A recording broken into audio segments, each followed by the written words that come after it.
Hello and welcome back to my channel. Make sure you like and subscribe to my channel. Let's begin. Ash, Brock and Misty all stood on the road that was out in front of the former gym leader's house.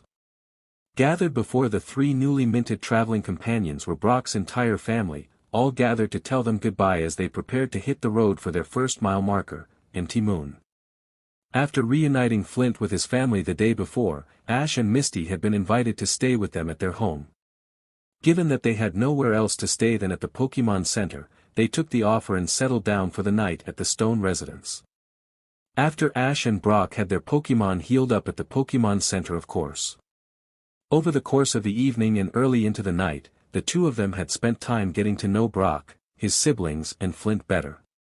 Of course, the latter had also been spending the evening bonding and getting to know his children that he hadn't seen in over 2 years. Ash and Misty both found Brock's younger siblings to be well-mannered, polite and very humorous to watch concerning how they interacted with one another. After all, 9 siblings under one roof did make for quite the comical moments at times, and for Ash, who grew up an only child, it was quite the surreal experience. Though not in a bad way.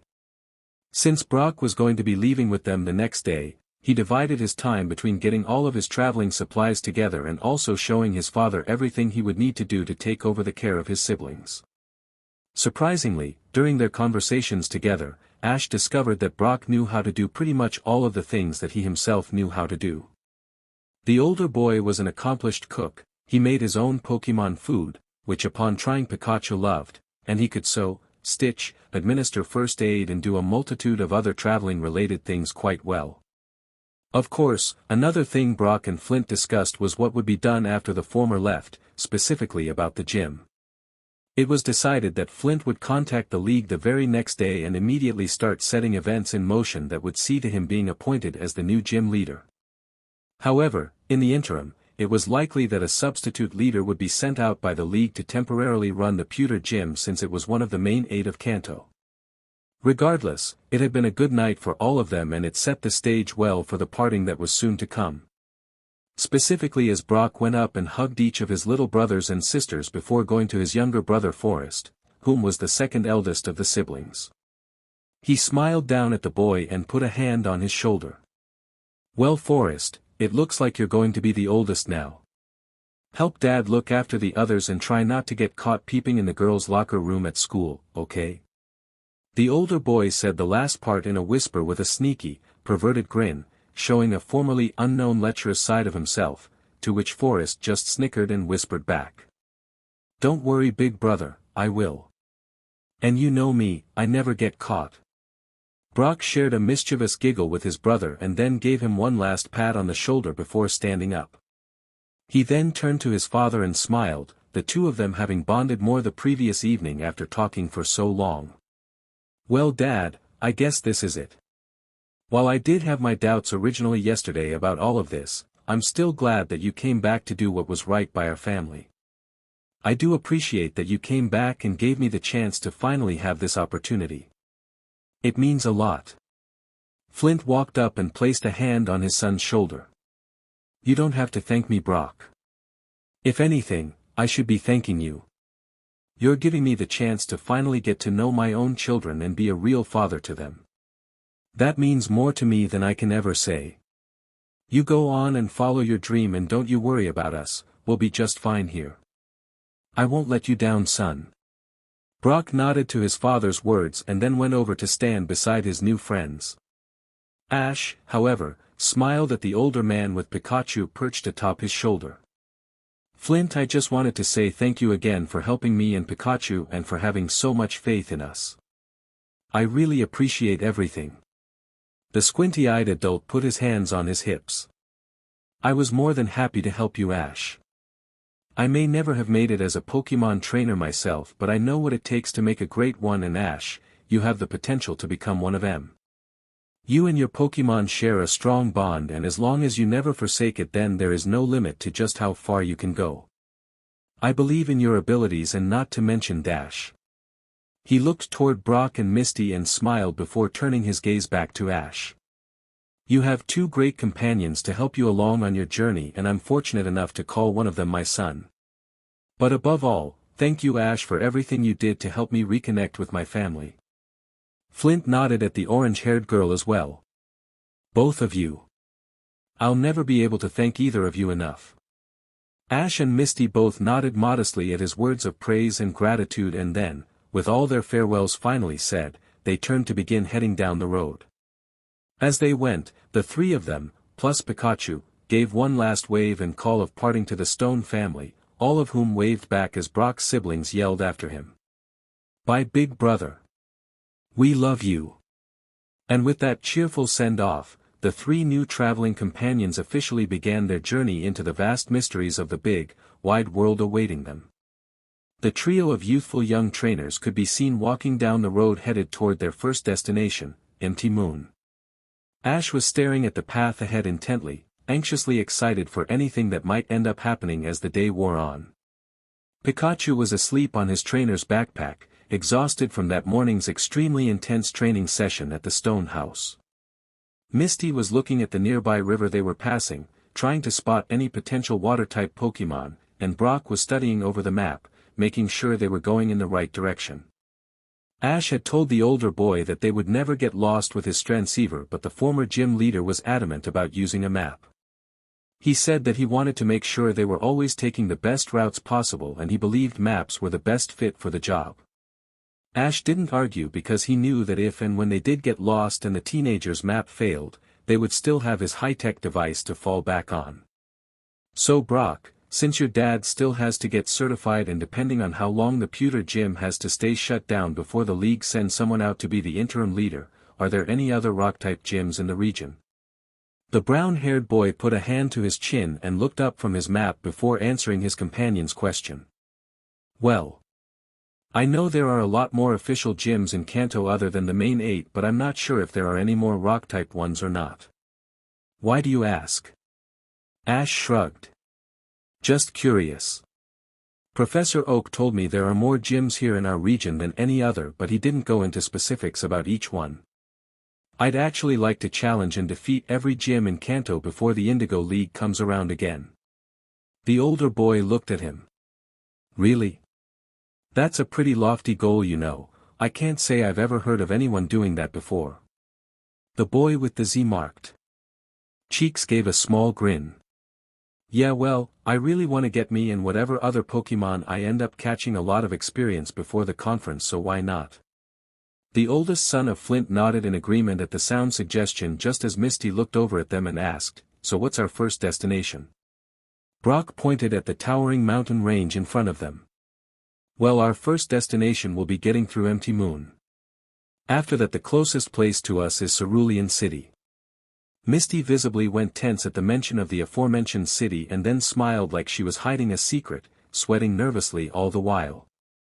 "Hey, I know, why don't we just skip Cerulean City and go right to Vermilion City? It's so much better than boring old Cerulean, and you can find all sorts of water Pokemon by the ocean in Vermilion." Both girls gave her a strange look, and then Ash asked with a crooked eyebrow. "There's something you want to tell us, Misty?" The older of the two nodded. "Yeah, you seem a little tense, Misty. Everything all right? Is there some reason you don't like Cerulean?" The girl looked toward the ground. "No, it's just..." She then sighed. "It's nothing, don't worry about it." The raven-haired trainer smiled comfortingly. "Hey Misty, we're friends. If something bad happened to you in Cerulean City, we don't have to go there. There's plenty of other gyms I can go get badges from. Cerulean was just the closest to Pewter City, like me and Brock were talking about last night." The orange-haired water-type lover looked at her recently made friend and smiled gratefully at his show of concern for her. Though, not wanting to get in the way of his journey, she shook her head. "It's okay, Ash, nothing bad happened to me there, it's just not my favorite city is all. But we can go if you really want to, I won't stop us." "Seriously, it's fine." Both of her friends felt that she still wasn't being completely honest with them, but, seeing as how they were all still so new to one another, neither of them pressed the issue any further. A short while later, Brock announced to the rest of the group. "Alright guys, if we just keep heading this way, then we'll be at the entrance to Empty Moon in about 15 to 20 minutes.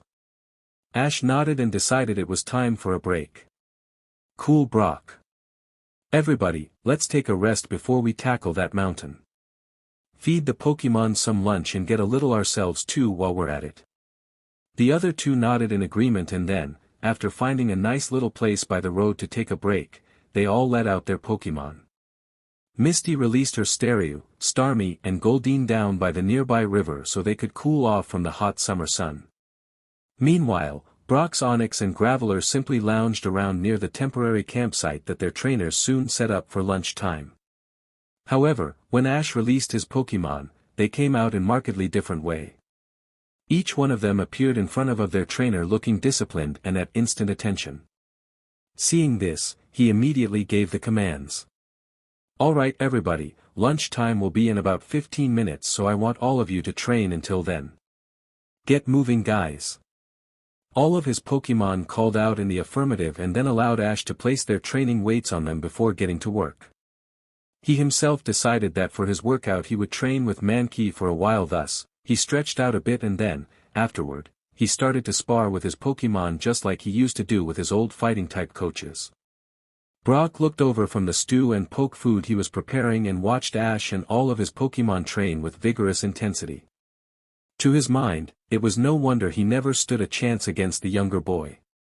With brutal training like Ash put himself and his Pokémon through, it was no wonder they were so tough. Brock found himself even more amazed, in the very short time he had known Ash, just how dedicated the young man was to his Pokémon and they were to him. He could tell that the skilled rookie's Pokémon loved and respected him deeply, just as Ash felt toward all of them. The former gym leader shook his head and then turned back to preparing lunch for everyone. Ash had told him that he didn't have to cook or make the Pokémon food since he himself was just as able to do that. However, he loved to cook, so the passable young Ketchum had just decided to let him have the reins. As for Ash himself, he enjoyed cooking to a degree, but he would much rather train with his Pokémon than prepare food. Not to mention, he had grown to love Brock's cooking already, and so did all the Pokémon. It really just made good sense to let someone do what they enjoyed, and that was the case in the present matter. Brock had told Ash that he would gladly make all of the special foods and recipes that the other boy had crafted in order to give his Pokémon the best nutrition possible. The only stipulation was that Ash keep him updated on any changes to the meal plans or when he got another Pokémon with a new food need. Overall, it was much like what Professor Oak had agreed to do for any of his students' Pokémon that were sent back to the lab. Once Ash was done doing some hand-to-hand with Mankey, he walked over to sit near Brock, sweaty and invigorated from the great workout. He then pulled out his Pokémon researcher journal from his backpack and began jotting down notes like he did every time he thought of or saw something he deemed important enough for chronicling. Today it was idle observations about the rapid improvement of a fighting-type strength and skill when their trainer actually sparred with them personally. Once he was done, Ash put the book away and then looked back at his training Pokémon. Spearow and Pidgeotto were having their usual contest of superiority. Each one trying to see who could train the hardest before dropping first. He chuckled in amusement at their little rivalry, but was also very glad for it at the same time. Having such a relationship helped push them to new limits, and Ash was happy to see that it helped them improve so much. It was all in good fun though, and neither Pokémon really disliked one another. It was merely a small rivalry to see who was really top bird. Pikachu and Rosalia were doing their own intense training and kept getting better and stronger every day. Ash could say that he was very impressed and happy with the two of them. Rosalia was perfecting her grass-type moves and making them stronger almost every time she trained. Her absorption moves were coming along extremely well, and he truly pitied any Pokémon that got hit with one of those attacks. As for Pikachu, the only way that Ash could describe his progress was astounding. The little yellow mouse seemed to get stronger every day, and there also seemed to be no limit to his power. His focused lighting training was coming along incredibly well also. Pikachu could now easily shatter just about any size of rock and could leave fairly large craters in the ground with nothing but his volt power alone. The little Pokémon seemed to be an endless well of power, and Ash couldn't wait to further unlock that great power in Pikachu as time went on. He felt that Flint's power upgrade idea at the watermill had been very beneficial in its own right, but more than anything, he also felt that Pikachu's amazing power was just in his nature.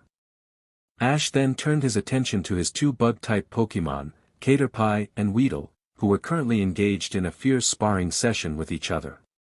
He watched as both of his Pokémon went as hard as they could at each other, the rivalry between them to decide who was the strongest bug-type making the match even more intense. He was also amazed at the two unique caterpillars' progress and gains in power. Bug Pokémon were not usually known for power, instead they were recognized for their status-affecting attacks and abilities to create tricky strategies and maneuvers in order to win battles. Caterpie and Weedle were showing signs of becoming quite strong due to his rough training, but they were also gifted when it came to status attacks and strategic maneuvers. Just as their respective species were famous for. He was soon dragged from his musings though when Caterpie and Weedle came clashing together hard. When the two Pokémon separated, both of them were breathing hard and they were evenly battered. The two of them stared each other down intently though, neither giving in. Ash was just about to intervene and relieve them from their training when, all of a sudden, they both began to glow. Becoming excited as he saw this, the now anxious young man watched happily as his first two captured bug types evolved and changed shape within the bright light at the exact same time. Brock, Pikachu and Misty, whom had come from the river, saw it as well and watched in intrigue. When the spectacular light show of evolution finally died down, only mere seconds later, two brand new Pokémon stood in place of Caterpie and Weedle. Moreover, they even announced their changed names so that their trainer would know. Metapod. Kakuna. The young man grinned at seeing his two Pokémon evolve and then walked over to them. That was a great battle, guys, he complimented while kneeling down to their level. And you finally evolved too, I'm proud of you. Both of them gave clipped, fast responses to his praise, as was common for Cocoon Pokémon, and then he pulled out his Pokédex to scan them. A few seconds later, he was receiving the readout from the intelligent little device. First for Metapod and then for Kakuna. Pokédex entry number 011.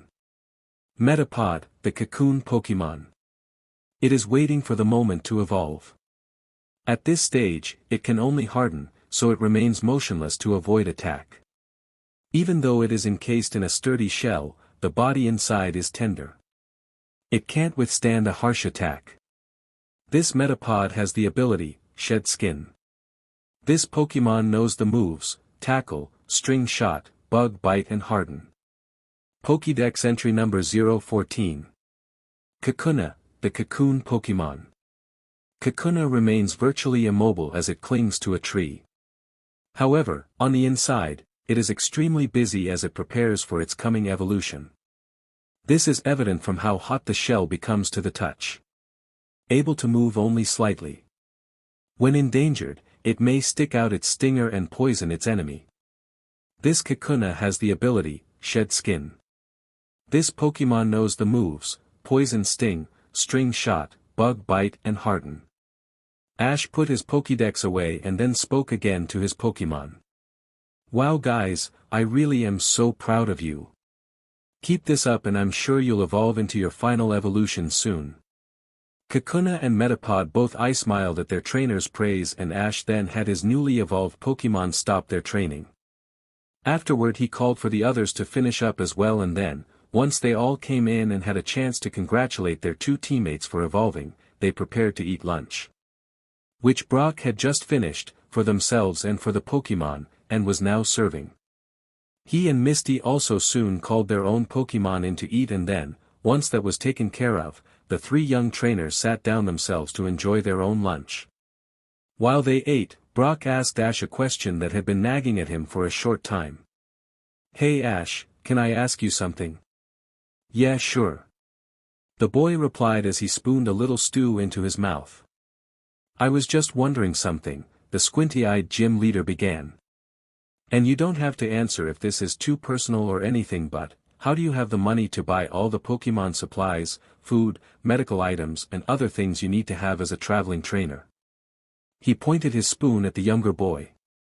You're a rookie so you can't have made much money yet from battling, even with what you earned after beating my gym. Have you just not needed to buy anything else since leaving home or what? Ash swallowed his mouthful of soup. Actually, my dad sends pretty large sums of money to my mom every month. Since he's a Pokemon trainer himself and pretty successful at it too, if what she tells me is true, he gets a lot of money from all of the battles he wins. He shrugged. Since mom lives alone with me gone now, she doesn't need a lot of money to live on. That's why we set up a credit line on my transceiver that she uses to send the rest of the money she doesn't need to me. To be honest, it's quite a bit. He looked over at his eating Pokemon.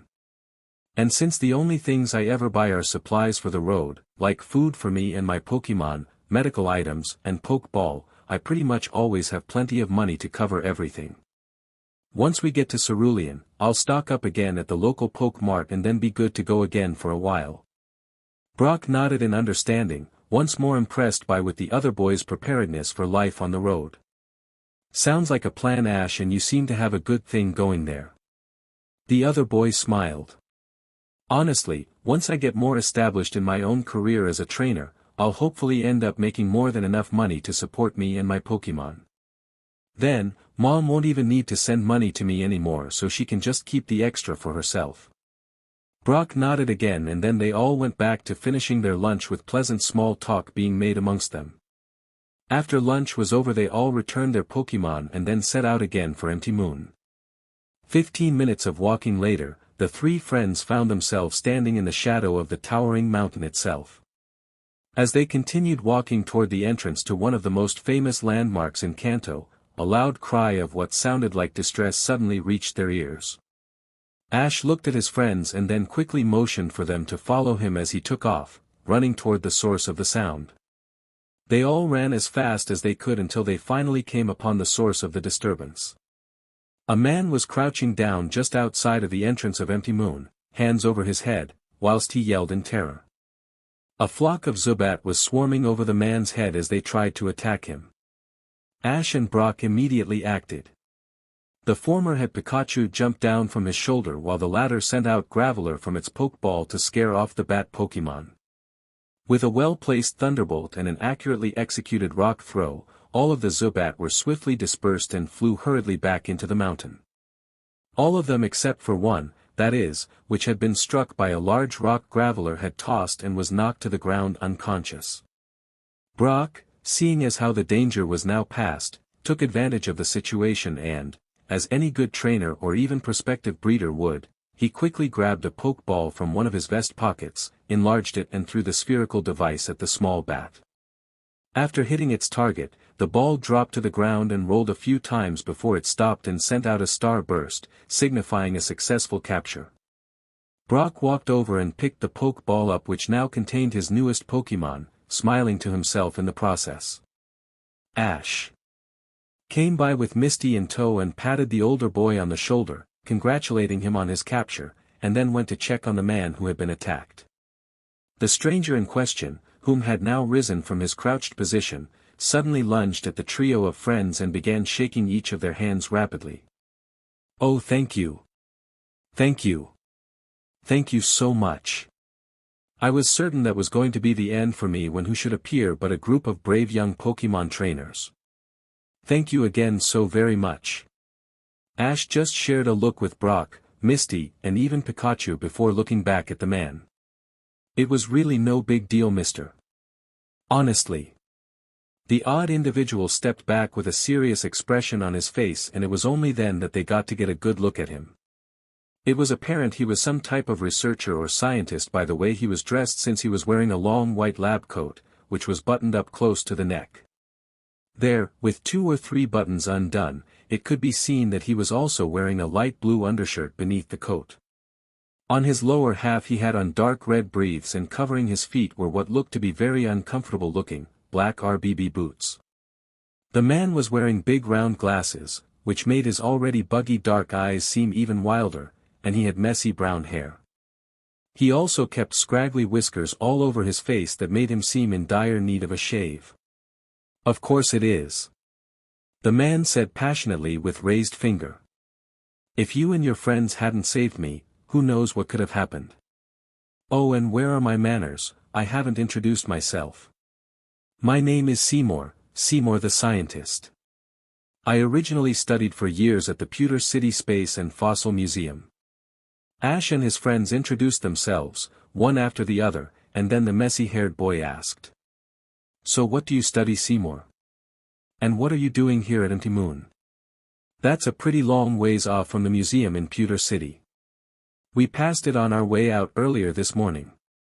The wiry and apparently excitable scientist suddenly became very intense and answered Ash's question with yet another raised finger, this time from the other hand. I've spent my whole life studying the mysteries surrounding Clefairy and the Moonstone. All three young travelers looked at one another and then back at the strangely dressed man before speaking in tandem. The Moonstone. Seymour nodded. Yes, the Moonstone. You see, I'm studying the theory that some types of Pokémon came from space.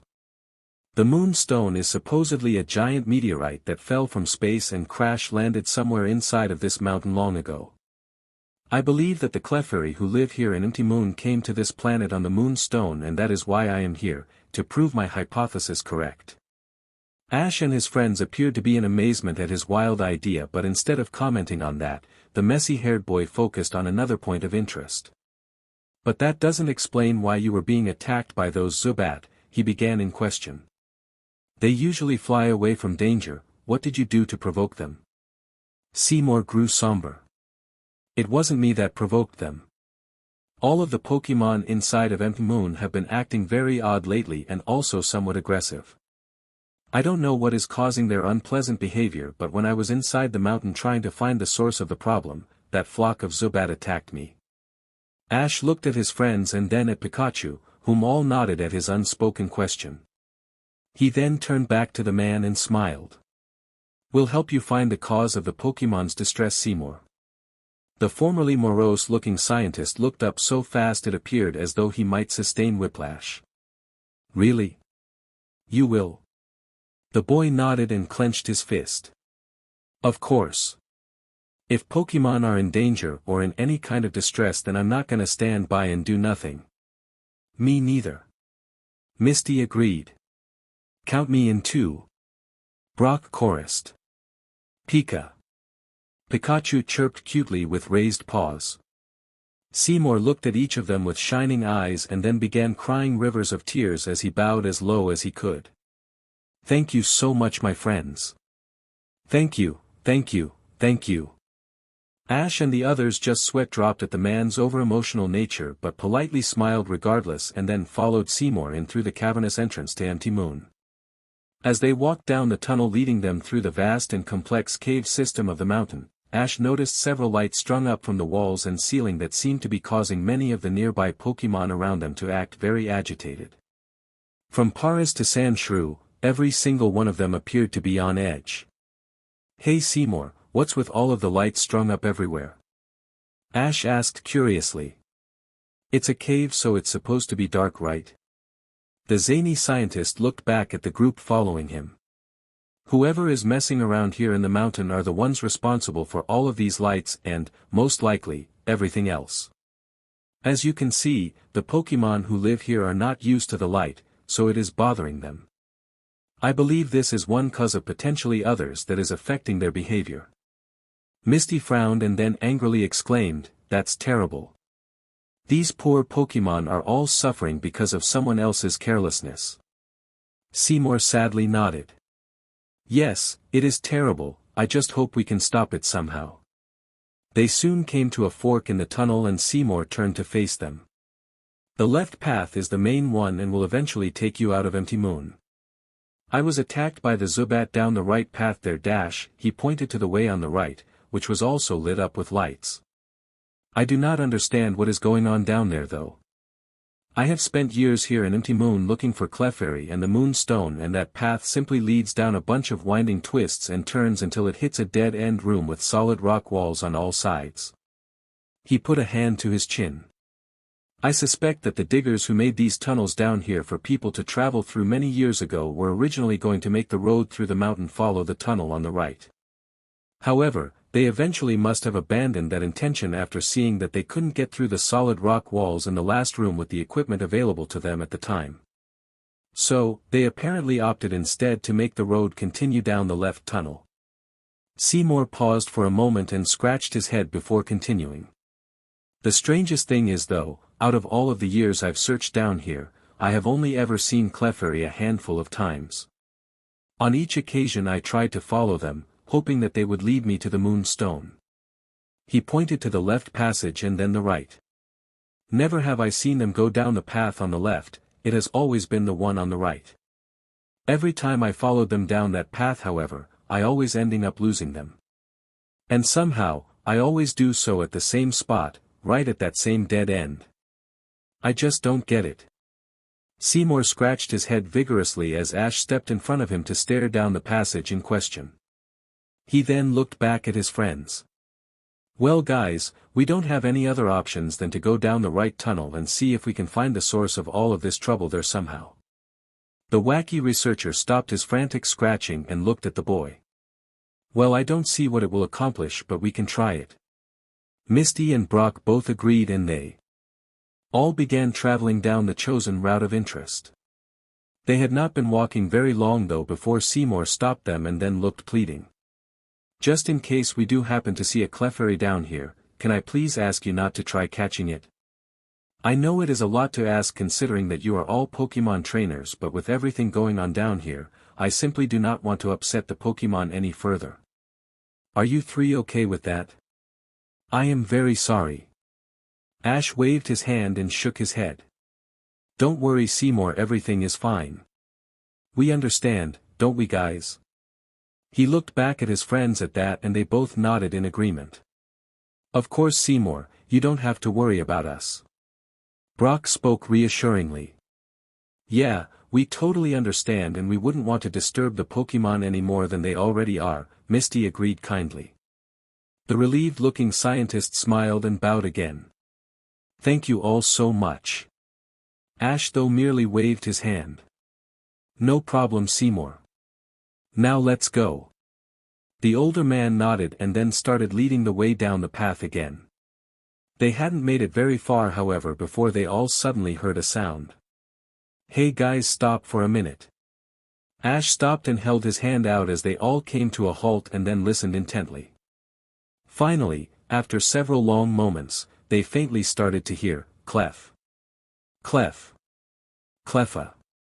The four of them turned around and looked down the way they had just come and there they saw a small pinkish-colored Pokemon bouncing their way. For some reason though, it didn't seem to be afraid of them and was going straight ahead in the same direction that they were traveling. They all stood completely still until the small Pokemon had bounded past them and then Seymour whispered, "That's a Cleffa. Quick, everybody follow it." The group took off after the pre-evolved form of Clefairy and followed it as the surprisingly fast, tiny Pokemon bounced through several twists and turns in the tunnel until, finally, they came out into the same empty chamber Seymour had mentioned earlier. There wasn't an opening or passage to be seen anywhere in the room, not even a hole, and Cleffa was nowhere to be seen either. It had simply disappeared. Seeing this, Seymour knelt down in a crouched position and began furiously scratching at his head again. No. I can't believe I lost my chance again. His entire upper body drooped. I'll never find the Moonstone now or find out what's bothering all the Pokemon. Ash and his friends, not so keen to just give up, started trying to find a crevice or anything else that Cleffa might have been able to squeeze through. Finally, Brock spoke bluntly and he did so with a tone of finality. There is absolutely no way to go anywhere else in this room except back the way we came. Seymour was right, it really is a total dead end. At that same moment, Pikachu hopped off of Ash's shoulder and bounded over to the rock wall at the front of the small chamber before beginning to sniff around it. Everyone looked at the furiously sniffing Pokemon in confusion except for Seymour, who was still lost in his own despair. Though, undeterred, the small electric type continued looking around for whatever was invisible to their eyes. Ash at last addressed his partner. Hey buddy, what are you looking for? Did you find something? Pikachu looked up at him and started gesticulating. Pika Pie. Pi Pika Choo Choo Pika Pi. Understanding what his first Pokémon was getting at, Ash formed an excited expression on his face. Really, buddy? That's awesome, keep looking. Seymour, having finally stood up, was now watching the display in confusion. You can understand this, Pikachu? The boy went over to where Pikachu was still looking and sniffing around near the front wall. Of course I can. He is my Pokémon after all. At last, the yellow rodent made an excited chittering noise and then went over to a darker corner of the room where the lights outside of the chamber didn't reach. He wiggled around a little bit then until his body started to slowly fade, seemingly right into the very wall itself, before he disappeared completely. Everyone upon seeing this stared in open and undisguised shock. All except for Ash, that is, who merely seemed excited and proud of what his Pokémon had just done. Finally, a few moments later, Pikachu reappeared out of the shadows and bounded back over to his trainer, who knelt down and smiled. Did you find something, pal? Pikachu Pi. He nodded positively and then hopped back to where he had previously disappeared before stopping and looking over his shoulder at the group of humans expectantly. Confused but curious, they all walked over to him with Ash nodding. Show us what it is you found, Pi. The lovable little mouse went up to the far right corner of the front wall and started making pushing motions at it with his arms. Ash and Brock looked at each other and then shrugged before walking over to the wall and standing next to one another on one end of it. Then, working together, they put their arms on the hard surface and started pushing towards the side wall farthest away, which was where Pikachu was gesturing. At first, nothing happened, but the harder they pushed, the wall actually began moving. As it did, it started slowly sliding across the rocky ground toward Pikachu and the opposite wall while Misty and Seymour just stared openly in shock. When the two boys had finished pushing the wall, which gave them both all they could handle due to the sheer size and weight, they stepped back to stand with Misty and their eccentric scientist friend. As they did, all four of them stared in amazement at the new tunnel that had just been unveiled. Seymour, for his part, could only just stammer. I can't believe it. All this time there was another tunnel right here under my very nose. Pikachu ran back over at that moment and jumped up onto his trainer's shoulder. Ash looked at his first Pokémon and started scratching him under the chin while smiling. Great work, buddy. If it wasn't for you we would have never have found this new tunnel. Thanks. The perky little electric type just smiled happily and chirped back, Pikachu Pika Pi. Ash and his friends then made their way down the new tunnel, trying to find Cleffa again. The passage itself was not very tall or wide, it was only just big enough for normal-sized humans to fit through. Though anyone exceedingly tall would have had difficulties. That is quite strange. Seymour began as he looked up at the ceiling above them, which was strung once again with lights to illuminate the way. That last chamber we were in had no lights, but once we got on the other side of that rock wall, we came into more of them. Ash looked at the man and made a suggestion. Maybe whoever put the lights up in this cave didn't know about that blocked-off passageway and that's why we didn't see any in the last room. The wide-eyed scientist nodded. Yes, you might be right about that, Ash. Most mysterious indeed the answer to this puzzle. He trailed off thoughtfully.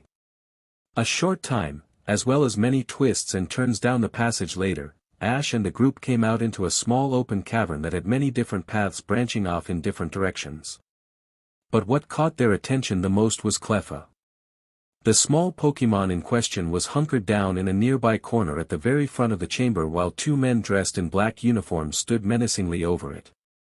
Their outfits consisted of long-sleeve black shirts, long briefs of the same color with a white belt around the waist, matching boots and gloves, as well as black hats resting atop their heads. The shirts themselves had a bright red R emblazoned upon the chests, owing to the suspicion that they were part of some group. Come on now, little Cleffa, just come with us quietly. We promise we won't hurt you, one of the men said in a sinister tone. Yeah, we promise we won't hurt you, heh. The second jeered mockingly. Ash stepped forward as soon as he saw this and yelled out. Just who are you two and what are you doing to that Cleffa? The men spun around to face him. What do you think you're doing here? Little kids shouldn't be down here, you might get yourself in trouble. One of the black-dressed men answered gruffly. When he got a good look at the two men and saw the large red R on the front of their uniforms, the boy's eyes narrowed and he felt his anger rise to the surface. You're members of Team Rocket. The other man pointed at him.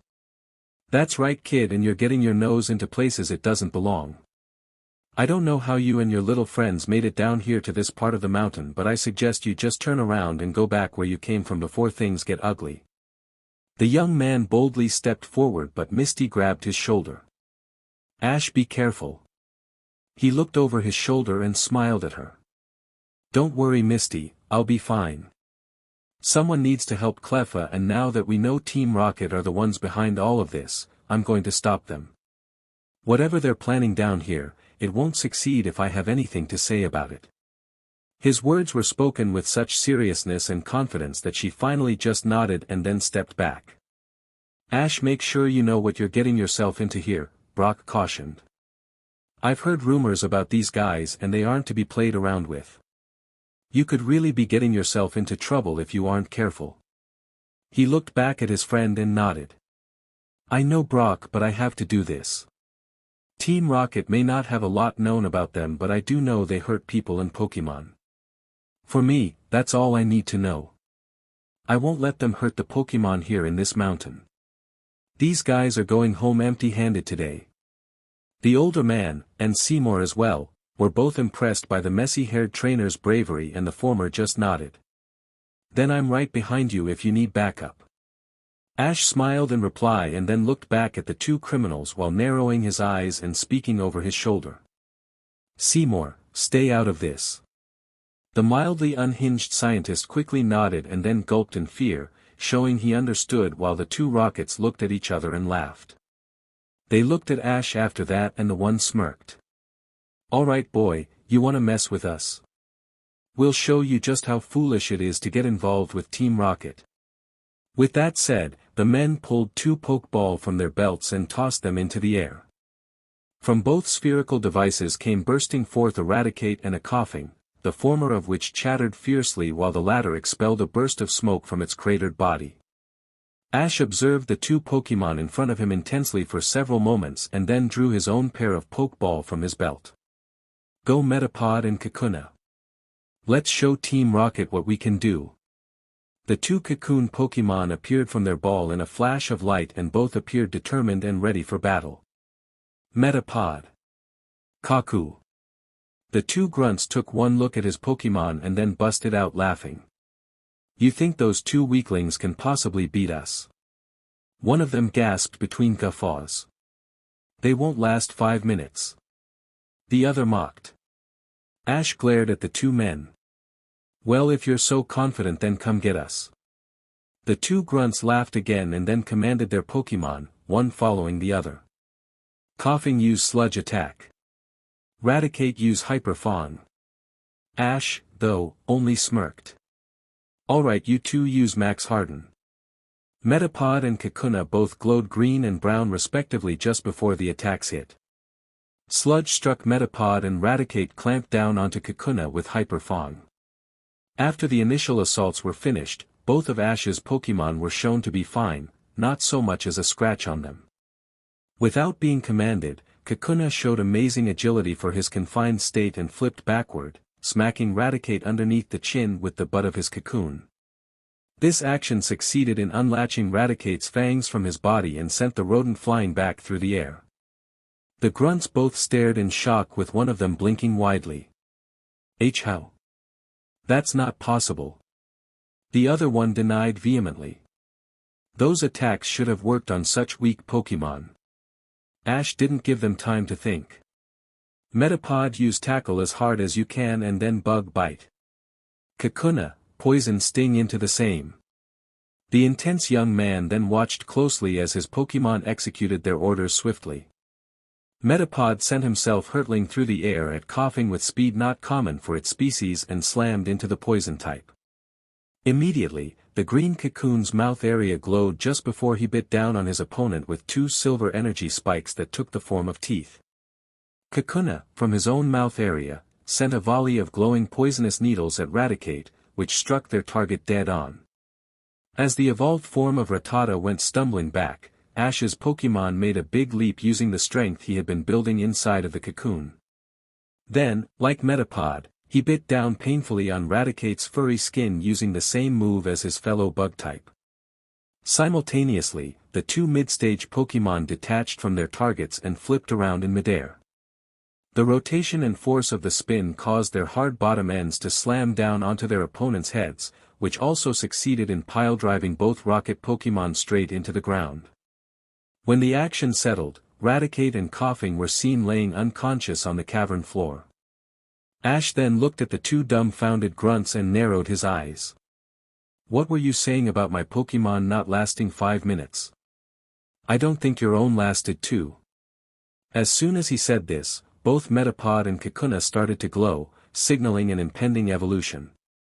Everyone in the chamber stared in awe as the two bug types began shifting and changing form in the bright light until, once it finally faded, two new Pokémon were now hovering in the air in place of their cocoon counterparts.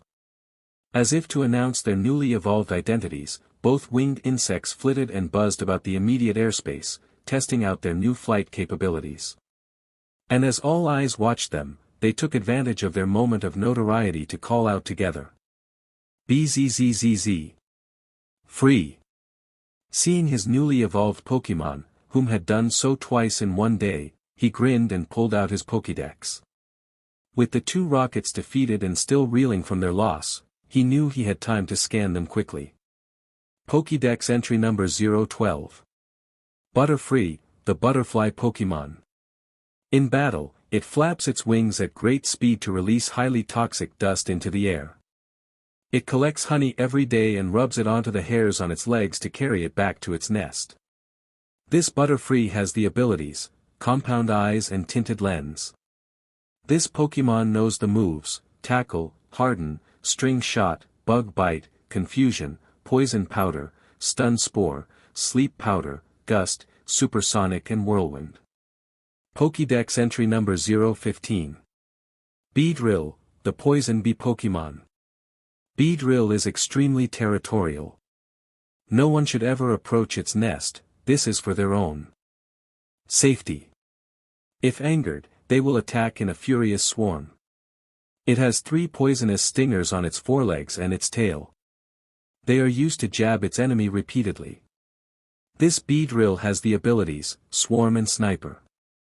This Pokémon knows the moves, Poison Sting, Harden, String Shot, Bug Bite, Fury Attack, Focus Energy, Twineedle, Rage and Pursuit. Ash allowed a small grin to pass his lips as he looked back up at his newly evolved bug-type duo. Looks like their training can really begin now. He then looked back at the 2 rocket grunts across the cavern and spoke in a voice that was strong with resolve. "Now why don't you two go tell the rest of your team who are still in this mountain that I'm coming for them. And I will not show mercy." Both of the men stared at the young trainer with a look that soon turned to fear when a bluish aura, barely visible to the eye, began radiating off the boy. Even Brock, Misty, and Seymour appeared surprised and perhaps just a little unnerved at the faint sight of whatever strange energy that was now coming off of Ash in his current intense, serious state. The 2 criminal villains looked at one another and then back at Ash before nodding nervously. After returning their defeated Pokémon, both grunts turned and took off running down the center passage. One of what had to be at least 6 others in the same room. With the immediate threat vanquished, Ash called out to his victorious Pokémon while raising their Pokeball. "Great job you two and congratulations on evolving, you both were awesome." Butterfree and Beedrill Eye smiled at their trainer's praise and gave a quick round of buzzing, chittering replies before disappearing back into their ball in a flash of 2 red beams of light. After that, Ash knelt down next to the still scared-looking Cleffa and smiled. "Don't worry Cleffa, I'm not going to hurt you. Can you please lead me to where the rest of Team Rocket are? We're here to help you and the rest of the Pokémon in this mountain get rid of Team Rocket, but we don't know our way through these tunnels like you do. Can you please help us? I swear I'll protect you." Cleffa looked at Ash for a few moments and then, after Pikachu went up and chatted his trainer up to the small little Pokémon in a friendly fashion, it nodded in agreement. Afterward, the pre-evolved form of Clefairy hopped over to stand by the same tunnel that the rocket grunts had just disappeared down. Cleffa then looked at Ash and the others expectantly, obviously waiting for them to follow. Seeing this, the black-haired boy looked back at his friends and Seymour. "Are you guys coming?" The other three stared at him and, while the zany scientist just seemed woefully confused and out of the loop, Brock and Misty appeared taken aback by how intent he was on stopping whatever Team Rocket were doing. The two of them were also left in a similar question as to what the strange aura was that had momentarily appeared around their friend. Either way, neither of them decided to contemplate on it. Ash was their friend and not their enemy, so both Brock and Misty knew that they didn't have to worry about being hurt by him. Team Rocket, however, now that was a whole another matter entirely. With all that decided upon, the squinty-eyed teen nodded and stepped forward. "I'm with you, Ash." "Me too, you can count on me," Misty added with a smile. Seymour finally even spoke himself, although timidly. "I am as well, Ash.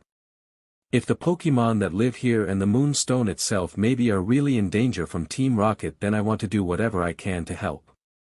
The amber-eyed rookie nodded at the words of assent he had been given and then turned around. "Let's go then." With that said, they all followed Cleffa as she headed into the tunnel and down deeper into the mountain. Ash ran after Cleffa as the small Pokémon led he and his friends deeper into the recesses of Empty Moon. The whole way down he managed to keep a calm and collected demeanor, even though inside his stomach was twisted up into nervous knots at what they might encounter. Eventually, they came out into another, even larger chamber where several Team Rocket grunts were chipping away into the walls of the mountain with hammers and picks. Apparently, they were looking for any new tunnel or passage that could lead them to the fabled Moonstone. Ash and his friends stopped mid-sprint when they saw what was going on. In one corner of the cavern there were several Pokémon species which inhabited Empty Moon: Paras, Geodude, Sandshrew, and Zubat. What was worse, all of them were locked up in cages, each one looking terrified, while several of the grunts stood over them and laughed mockingly at their fear and despair. Ash felt his vision go completely red with rage as he took in the sight of all the poor Pokémon who were being terrorized by Team Rocket. He soon began to shake with fury, and at that moment, the ceiling lights in the chamber began dimming. Even the ground itself began to shake and the air seemed to become a little thicker to breath. The grunts turned to the source of the disturbance and all of them appeared shocked at seeing a boy no older than 10 or 12 standing near a tunnel opening with a Pikachu on his shoulder and a group of people behind him. What was even more eerie was how the enraged young boy was practically shaking and had a faint blue glow shrouding his body. The boy with righteous fury shining in his eyes shouted in a voice that somehow sounded deeper than it should have been for a 10-year-old. "Let those Pokémon go, right now." Some of the black-garbed men seemed a little intimidated by the boy's furious demand, but others, however, merely laughed at him.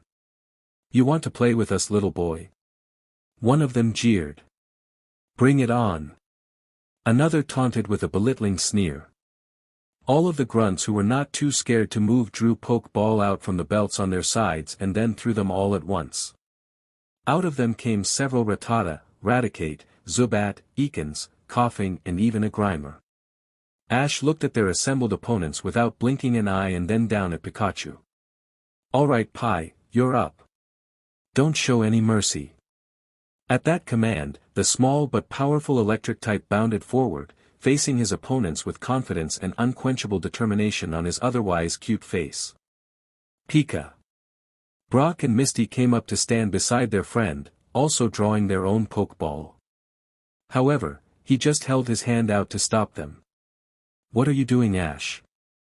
Look at all of those Pokémon, there's no way Pikachu can take them all." Brock exclaimed with confusion evident on his face.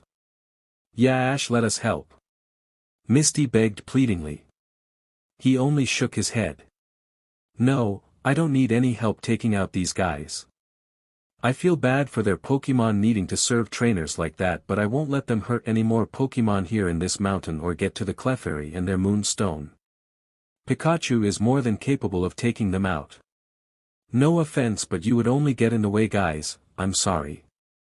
His friends just looked at him for a minute in surprise, but, after realizing how intense and resolute he was, they backed off. Seeing that his wishes had been respected, Ash looked down at the sparking electric type again and gave him a command just as the grunts ordered their Pokémon to charge. Pikachu, use Thunderbolt. Put just a little of your focused lightning into it but not much. I don't want their Pokémon getting hurt. Pikachu nodded and then his whole body started sparking as he began charging his attack. Pika.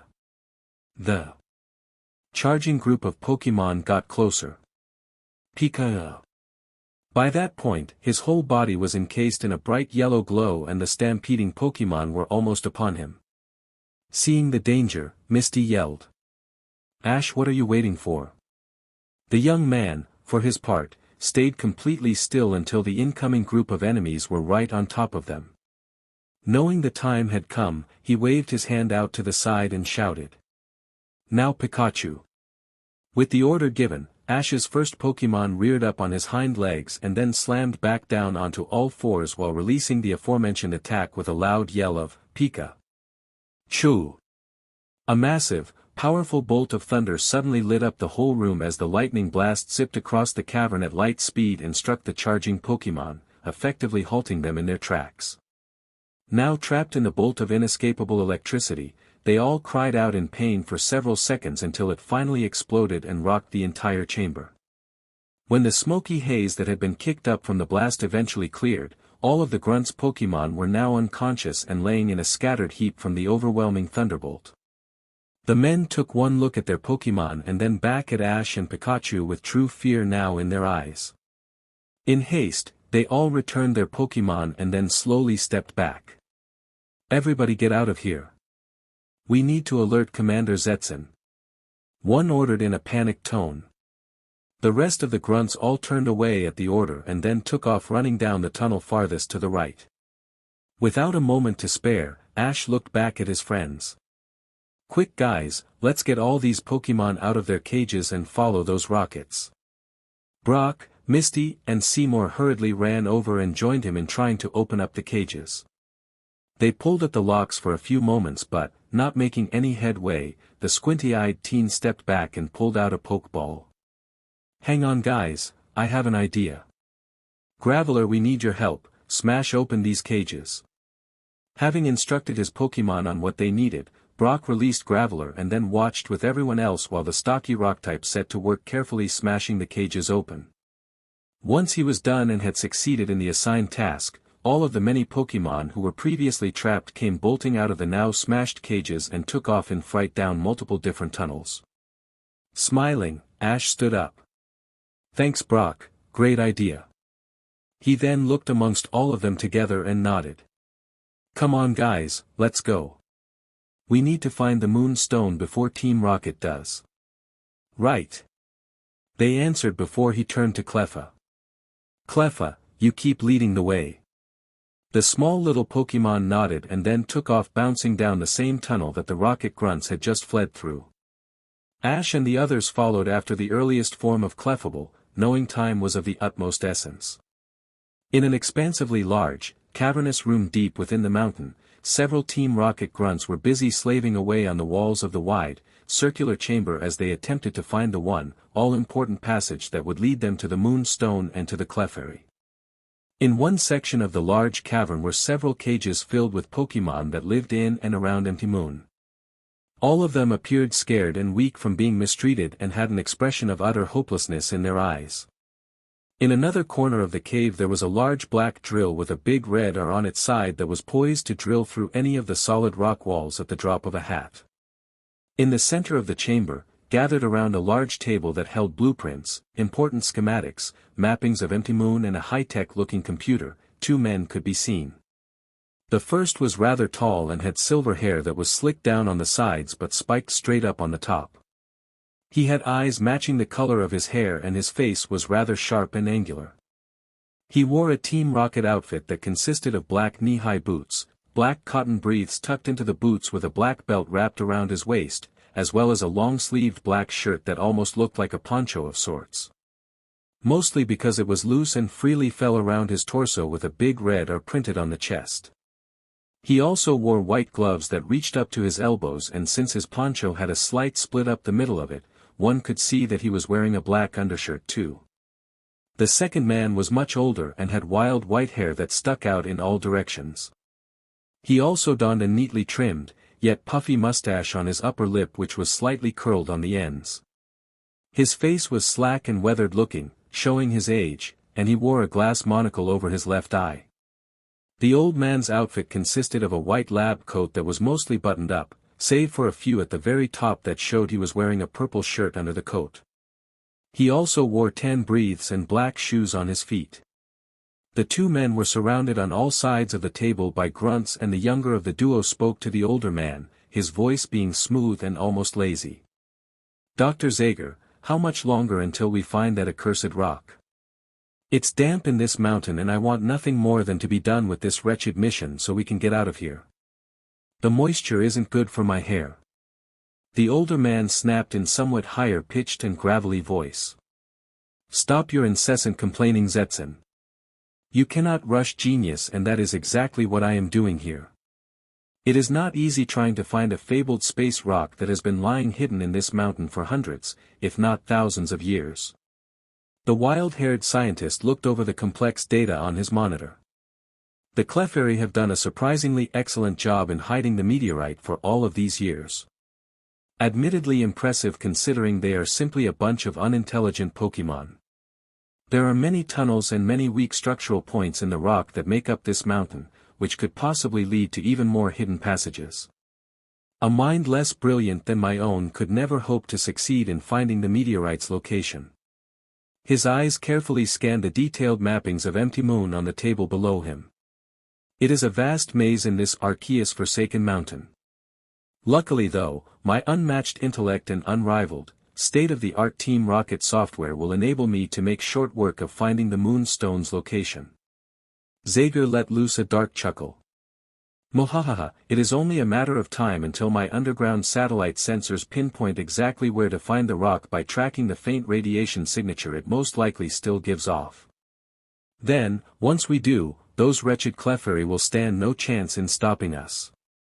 The other, far less enthused rocket crony appeared bored by the creepy, overly intense scientist's long explanation. "Right. And why are we looking for some moldy old space rock again?" Zager merely huffed and cast a sidelong look of haughty derision at him.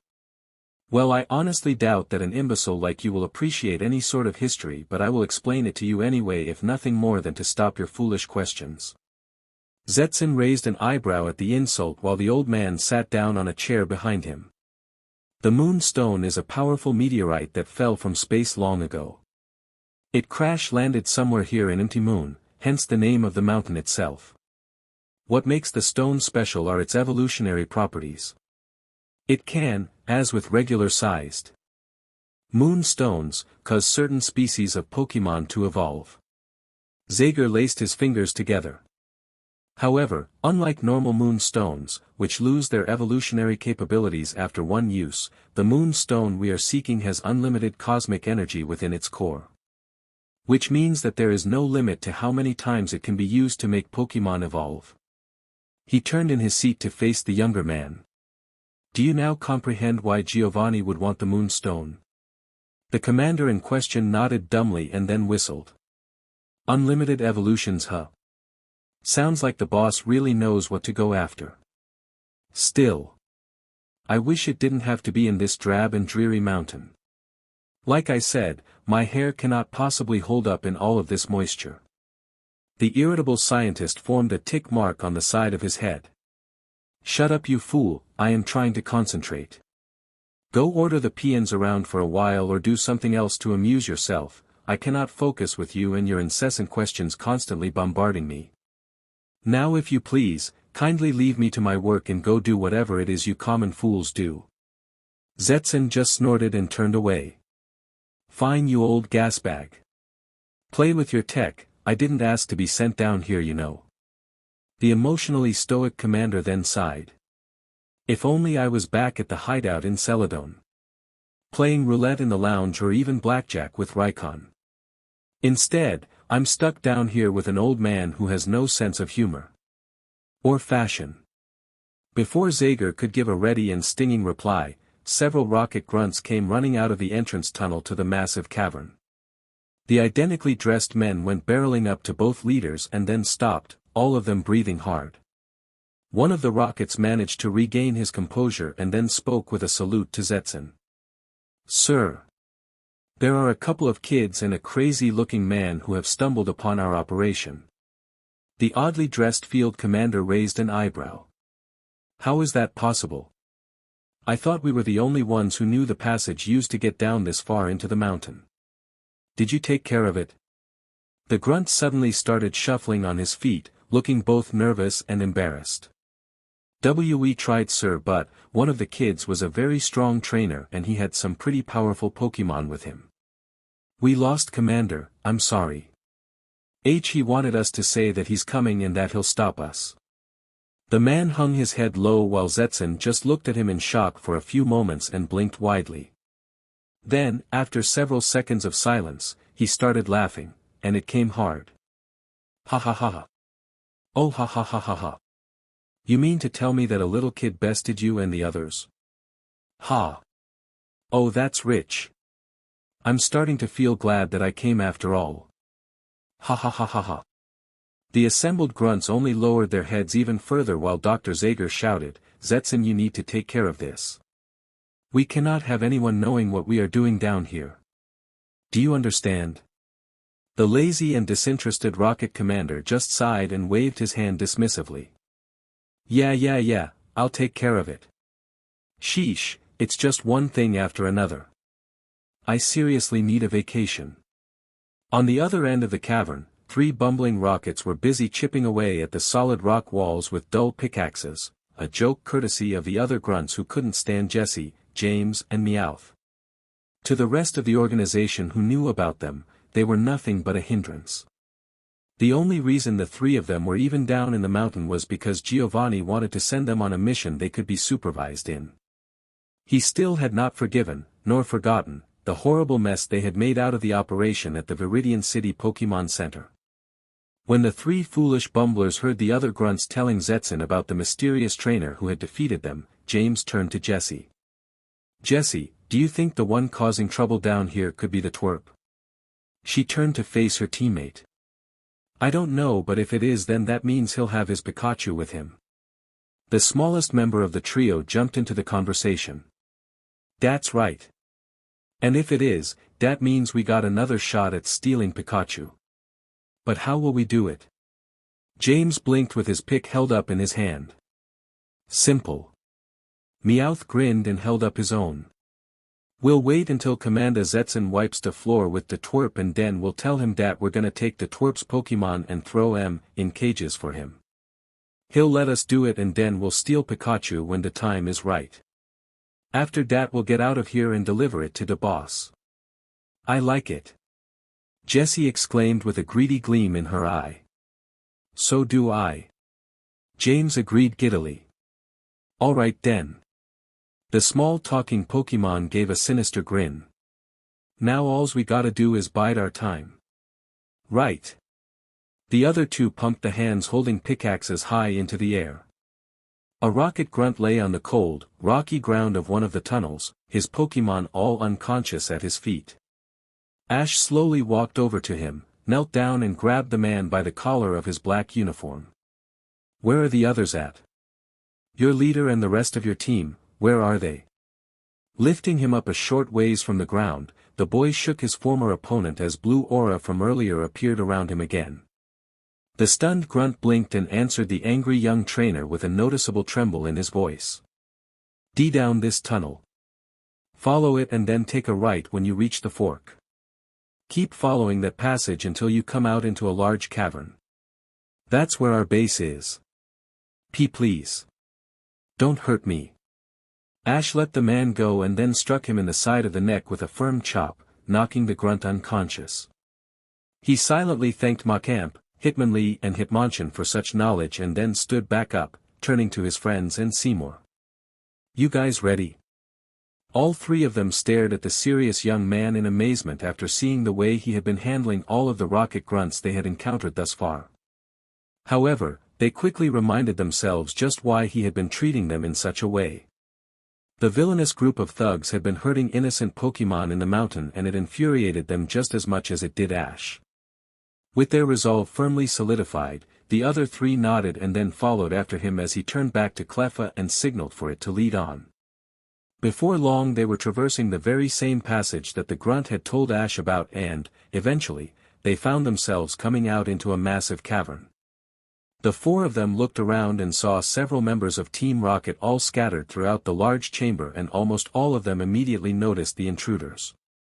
Ash's attention, however, was directed to a corner of the cave where he saw several Pokémon trapped inside of cages. Seeing this brought that same fury rushing back to him full force, which caused a blue shroud of energy to once more glow around him. By extension, the force of the mysterious aura surrounding him made the lights in the cave start to flicker. Soon, he settled his gaze on the center of the chamber, where he saw an older man furiously typing away on a computer. Ash went to step forward when a host of grunts suddenly hurried over and encircled both he and his friends. The boy then noticed a man, dressed similarly to the other Rocket members, only with a markedly personal flair, step out of the throng of criminals. So. The flashily dressed man stopped and tilted his head. "You're the one that my guys have been complaining about. You. Heh, you're just a kid. What is this, some kind of field trip?" Ash stared at him with cold eyes. "I'm guessing you're the one called Zetsen. I'll tell you this one time, let the Pokémon in those cages go right now. You and the rest of your team then need to get out of Empty Moon." The silver-haired commander was taken aback by the boy's serious tone, but then he smirked. "Well, aren't you just a little snot? Fine, you want to play? Let's play." He then pulled 3 Pokeball out at one time from under his poncho and tossed them into the air. From those ball came a Golbat, Arbok and Sandslash. Each one announcing itself powerfully. Charbok.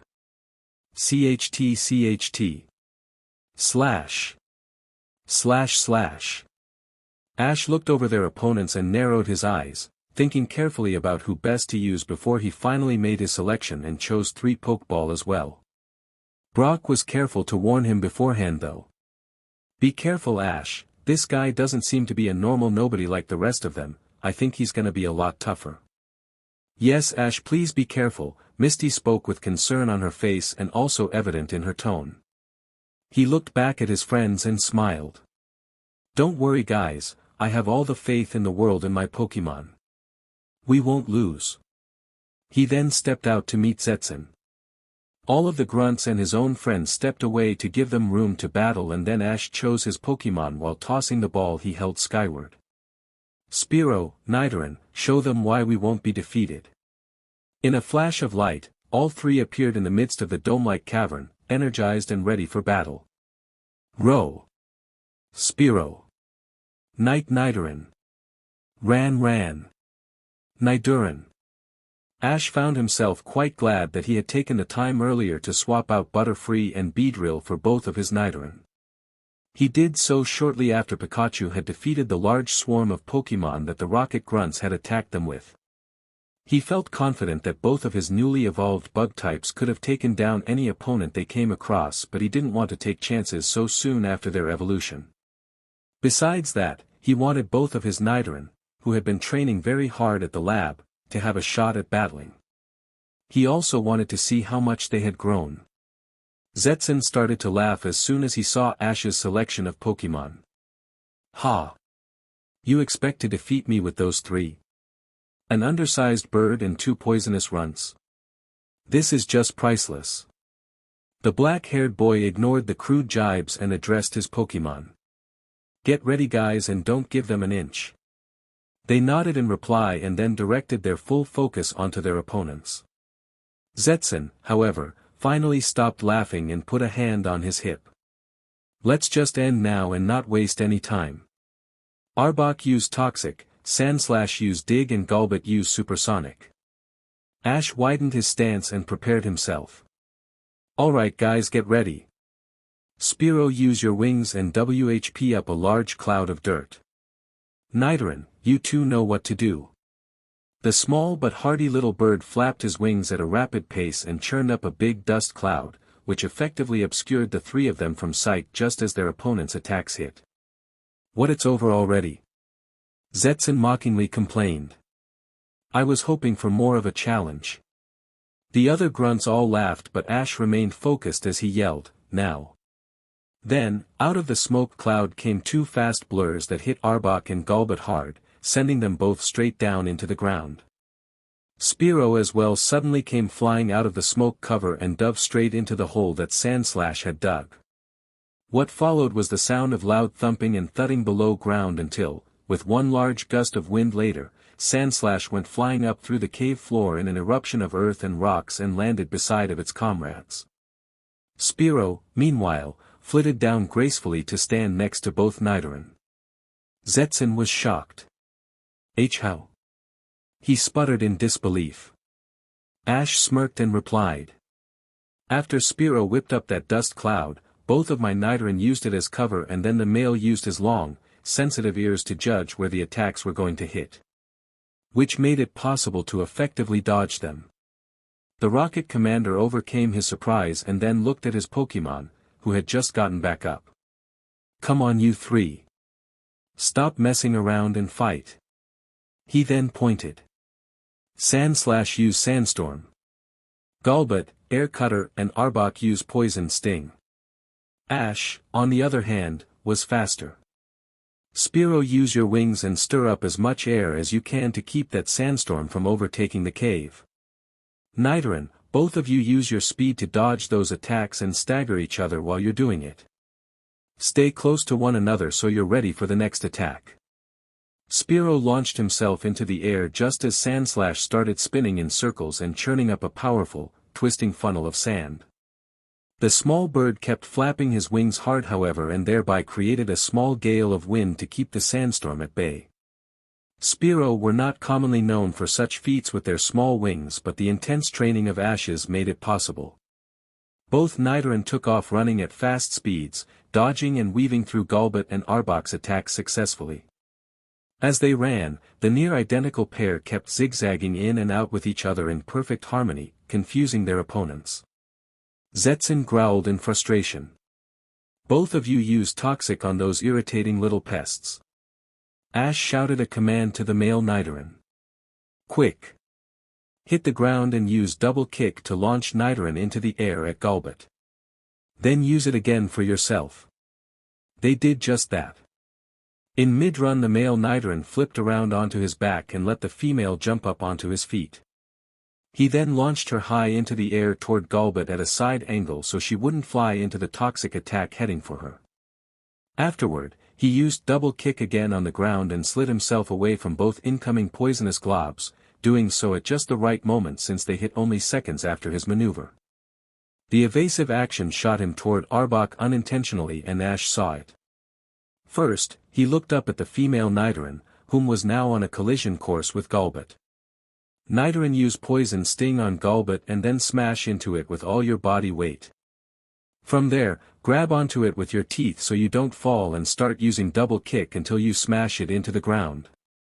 He turned his attention to the male Nidoran, use Focus Energy and then roll forward. When you get right under, Arbok, hit it under the chin with Double Kick. From there, slam yourself into it as hard as you can. Executing both of those commands in only seconds, he watched as the female Nidoran utilized her attacks first. She started by shooting a widespread shower of Poison Sting at Golbat. Unprepared for the airborne attack, almost every needle hit the poisonous bat and made it flap backwards to get away.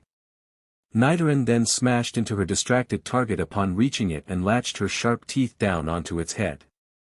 From there, she started viciously pummeling Golbat in the body with Double Kick and did so without relaxing her pace or ferocity until they both hit the ground hard. The male Nidoran, for his part, did as Ash said and started rolling towards Arbok while using Focus Energy until he was right on top of the purple snake. Then, taking the serpent by surprise, he popped up and struck the other Pokémon under the chin with both back feet. Nidoran then leapt up at the poison type and hit Arbok as hard as he could with all his small body weight, which sent it careening backward.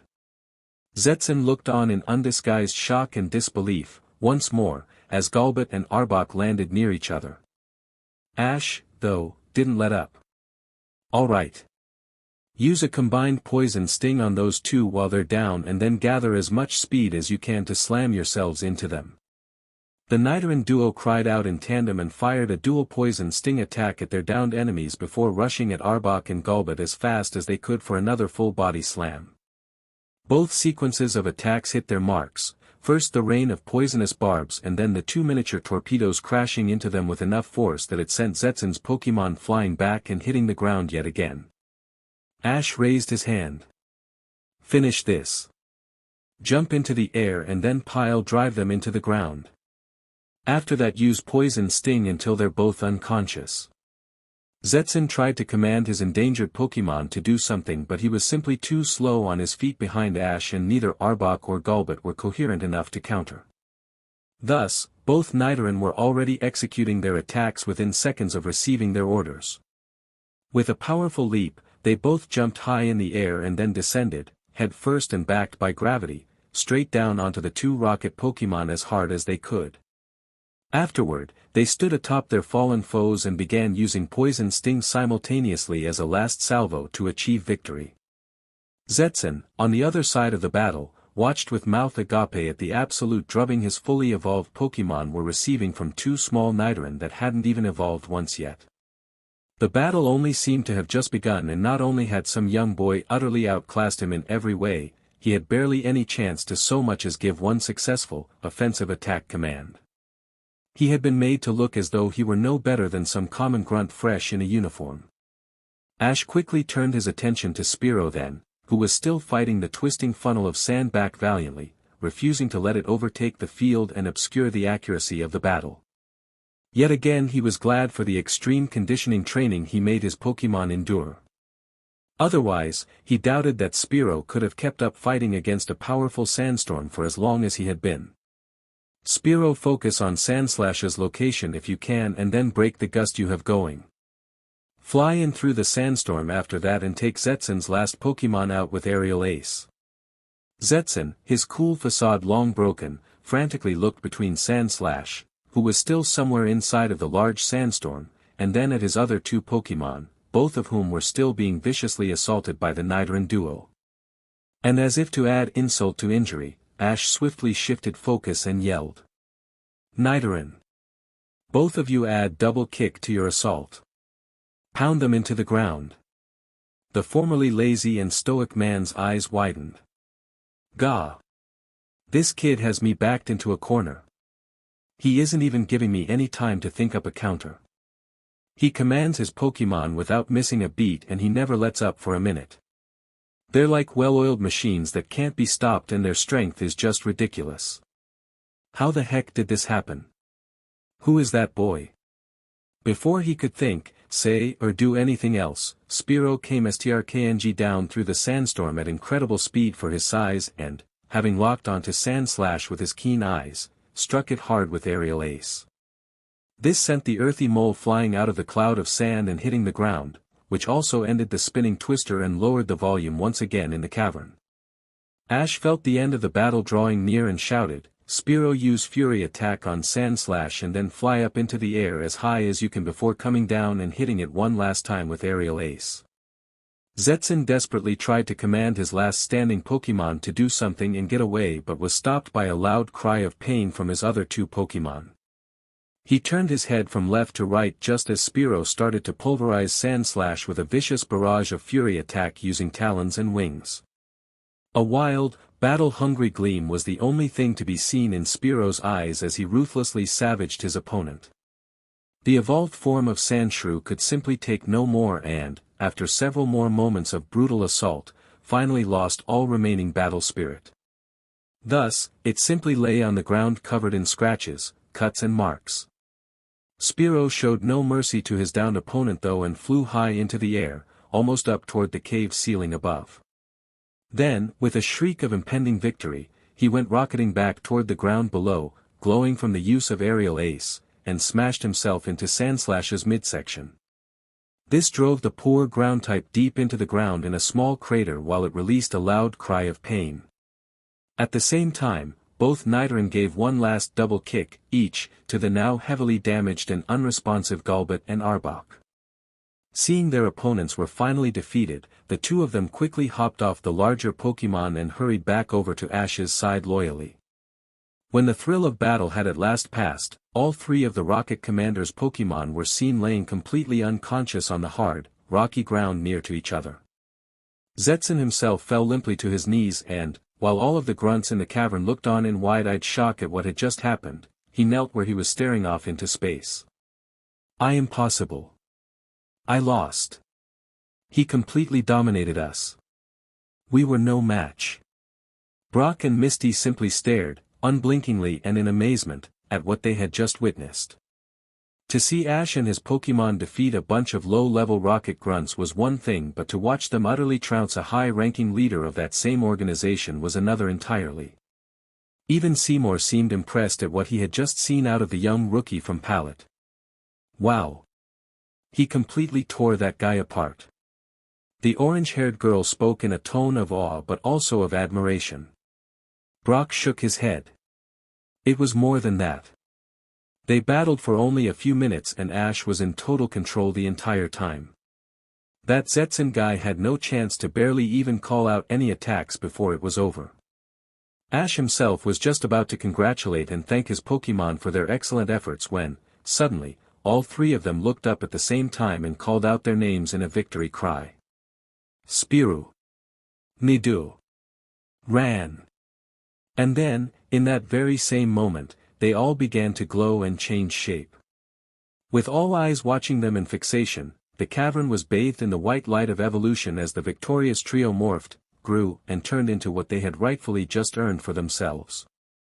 When the bright light of evolution died down a few moments later, three larger and noticeably more powerful-looking Pokémon stood in place of Spearow and both Nidoran. Each of them wearing their newfound forms proudly and with heads held high. A strong and fierce Spearow now hovered in mid-air with predatory, penetrating eyes and a far larger wingspan. The Nidoran duo had also changed markedly into a larger and much more capable-looking Nidorina and Nidorino. Naturally, when he saw this, Ash grinned excitedly and immediately pulled out his Pokédex to scan his newly evolved Pokémon. Pokédex entry number 022. Spearow, the Beak Pokémon. A Pokémon that dates back many years. If it senses danger, it flies high and away, instantly. Carrying food through Spearow's territory is dangerous. It will snatch the food away from you in a flash. This Pokémon knows the moves: Fury Attack, Whirlwind, Air Cutter, Pursuit, Aerial Ace, Mirror Move, Agility, Roost and Drill Peck. Pokédex entry number 030. Nidorina, the Poison Pin Pokémon. When Nidorina are with their friends or family, they keep their barbs tucked away to prevent hurting each other. This Pokémon appears to become nervous if separated from the others. When resting deep in its burrow, its barbs always retract. This is proof that it is relaxed. This Pokémon knows the moves: Double Kick, Poison Sting, Toxic Spikes and Crunch. Pokédex entry number 033. Nidorino, the Poison Pin Pokémon. Nidorino has a horn that is harder than a diamond. If it senses a hostile presence, all the barbs on its back bristle up at once, and it challenges the foe with all its might.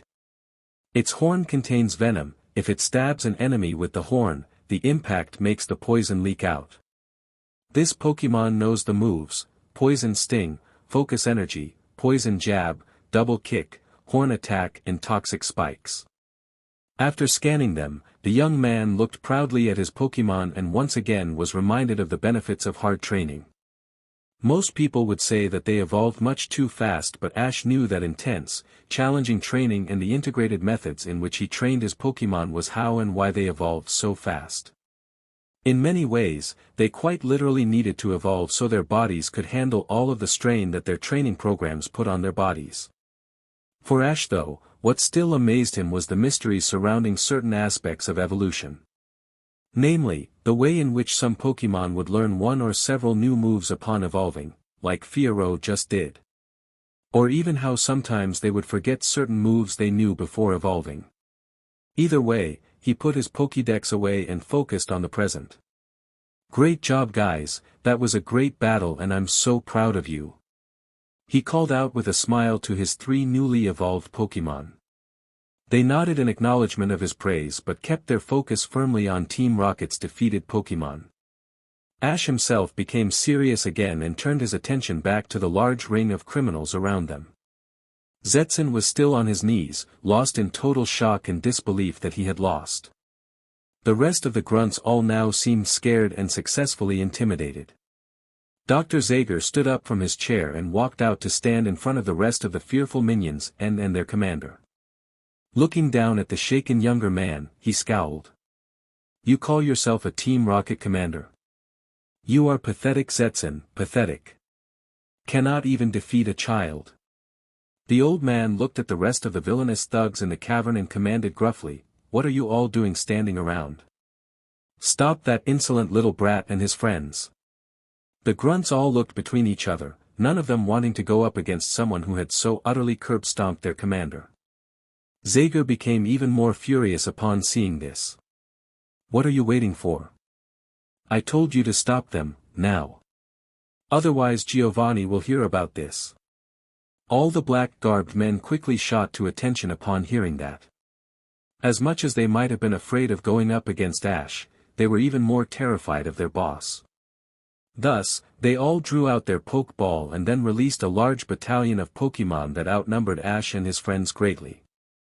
Fiero, Nidorino and Nidorina looked ready to battle again but Ash just shook his head. "I know you guys could beat all of these Pokémon but I want to end this quickly, so please return."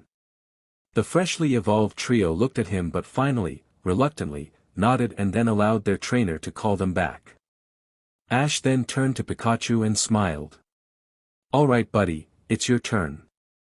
Pikachu's eyes seemed to light up at that but he nodded regardless, eagerly, and then bounded down off his shoulder and stood ready to battle, cheeks sparking. He was just as calm as he was unafraid. The grunts soon ordered their Pokémon to attack and the small, powerful electric type got ready by striking a low crouching position. Ash kept his eyes locked onto the incoming horde of Rattata, Raticate, Ekans, Coughing, Zubat, Golbat and others. Brock, Misty and Seymour looked on anxiously but he remained calm. "Alright Pikachu dash," his voice was steady and even. "Charge up Thunderbolt and integrate it with focused lightning. Make it stronger than you did earlier against that last group but don't hurt these Pokémon. It's not their fault who they're forced to serve." Pikachu nodded and began sparking his cheeks again. As he did this, his whole body started glowing bright yellow while he commenced to chanting, almost as though he were about to call upon some magical electric spell. "Pika! Pika! Pika! Pikachu!" Within only seconds, an incredibly powerful and widespread thunderbolt was expelled from the yellow mouse's body and struck each and every one of the grunts' Pokémon like a bullseye on a target. All of the poor victims of the attack could only wail in agony as they were mercilessly electrocuted before, eventually, the lightning bolt exploded. When the smoke and ash of the last devastating attack cleared, it showed all of the Team Rocket Pokémon now laying on the ground, out cold and still convulsing from the high-voltage smackdown. The grunts themselves all gaped in undisguised horror and quickly returned their defeated Pokémon before slowly backing away from Ash. Zager was so enraged upon seeing this that his face turned a similar shade of purple as the shirt under his lab coat. "You are all completely hopeless. Why can you not defeat a simple child? What is wrong with you?" Off in the same corner of the cavern they had been in all along, Jessie, James and Meowth were staying huddled away from the ongoing commotion behind a large cluster of rocks.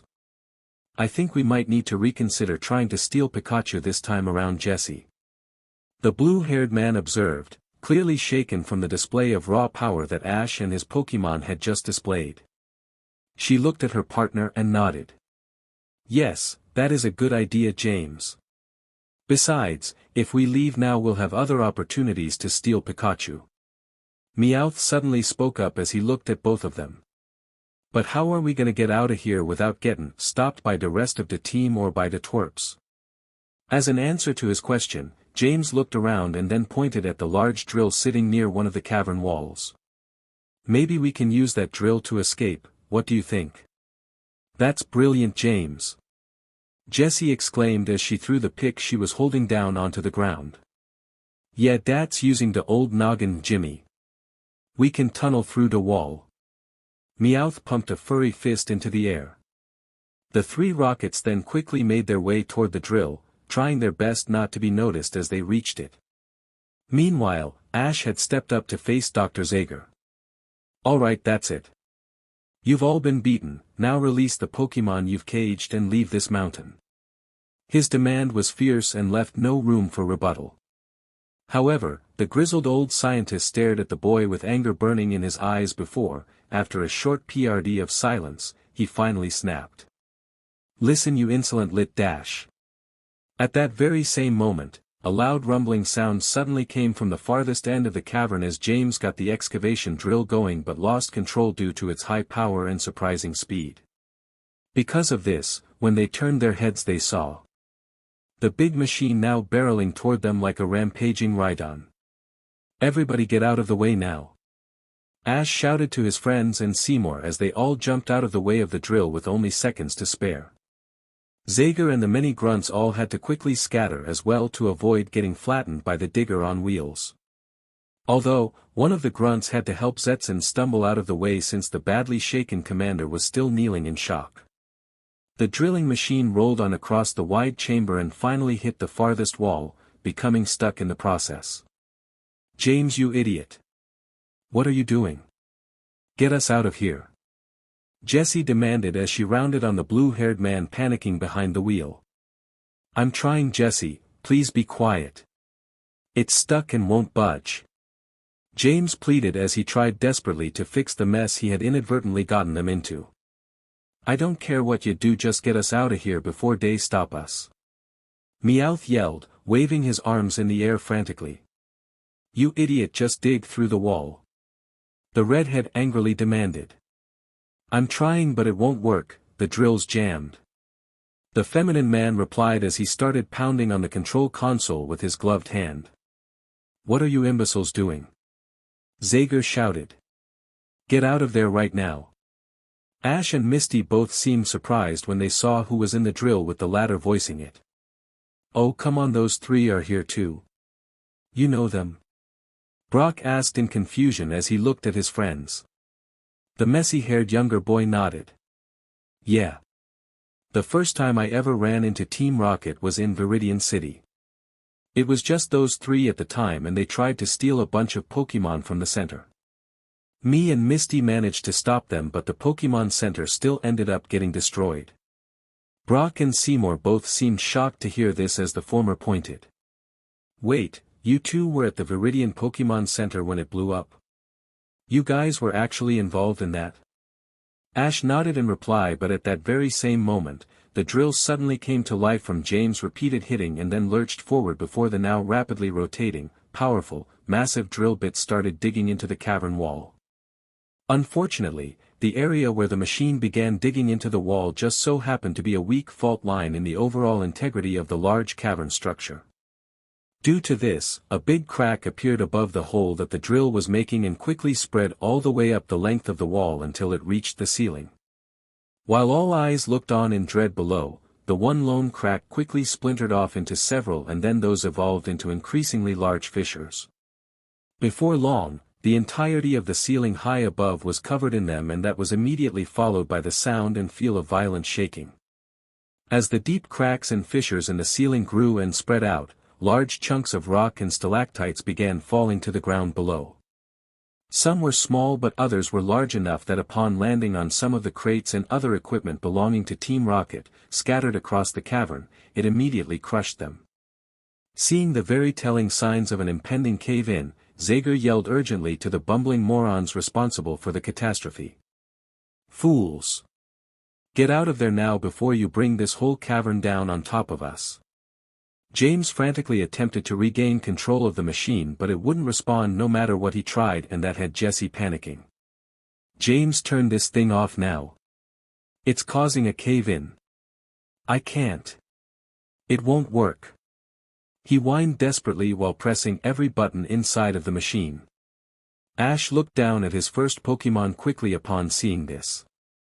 We have to stop that thing before it does any worse damage and brings this place down faster. Pikachu used Thunderbolt on the drill and tried to short-circuit it. Pika. He nodded and then ran up to the drill before unleashing a powerful electric bolt that hit the wayward machine and immediately went to work frying its circuits. Yaya. The three foolish rockets inside of the drill yelled as they were electrocuted as well. Soon, the drill began to go haywire and shook in place wildly, the chaotic motion sending the trio flying out of the machine. At the same time, the chunks of rock falling from the ceiling turned into huge slabs, which cratered and shattered the rocky ground below on impact. Oh no! I think this whole cave is going to come down. A terrified Seymour panicked. He, Ash and the other two suddenly had to jump out of the way of a particularly large chunk of rock that fell from the ceiling and landed right where they had just been standing. Dr. Zager, realizing the danger they were all in, yelled to the rest of his team. Get out of here now, you idiots, don't just stand there. This cavern is going to collapse at any minute. All of the grunts were jump-started at his words and then began running frantically for the entrance tunnel in order to save themselves from being buried alive. Even James, Jesse, and Meowth quickly stood up and managed to slip away into the crowd of their fellow rocket cronies without being noticed. Then again, their fear of being buried alive made them care less whether or not they were seen.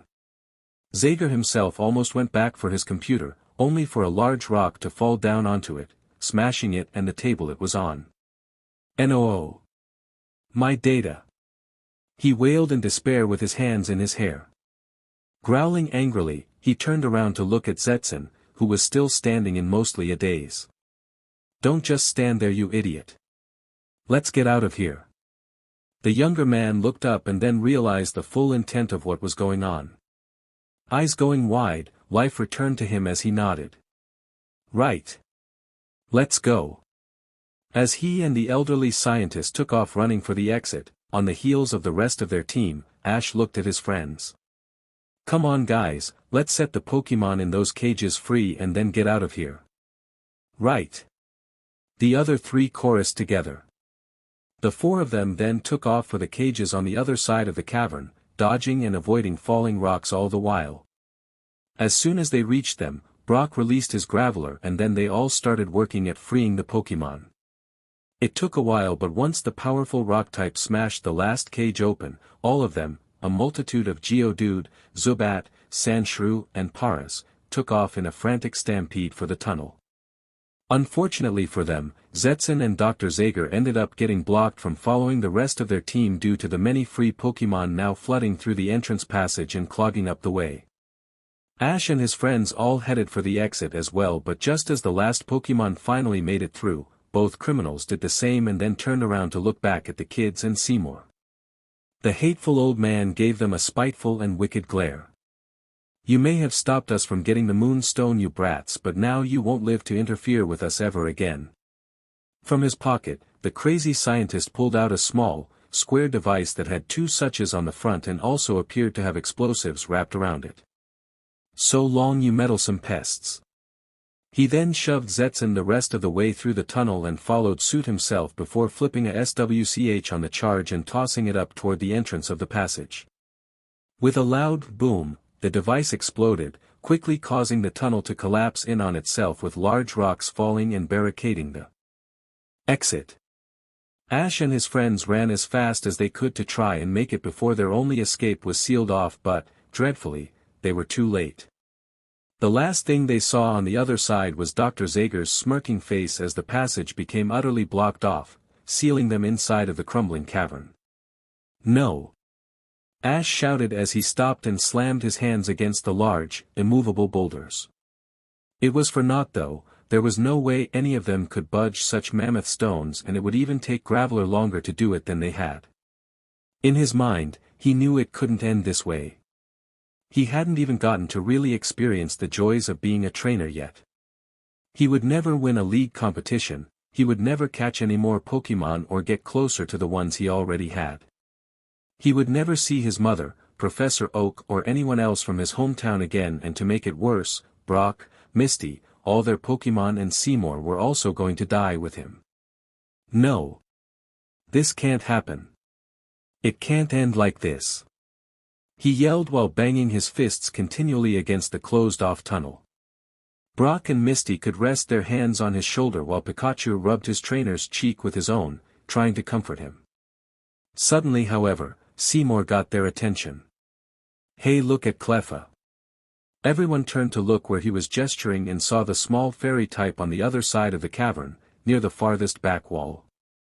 It was standing near a few large rocks and was motioning them over in a quick series of gestures. Confused, they all nonetheless ran over to the pink Pokémon, dodging falling rocks every step of the way. When they finally reached Cleffa, it started pointing at the large mound of rocks beside it. Cleffa.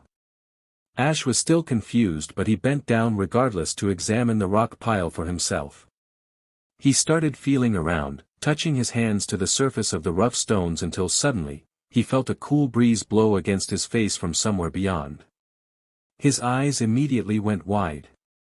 "Hey, I think there's another way out behind these rocks." Brock quickly got down next to him and moved in close until he could feel the breeze for himself. Once he did, his head snapped up. "You're right, Ash. But how are we supposed to get through? We'll never be able to move these rocks in time." Misty yelled in reply while looking up at the crumbling ceiling above. Brock looked over at his Graveler, whom was still out. "Leave that to us.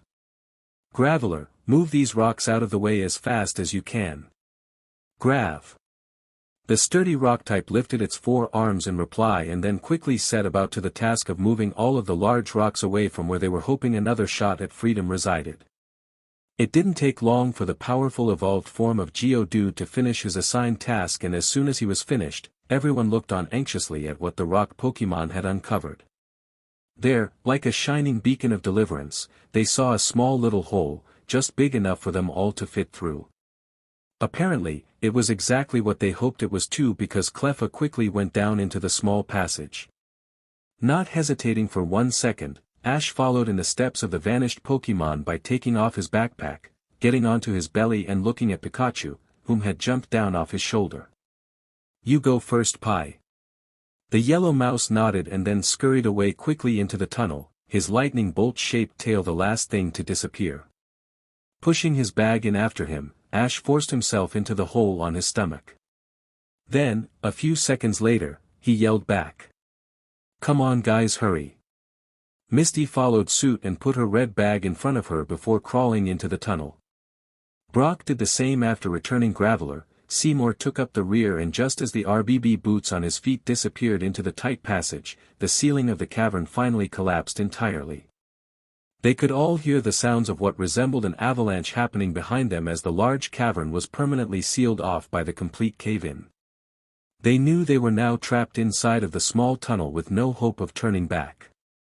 All they could do was force themselves onward, wherever it may lead, and hope it lead to freedom.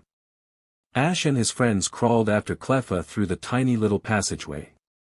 They were literally dragging themselves along the rocky, rough ground on their bellies as the tunnel curved, twisted and turned in a complex, unpredictable pattern. Since the space was so tight, Ash and his 2 friends had to push their packs ahead of them every foot or 2 before they themselves could move on.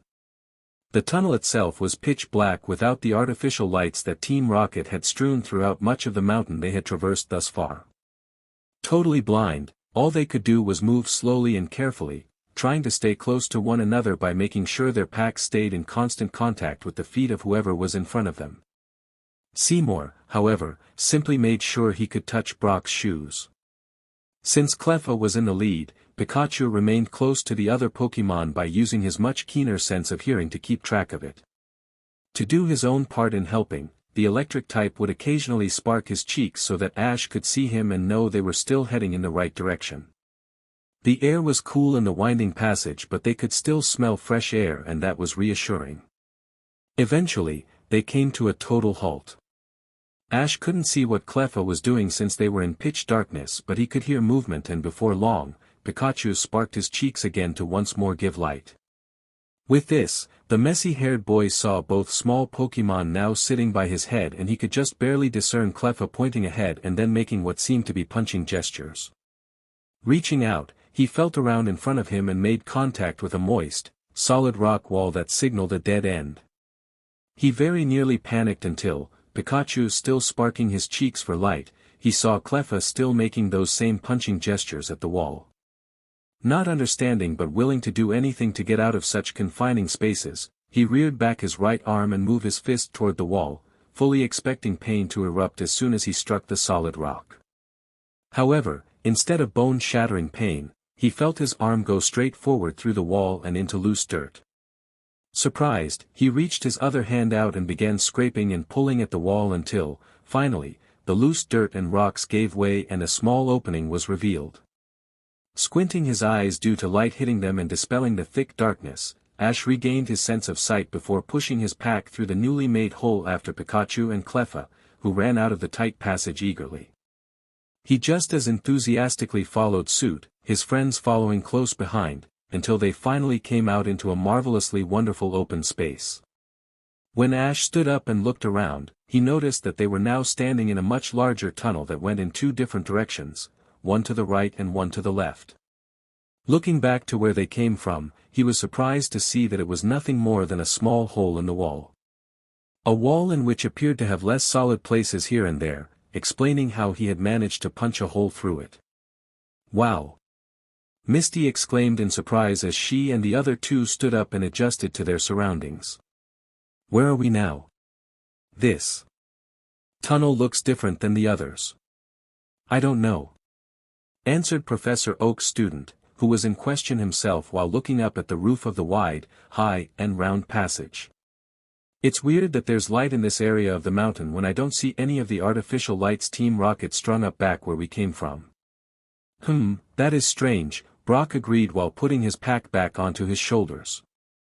It's totally bright in here but I don't see any lights anywhere. Seymour, for his part, was examining the walls of the new tunnel and hummed while adjusting his big-rimmed glasses. This tunnel is definitely much different than any of the others I have ever seen here in Empty Moon. The mineral deposits in these walls are visible to the naked eye and the composition of the dirt is quite rich. He reached down and ran his hand through some loose dirt on the ground near the wall. I can tell just by the feel. Suddenly, Cleffa called out to them from the tunnel that veered off to the left, gesturing at the same time for them to follow. Ash and his friends resituated their packs onto their shoulders and did as the little Pokémon bade, walking after it as Cleffa bounced down the passageway. As they trekked along the path that wove smoothly through the mountain's interior, they soon got the feeling that they were going up at a slight incline. After a few minutes of the gradual ascent, the tunnel leveled out again and then stopped. To their great displeasure however, they eventually found a huge boulder blocking their way. Great! How are we gonna get past this? Misty gestured and sighed. We came all this way only to hit a dead end. No offense Ash but I'm pretty certain you won't be able to punch your way through this one. Undeterred, Cleffa bounced over and then hopped right in front of the boulder, calling out in a loud voice as she stopped. Clef Cleffa Clef. Clef Cleffa. Ash and the others watched in amazement as, after only a few moments of waiting, the large boulder suddenly started rolling to the side and eventually came to a stop with a loud thudding noise. Beyond that there was now a large opening revealed and standing on the other side of the high-arched, stone entryway were two Clefairy with their fingers pointed up in the air. Clefairy! Seymour exclaimed excitedly while pointing at the two newly appeared Pokémon. Two real-life Clefairy. Oh wow! Cleffa bounced up to both of its evolved forms and then began speaking in a reasonably fast speed while gesturing at the four humans and Pikachu.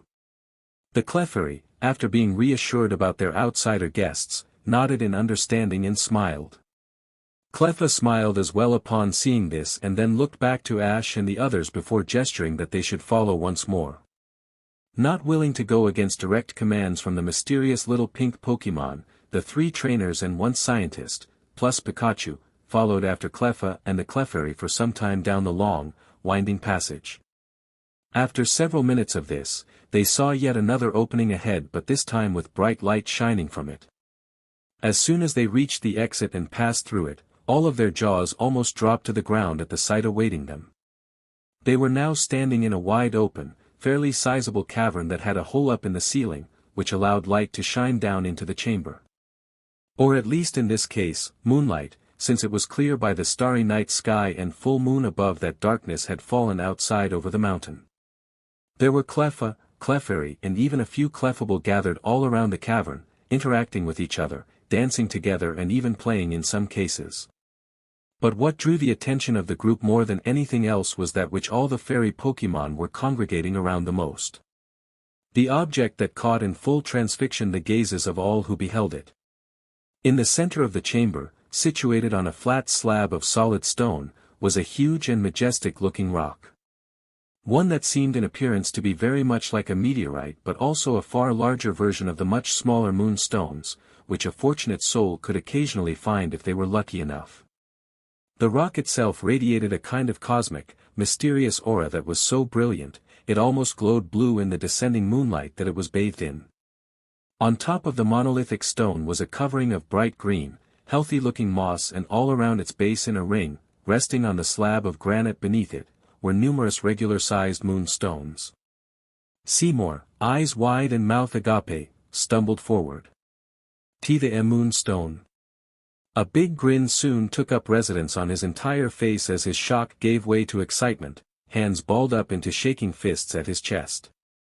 "It's actually here. I can't believe I've finally found it." "Yes. Woohoo."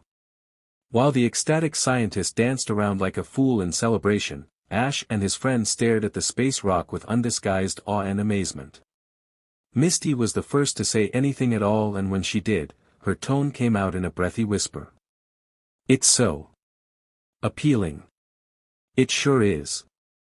Brock nodded in agreement as he too stared transfixed at the almost glowing rock.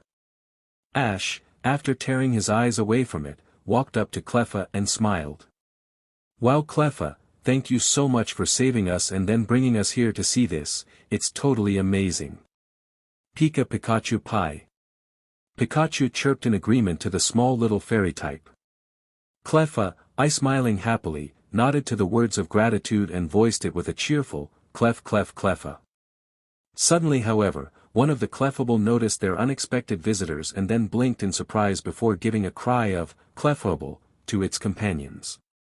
As soon as this happened, all of the Cleffa quickly hopped away to hide behind a few Clefairy and Clefable while the rest all flanked behind the biggest of the latter and then moved in to swiftly surround the humans.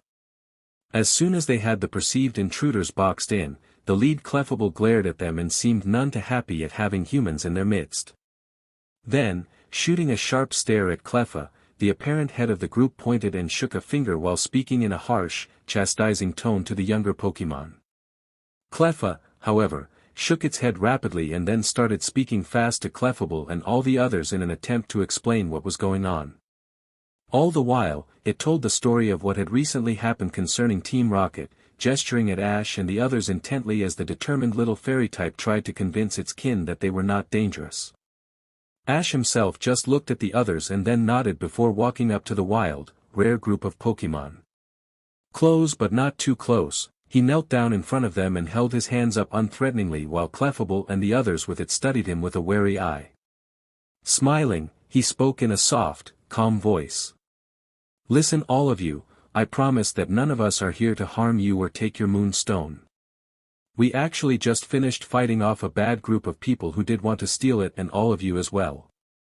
I promise, we're your friends." Pikachu even helped by waving his small arms as he jumped down next to Cleffa. "Pikachu Pie. Pikachu Pie Pie Pikachu Pie. Pikachu Pie, Pikachu." Clefable considered what Ash said for a long moment and then looked to Cleffa for confirmation. The small Pokémon nodded vigorously, showing that it was indeed the truth. Having its mind put at ease, Clefable smiled and patted Cleffa comfortingly before turning to Ash and his friends. Then, extending a friendly gesture toward them, it nodded.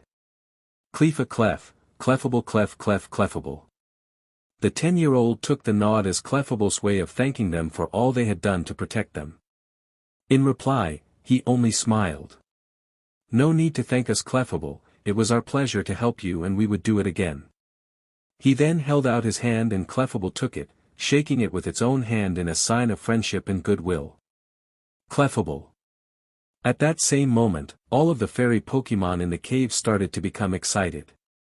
Ash and his friend looked toward the source of what was causing their sudden excitement and noticed that the moonstone had begun glowing in a very noticeable bright blue color. The air itself seemed to radiate with some kind of mysterious energy and the moonlight that was bathing the cave in its light appeared to take on a blue shade itself. What's going on? Misty asked as she looked around and felt bumps appear on her skin from the invisible energy that was charging the atmosphere. I think this is the power of the moonstone. We're about to see it firsthand. Seymour exclaimed excitedly. As the group watched the strange event unfold before them, several of the Clefairy began doing a unique hopping, twisting, and spinning dance routine around the moonstone, each one perfectly in sync with the other. As they did this, the Cleffa and Clefable in the cave stood on the outside of the dancing circle like it were a ritual taking place. One by one, each Clefairy would end their dance by reaching up and touching the glowing moonstone. Immediately upon doing so, all of the ones who touched it would begin glowing and changing shape as they evolved into Clefable themselves. Ash, amazed at what he was seeing, took off his backpack and then pulled out his researcher journal before furiously beginning to scribble notes down into it. As he wrote, he looked back and forth, from the evolving Clefairy to his journal again and recorded every second of what he saw. By the time the ritual was finally over, half of the Clefairy in the cave had evolved into Clefable. Ash and his friends just continued to stare in awe at what they had just seen while Seymour broke the silence with a loud shout. That was amazing. After all of these years spent looking for Clefairy and the Moonstone, my journey is finally complete. I actually got to see the power of the Moonstone for myself. This is great. With a power like that, it's no wonder Team Rocket wanted to steal the Moonstone, Brock commented thoughtfully with a hand to his chin. Yeah, can you imagine if they would have gotten their hands on this thing? That would have been horrible. Misty shivered at the thoughts of what could have been. The squinty-eyed teen nodded. Especially since the smaller moonstones can also be used to make other types of Pokémon evolve as well. I would imagine this big one can do the same thing. Well, they didn't get it and they never will. Ash put his journal away and stood back up, though he did not put his pack on yet. Those three idiots made sure of that when they brought the chamber down that lead here. I just hope Team Rocket got spooked enough from this that they don't try anything here again. Remember that other tunnel we saw before Cleffa brought us here to the Moonstone? I don't know where that leads and I hope they never do either. His friends nodded in agreement as Seymour turned to them and spoke. You know, I think I might know why these tunnels in particular have light whereas the ones in other areas of the mountains do not. Seeing that he had an intrigued audience, he went on. The Moonstone gives off a very bright glow and as we saw before the Clefairy's ritual, it somehow has a connection to the moon itself. I think it somehow absorbs lunar light from the hole in the ceiling above. He gestured to the large gap in question that showed the night sky outside. And then filters that light through the tunnels that are closest to it. The three young trainers seemed surprised to hear that, but it was Misty who spoke. What kind of connection does the Moonstone actually have to the moon though, I wonder? Seymour smiled and raised his finger. Well, as I told you earlier, it has always been my theory that the Clefairy species came to this planet from space, specifically from the moon. His listeners went wide in the eyes hearing that and all three spoke at the same time, now more willing to believe his seemingly crazy ideas than before. From the moon? He nodded eagerly and turned to gesture at the fairy types in the cave. That's my theory at least, yes. Clefairy are found in many different parts of the world and in many different regions. I think they were the ones who originally brought many of the smaller moonstones to our world and left them scattered all over. Then, at some point after that, other species of Pokémon found they could interact with the moonstone and evolve as well. With the kids hanging on to his every word, the over-exuberant scientist continued. I believe there are still Clefairy and the other members of their evolutionary line on the moon, perhaps along with other types of Pokémon. And I also believe they still send smaller moonstones to Earth for their cousins who live here. But above all, I am inclined to believe that this big moonstone and all of Empty Moon itself is where the race of Clefairy on this planet first began. But how though? Ash finally asked as he broke their silence. How do you think they came here? Seymour gestured at the moonstone itself. I'm not sure exactly, but maybe their ancestors originally came here in the moonstone itself, somehow, and then dispersed throughout the world from here after that. But either way, all of these questions and more are why I have decided to make a decision. He then held out his arms and grinned excitedly.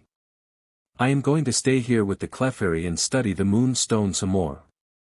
I've never really fit in anywhere else, and life behind a stuffy old desk at the museum just didn't suit me. I think my place is here. Ash seemed a little surprised at first, but then gave an encouraging smile. Well then, Seymour, I wish you the best. Brock and Misty nodded in agreement, but before they could say anything, the head Clefable walked up to Ash while holding 3 normal-sized moonstones in its hands, which had been taken from beneath the big one. Clefable. The tiny winged, pink Pokémon held the stones out to Ash, and he looked at them in a mixture of surprise and confusion. For me. He pointed at himself for emphasis, and the evolved form of Clefairy nodded. Clefable. After overcoming his shock at the very kind gesture of what must have been gratitude, he took the trio of small space rocks and smiled. Thank you, Clefable, I really appreciate this. The leader of the Empty Moon Clefairy smiled in reply, but then had its attention drawn to Cleffa, whom was poking at the bigger Pokémon. While Ash put the moonstones away into his pack, he watched as Cleffa spoke with its leader in what appeared to be an imploring manner. Clefable listened to its smaller kin and then looked over at Ash before turning its attention back to Cleffa. After a few moments, the evolved form of Clefairy smiled and gave small nod. This caused the smaller Pokémon to jump into the air happily before hopping over to the boy who had been the subject of conversation. Animatedly, Cleffa began talking to him while making gestures that he didn't necessarily understand. However, in order to really drive the point home, the little pink Pokémon started pointing at the Pokeball that hung on the cloth belt around his waist. It was only at that point did he finally understand what the tiny fairy type was trying to say. Are you trying to say that you want to come with us, Cleffa? He gestured at himself to make sure there were no misunderstandings. The Empty Moon native nodded vigorously and started to chant of its eager longing while hopping up and down. Cleffa. The flattered young man smiled as his guess was rewarded with a very enthusiastic reply, but, just then, he also remembered a promise he had earlier made and turned to the passionate Clefairy lover. Hey Seymour, I know we told you earlier that we wouldn't capture any of the Clefairy while we were here, but...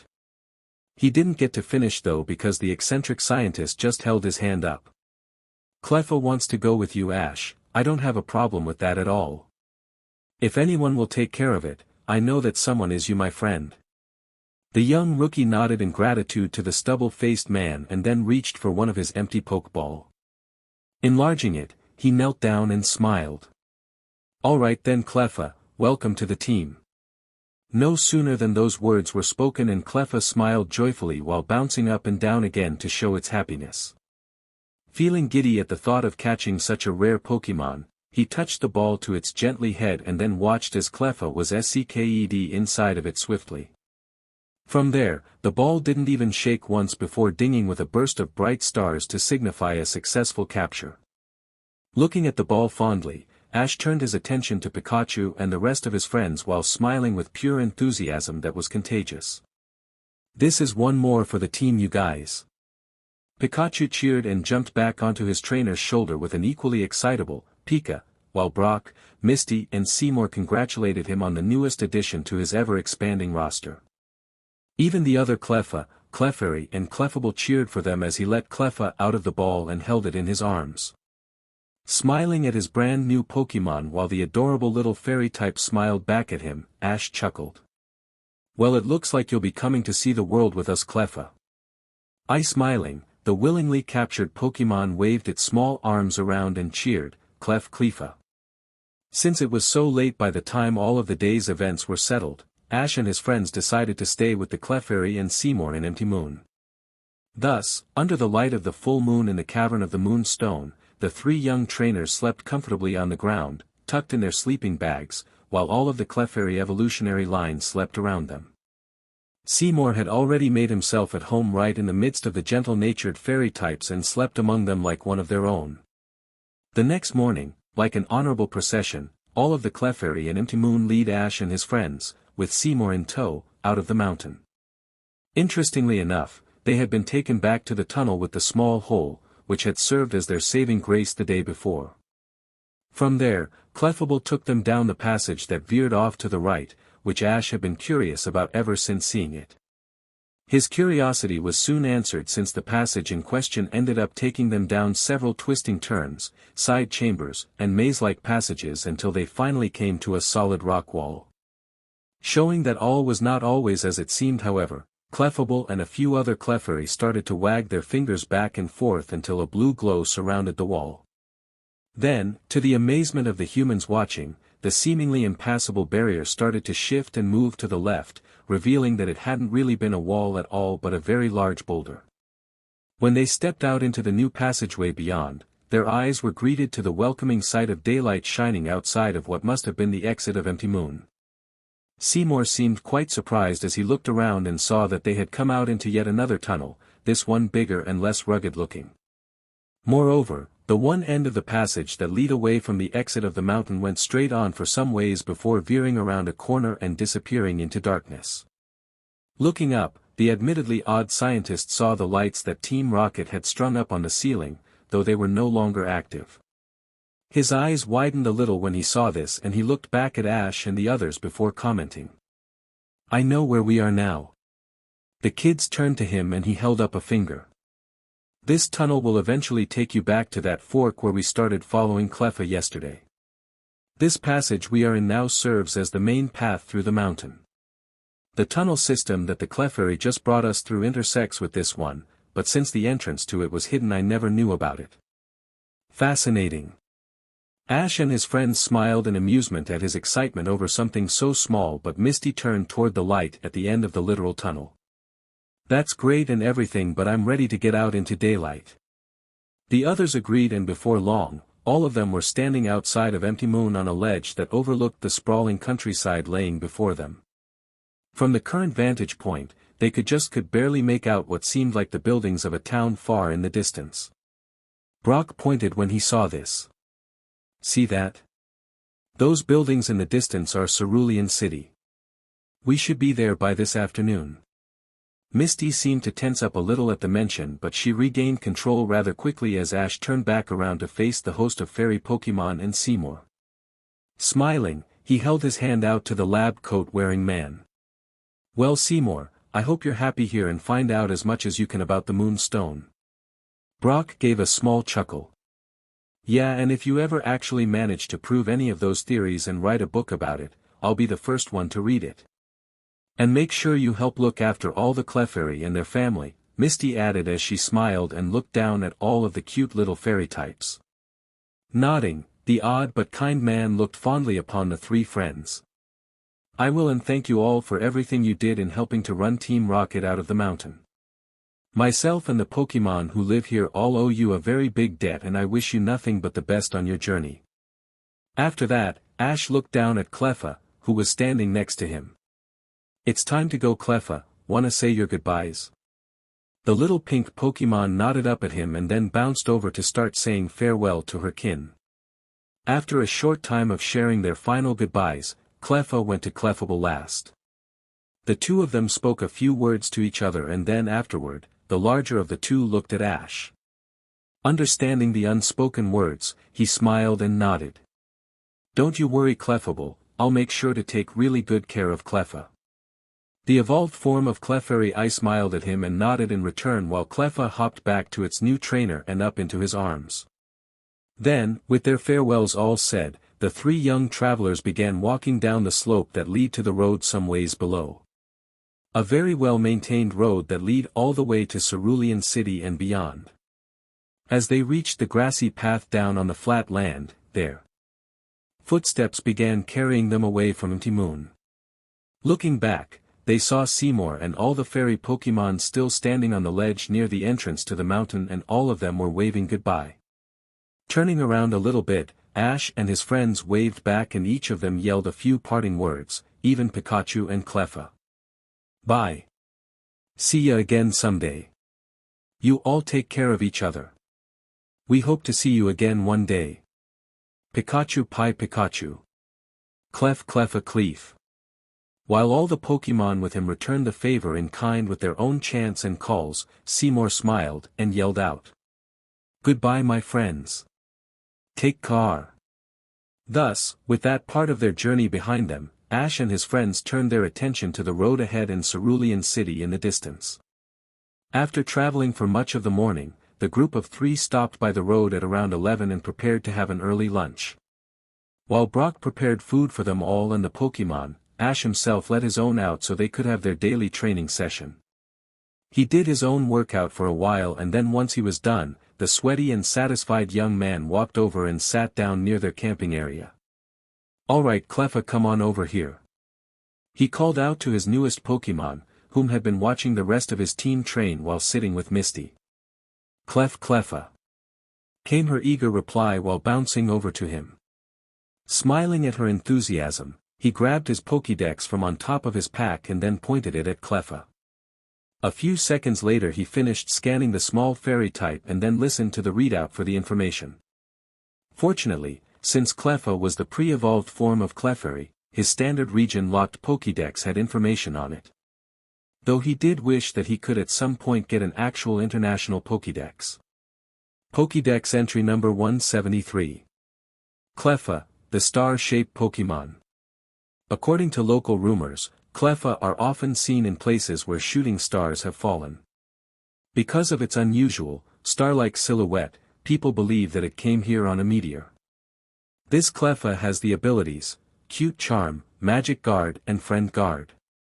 This Pokémon is female and knows the moves, Pound, Sing, Sweet Kiss, Copycat and Magical Leaf. After Dexter finished reading out the information on his newest Pokémon, Ash hummed and tapped his lip. Well. Let's see, I think those are all the moves you can learn right now before you evolve, but let me check just to make sure. He then manually looked back through the entry for Cleffa and glossed over her moveset. After a few seconds he nodded and looked back down at her. Yeah, that's it until you evolve into Clefairy. So putting his Pokédex away, he put a hand on his knee and drummed his fingers upon it. What I think we're gonna do is work on your physical abilities and start practicing on improving and strengthening the moves you already know. You ready, Cleffa? It won't be easy training, but it will make you stronger. A lot stronger. The small little fairy type nodded firmly and raised her tiny arms up. Cleffa Clef. With that, the two of them went to start her new training regimen.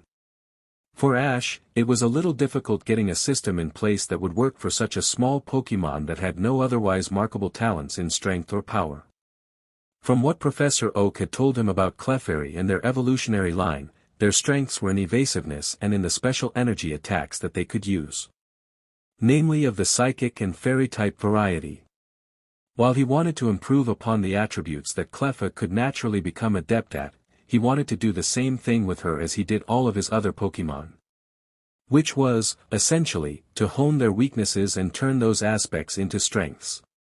For Cleffa, this meant building upon her strength and power, as well as other attributes, so that she would become well-rounded. To do this, he put her on the same standard physical training program that his other Pokémon followed, only individualized for her own unique needs. First he had her do a series of fast hops and jumps from one end of the road to the next, about 50 yards, while wearing a weighted body HRNSS he had picked out for her.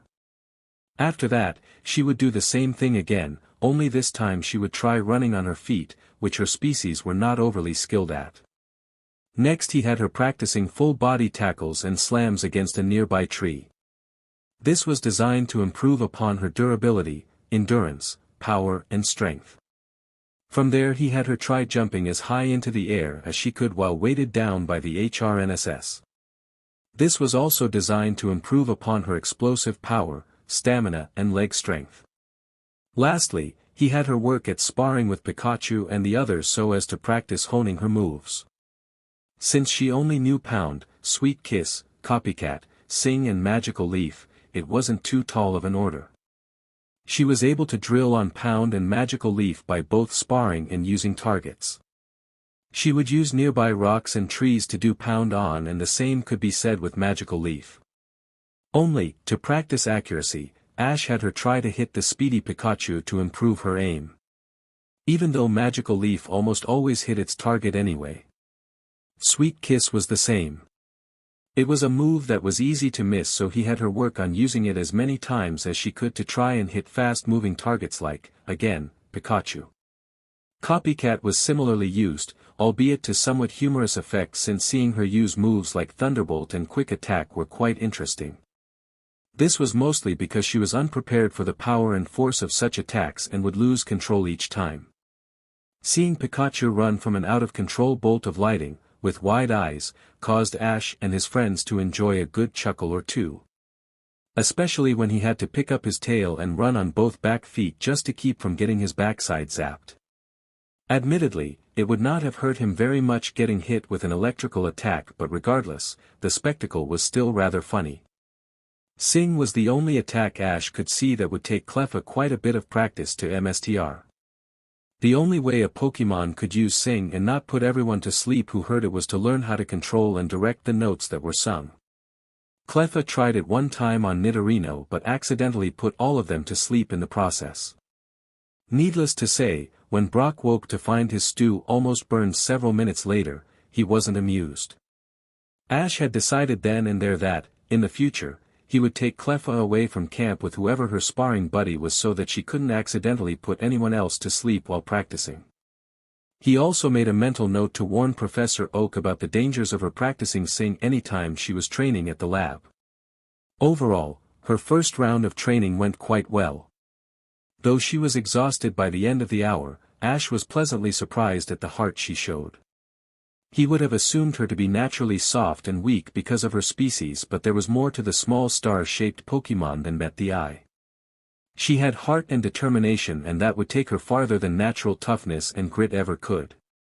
When they were all done with their workouts for the day, Ash sat down with a sigh next to Misty and enjoyed the delicious herb stew that Brock had prepared. As he slurped the light and creamy meal, the amber-eyed boy watched all of his Pokémon eagerly dig into their own food as they ate with the ones belonging to Brock and Misty.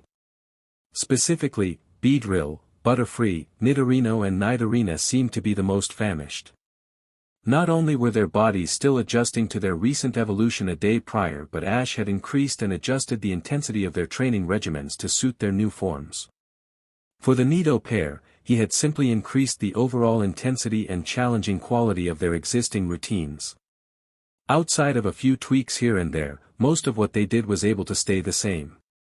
Only now they had new moves to work on, more power available to their larger bodies, and the weight on their training harnesses had been decently increased. When they first decided to sit down and break for lunch, Ash had used his Pokedex to send Fiero away to the lab and, since that left only Pikachu, Nidorina, Nidorino and Cleffa on his team, he requested for Butterfree and Beedrill to get sent back to him. Even though Fiero and Raticate were also newly evolved, he knew that they would be able to get by with their current training regimens without much difficulty. Beedrill and Butterfree were different though. Since neither one of them were used to having wings, Ash had to completely restructure their training regimen, and once they were returned to him, it took a portion of their 2-hour break just getting both of them squared away. Almost as much as it did for Cleffa. While the intensity and main focal points of their training remained the same, he had needed to set both bug types up on a more modified routine that made use of their new flying capabilities as well. They still wore their body weights, like all the rest, but they now also did an individualized version of the aerial training techniques that Fiero and Pidgeotto did. Ash wanted to strengthen their wings now as well, not merely their fragile insect bodies. Butterfree and Beedrill also had a plethora of new moves to improve upon, as well as a few other aspects of their general physical capabilities that could be strengthened. All in all, they, like Cleffa, had adjusted well, and he knew that in time, their new training regimens would come to pay off dividends. It was with that thought in mind that, as he ate, Ash decided to make a call to the lab with his transceiver. After several rings, the screen came to life and showed Professor Oak sitting at his video phone. And from the background, he was apparently using the phone that was in the main ground floor research area of the lab. "Hey Professor." The boy greeted with a smile and a wave. "How are you?" The older man smiled as well when he saw who it was. "Ash, what a nice surprise." "I'm doing quite well, thank you for asking. How about yourself? I trust things are going well for you." His student nodded, the air of positivity around him being palpable. "Yeah, it is. Me and my Pokémon won a Boulder badge at the Pewter City Gym, and then Brock, the gym leader, decided to come with us. He's a really great guy and a super cook. He's also great with Pokémon and wants to be a breeder." He then turned his wrist around so that the camera of his transceiver was pointing toward Brock, whom was eating across from he and Misty. "This is him, Professor." The teenager smiled and waved the hand holding his spoon. "Hey Professor Oak, it's an honor to meet you. Ash has talked about you a lot. I can't tell you how much I respect your theories and opinions on Pokémon." The gray-haired man nodded and smiled kindly. "Well, thank you Brock, always nice to meet an admirer. It's nice to hear you are traveling with Ash, and I wish you luck on your endeavors to become a Pokémon breeder." Ash then turned his device toward Misty beside of him. "And I can't remember if you've gotten to talk to her yet like Mom did, but this is Misty, another friend of mine. She's traveling with me too, and she wants to be a water Pokémon MSTR." The orange-haired girl in question smiled nervously at the screen on Ash's wrist and greeted politely. "Hello Professor Oak, it's so great getting to talk to you. I've seen some of your lectures about water Pokémon on that educational show you have, and I think they were absolutely amazing." The grandfather of Gary Oak simply chuckled in good-natured amusement. "Well, thank you Misty. As I told Brock, it is always very rewarding getting to meet a fan. I hope to get to meet both of you sometime with Ash. Keep shooting for that dream of yours." After directing the camera back to him and off Misty's now bright red face, Ash smiled into it.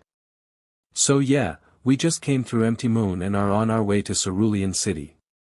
We stopped for lunch though, and I took that time for me and my Pokémon to train. You already know Spearow evolved since I just sent him to you earlier, but my Nidoran duo did as well. I also caught a new Pokémon, a Cleffa." The smoothly shaven researcher smiled proudly at his pupil. "Really now? A Cleffa you say? That is quite a rare catch indeed my boy, you rarely see Clefairy in Empty Moon, let alone Cleffa. And I am very glad to hear your Pokémon evolved Ash, no doubt your diligence in training sped up the process greatly." He held up a hand. "So far most of the Pokémon you've caught have already evolved at least once, and you have captured a fair few. So far you have 5 Pokémon with me here at the lab, and that is an accomplishment my boy." Ash sheepishly rubbed the back of his head. "Thanks Professor, but I actually called for a reason. I need to keep all the Pokémon I have with me right now for training purposes, but Fearow and Raticate have also just evolved. Before I get a chance to bring them to me, I want to advise them on what to do training-wise while they're there with you. Would you mind getting them for me?" Professor Oak nodded right away. "Absolutely Ash, just give me a few minutes and I'll send them your way.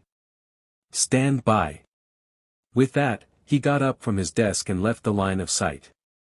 After a short time of waiting, Ash soon heard the sound of loud movement in the lab, followed quickly by the exited faces of all 5 of his Pokémon back home filling up the video screen on the lab's end.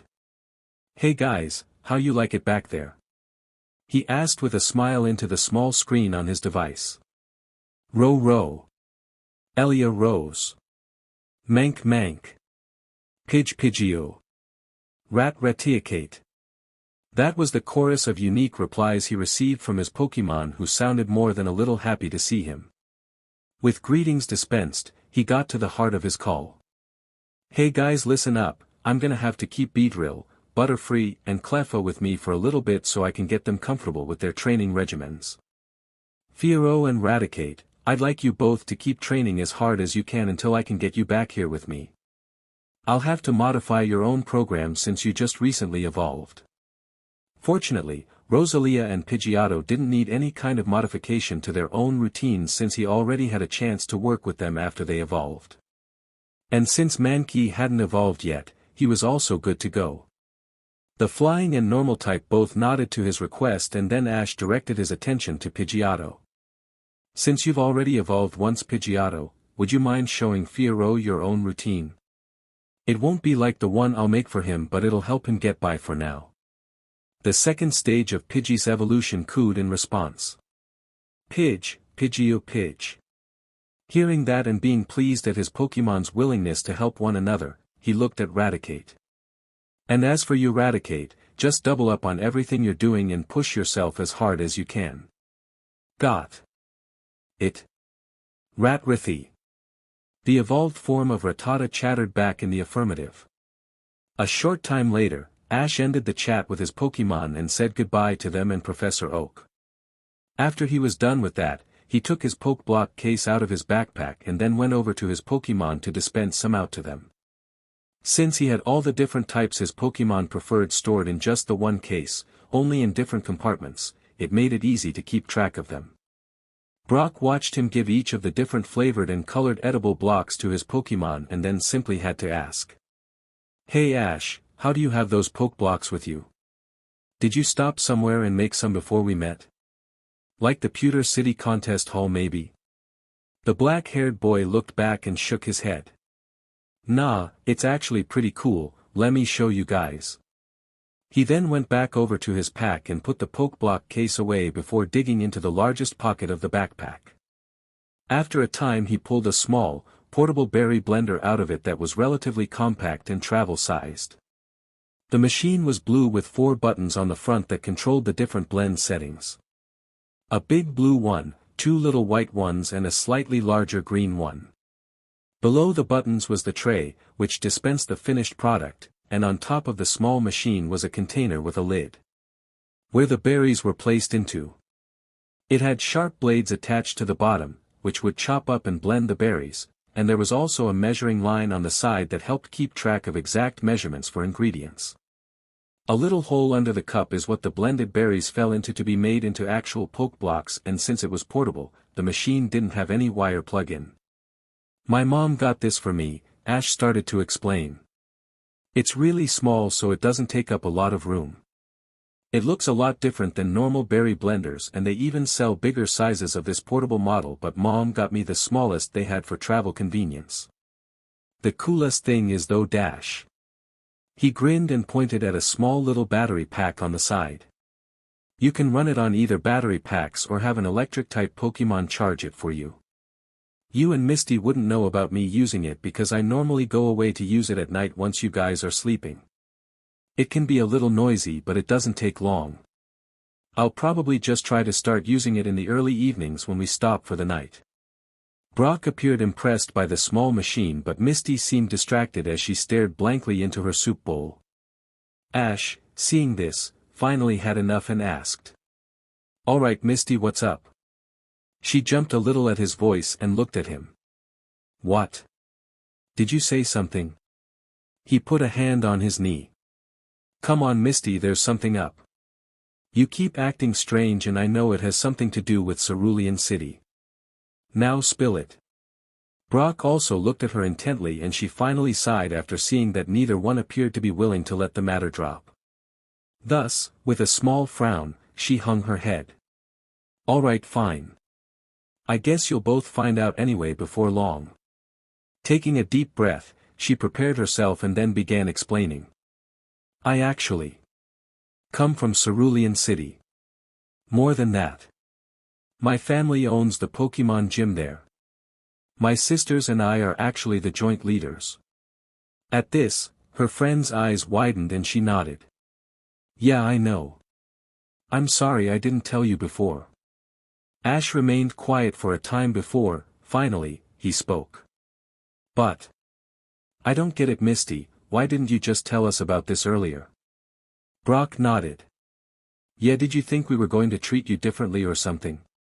The orange-haired shook her head. No, it's just. Well, I left under not the best circumstances. She sighed heavily again. My parents were the ones who opened the gym and ran it originally, but they died in a car crash when I was very little. My sisters are older than me, so they had to take over the duty of running the gym and looking after me. She then crossed her arms and huffed. Only they've really not done that great of a job at either. I basically had to raise myself, and then as soon as I was old enough to get my own Pokémon, I trained really hard to become certified as the 4th gym leader. She rolled her eyes. My sisters only care about their looks and performing in these water show performances they put on at the gym. They battle and everything, but they mostly choose not to and just shove all the gym leader responsibilities onto me. Misty dropped her shoulders. I decided to leave and go on a journey to become a water Pokemon MSTR, but my sisters just don't understand me. That's why I've been so hesitant to go back there once Ash brought it up. The boy in question shook his head. But Misty, it's not like you failed and are going back home to give up.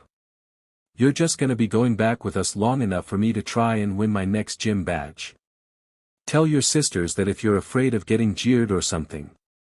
Brock nodded in agreement. Yeah, and besides, you'll have to go home sometime, Misty, so avoiding them just because you don't want them to tease you won't work, trust me. My family was broken for years just because my dad wouldn't face his mistakes and come look after us after our mom passed away. He raised a finger seriously. Take it from me, family is the most important thing you have, and avoiding them just because of some differences is never the way to go. Ash looked at her. He's right, Misty. I don't know why he never came back home, but I miss my dad every day, and I've never actually met him. Besides, you won't be going alone, we'll be with you. Brock nodded, and even Pikachu chirped comfortingly as he hopped into Misty's lap. She looked at the three of them and thought over their words before reaching down to pet Pikachu's fur and smiling. Well, I guess I can at least give it a try. We'll only be there for a short time anyway, so I guess I can put up with it for a little while. Her two friends smiled reassuringly at her and reached out to pat her shoulders before returning to their meals. They were almost done eating, and as soon as they were finished, they were going to pack up and start out for their destination again. It was only an hour or two trek from where they currently were, and they intended to make it to the city with plenty of daylight to spare. Well, this is it, Brock informed as they walked along the sidewalk that bordered one of the streets next to them. Cerulean City.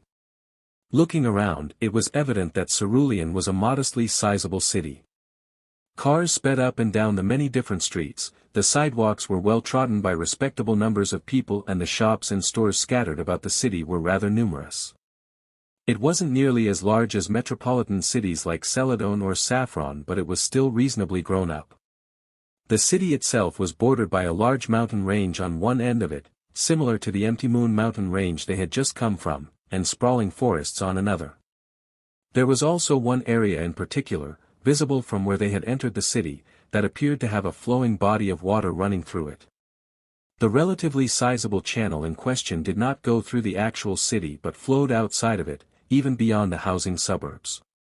It seemed to wrap around the mountain range before eventually veering away from it, across through open country and off into what was most likely the ocean far off. Or even to Vermilion City first before reaching the sea. The bigger part of the city itself was where the commerce and shopping districts were found, and all of that was mostly isolated in the middle of Cerulean. The urban housing areas, on the other hand, could be found on the outlying edges of the city. Near but not next to the large channel of water, at least not for the most part. At present, Ash and his friends were somewhere between the two divisions, and it was at the point when they came to a three-way intersection in the street that he turned to his orange-headed friend. So is there any way you can lead us to the gym? His question had Misty sighing and dropping her shoulders. Oh, I guess I can. It isn't far from here, the gym is located a little ways outside of the heart of the city. Brock hummed and put a hand to his chin. I really have something I need to do while I'm here, I just remembered. Ash looked over at him and tilted his head. Do you need to go do it now? The older boy shook his head. Nah, I'll be alright. Let's go and do your gym battle first, Ash, and then we'll go where I gotta stop by. With that decided, Misty took the lead and guided them through the streets of Cerulean City until they reached the outskirts of town, between the city and the suburbs. Eventually, they came within sight of a large and colorfully designed building, which she pointed to. Well, that's it. The gym was situated in what looked like the atmosphere of a park. There were trees, bushes and shrubs all around the immediate vicinity, but they were neatly maintained and kept well trimmed. The road leading up to the building had a sign stuck in the grass which was designed with a water theme. The sign had the image of a dugong on it and read Cerulean City Pokémon Gym right at the bottom. The gym itself was quite large and had a rounded dome shape. From the appearance, it looked like there was a far bigger section of the gym at the back and another one on the opposite side from it that was just as large. The top of the gym's rooftop dome was colored in pinkish magenta and yellowish orange stripes. There were also 3 sets of double doors that lead into the gym with windows spaced in between them. White and blue spiral columns held up the front-facing section of the building where the doors were, and above that, stretched across the bottom of the domed roof, was a design of what looked like white waves. All out in front of the gym there were also light poles to help illuminate the area after dark. There was even a snow cone vendor set up nearby that was shaped like a lapras, of which a banner beside of it explained in detail what it sold. Though at the moment, the stand was closed. The most distinguishing feature of the gym itself, however, was the large dugong attached to the front of the dome with letters reading below it, scrawled onto the waves, Cerulean Gym. In some ways it was like a far larger version of the sign down on the ground. All in all, if one could summarize up the entire description, it was far more eye-catching and noticeable than the Pewter City Gym. Interestingly enough, there were 3 men standing outside of the doors who were dressed in what seemed like red shirt and black briefs usher uniforms. Seeing this, Misty sighed and shook her head. Well, you won't be getting a battle with my sisters today, Ash. Not that I'm surprised. He looked at her. Huh? Why not? She started walking toward the gym. Because those 3 guys are the ushers who watch the doors and monitor who all comes in when my sisters are doing one of their water shows. Soon, they reached the set of double doors that were in the very center, and upon seeing them, one of the 3 ushers with brown hair held his hand out. Sorry kids, I can't let you in, the show is already about to start and we've closed the doors. However, Misty stepped forward and waved him off. It's okay, Ralph, it's just me. She then thumbed back at Ash and Brock. They're my friends. The man had a look of recognition pass across his face before he smiled and nodded to her. Oh, Misty. Wow, it is you, sorry about that, I wasn't paying attention there at first.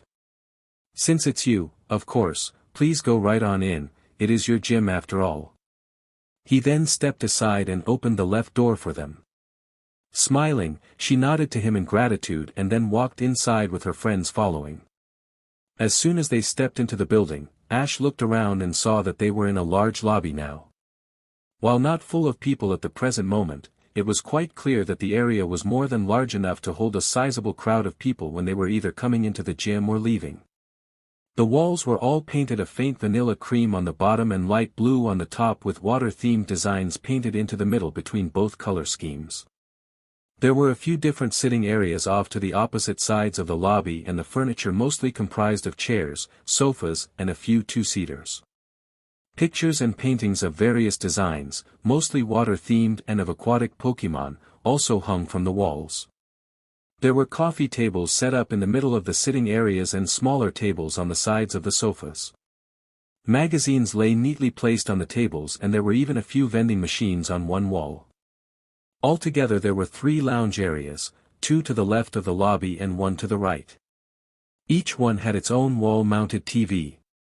There was a big front desk further into the lobby, up against the right wall, where 2 women were sitting behind computers typing away.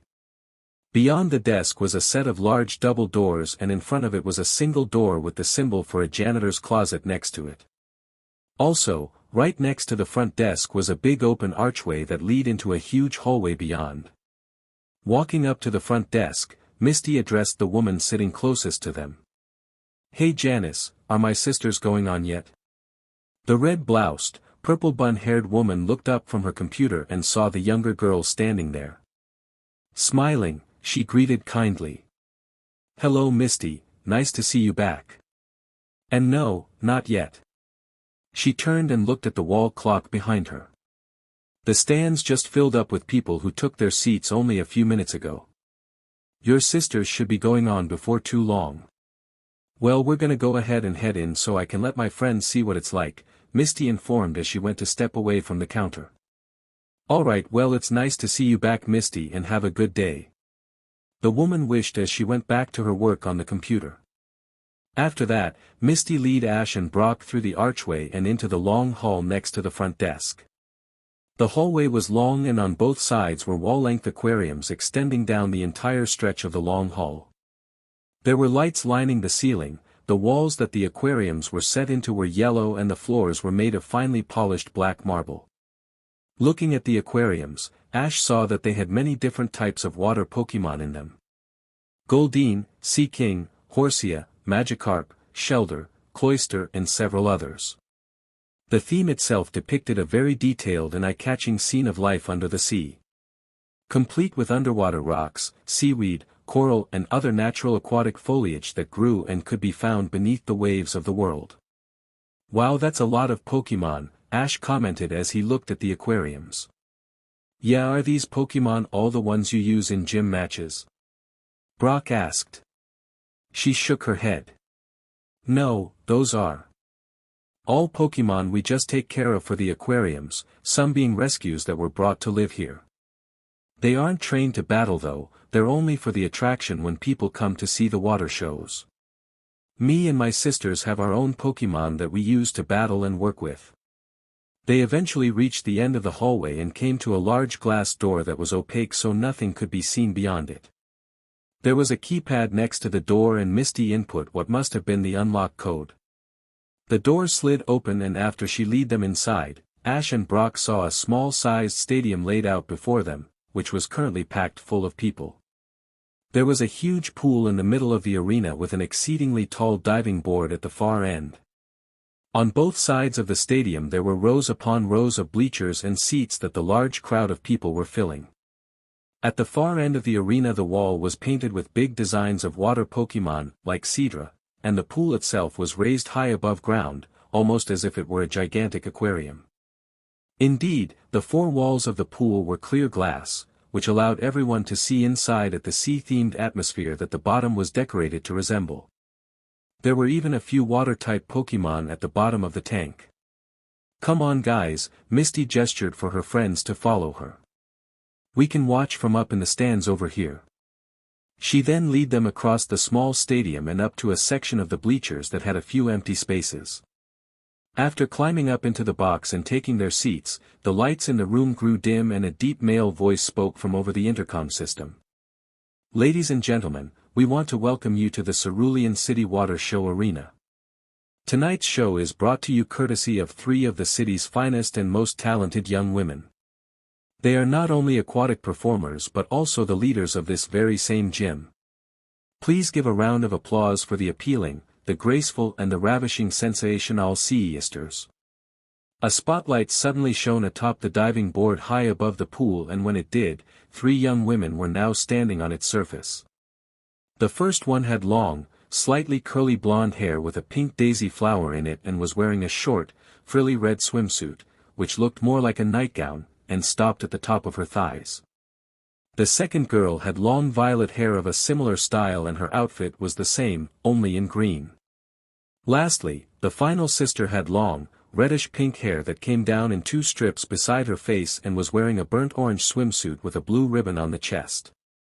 In turn, the announcer introduced each young woman that the spotlights were shining upon. Introducing first. The dazzling, the daring and the darling Daisy.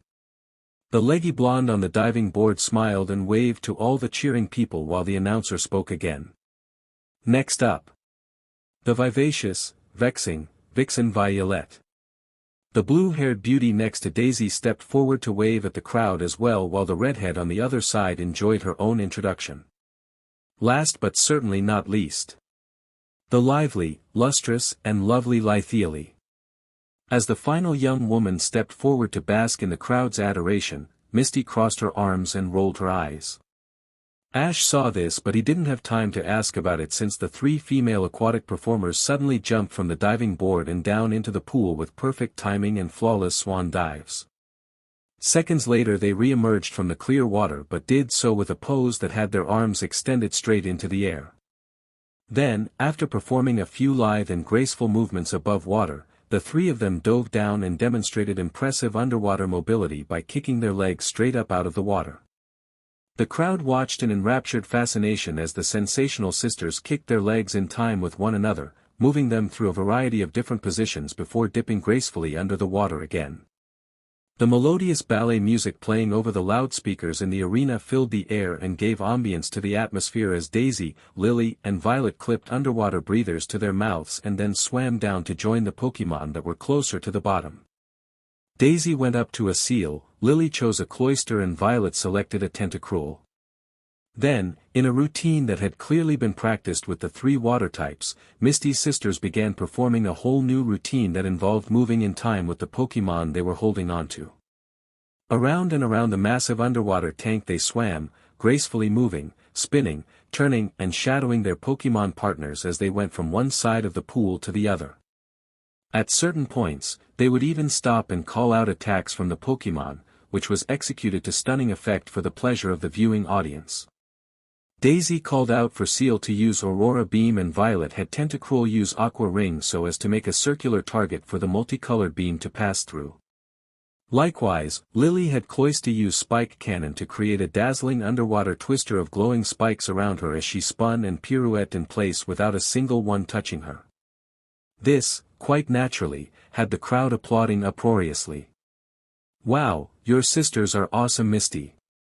Ash exclaimed with excitement as he and an equally captivated Pikachu watched the show unfold before them.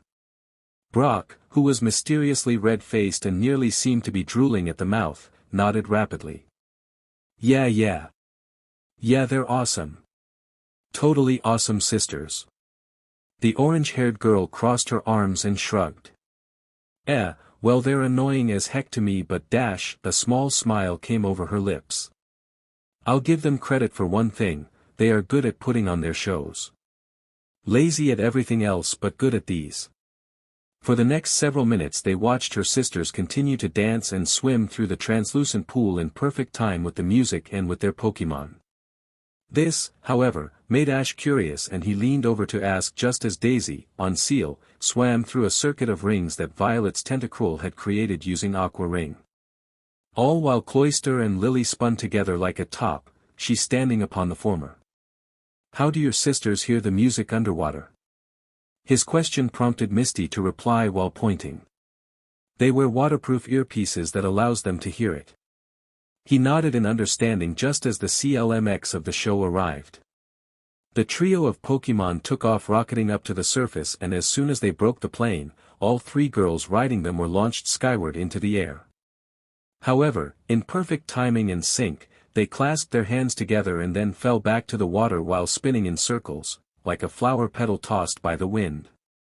When they finally hit the water and sunk beneath the surface again, everyone held their breaths in anticipation. Then, at the closing of the last song, the three beauties emerged once more while standing yet again upon their respective Pokémon. Their arms were extended to the air in a striking, elegant pose, and as they waved to the crowd, the entire arena erupted into loud applause and cheers. "And that's it, ladies and gentlemen," the announcer yelled over the intercom again. "Please give a loud uproar of applause for the sizzling Sensational Sisters." As everyone stood while wildly clapping and cheering, Ash smiled and got to his feet along with Brock and Misty so that he could clap too. Man, that show was awesome. He looked up at Pikachu, whom had leapt back onto his trainer's shoulder. "What do you think, Pi? Did you like it?" The small little electric type smiled up at him and held out a tiny little thumb. "Pikachu Pi." At that, Misty tapped Ash's shoulder and then spoke to both he and Brock. "Hey, let's head back to the dressing area, we'll be able to meet up with my sisters there." With that, she started walking out of the bleachers with her two friends in tow. Once they were down on the floor, she led them around the elevated seating platform and toward a door that was all the way at the back wall. There was yet another keypad beside it that she had to input the combination for, and then once it was unlocked, she opened the door and they walked into a long hallway that went in two directions. Misty led her friends down the right direction, and after a few seconds they came to another door at the far end of the hall. There was a plaque attached to the wooden surface that read dressing room, and when she opened the door and allowed them inside, both boys found themselves stunned at the sight of all the rows upon rows of clothes and costumes hanging up on racks. There were also 3 beauty stations at one end of the wall with big mirrors lined with lights framing them. Wow! Talk about a lot of clothes. Ash spoke in awe as he looked all around the dressing room. She sighed and dipped her shoulders. Yeah. My sisters have a major clothing obsession. And a makeup obsession. And an obsession with pretty much anything to do with beauty or style. Brock walked over to one of the racks and, with a goofy, blushing smile on his face, he leaned toward one of the outfits hanging up while looking back at Misty. So your appealing sisters have worn all these clothes? She quirked an eyebrow at the strange question. Yeah, why? Almost immediately he leaned all the way in and took a deep inhale of the silky cloth material, causing Ash to blink widely at the sight and Misty to scrunch her face up. What are you, some kind of a freak? She questioned in disgust as he finished smelling the garment and turned around to raise a finger astutely into the air. By no means. I'm just a guy who appreciates the scent of fine feminine fabrics. Neither of the other two seemed at all convinced by his words, but at that moment, a door at the far end of the dressing room opened and in came all 3 of Misty's elder sisters. Like you were so good today, Daisy. Lily complimented with an airy gesture of the hand. You and Seal were totally on time with those aurora beams. The slender blonde beauty eye smiled in reply and held up a finger. Yeah, but you and Cloister were great with the way you used spike cannon, just like we practiced. She then looked at Violet. And like, Vi, you and Tentacruel were totally in sync when you used those water rings. The dark-haired beauty giggled. Yeah, but you looked so pretty and totally graceful when you went surfing through them on Seal's back. Lily gave her own girlish giggle. Like, let's just agree that we were all totally awesome. I think we had all the guys in the crowd practically drooling over us. All 3 erupted into a fit of amused, self-indulgent giggles but stopped when they saw Misty standing near the costume racks with Ash and Brock. Huh. Daisy stopped and blinked in surprise, mimicked by Lily and Violet. Like, Misty? Is that you? The orange-haired girl put her hands on her hips and gave a hard stare at her sisters. Yeah, it's me. The 3 older females all seemed to smirk and cross their arms at the same time while Lily taunted. Well. Like, we told you that you'd be back in no time at all. Violet snickered behind her hand. Did you find that traveling on your own wasn't as easy as you thought it'd be? Misty's face reddened with anger as she snapped back, no. For your information, I only came back so my friend could challenge one of you 3 to a gym battle. Her sisters had their attention directed to Ash, whom she gestured at, but before they could say anything Brock had somehow closed the distance between them in a flash. Then, going from each one in turn, he clasped their hands in his and said in a tone which was a cross between love-struck and outright silly. Oh Daisy. Violet. Lily. He then knelt down on one knee, a hand over his heart, and held the other out to them. When I came I never thought that I would see 3 beauties that were more gorgeous than the flowers they were named after.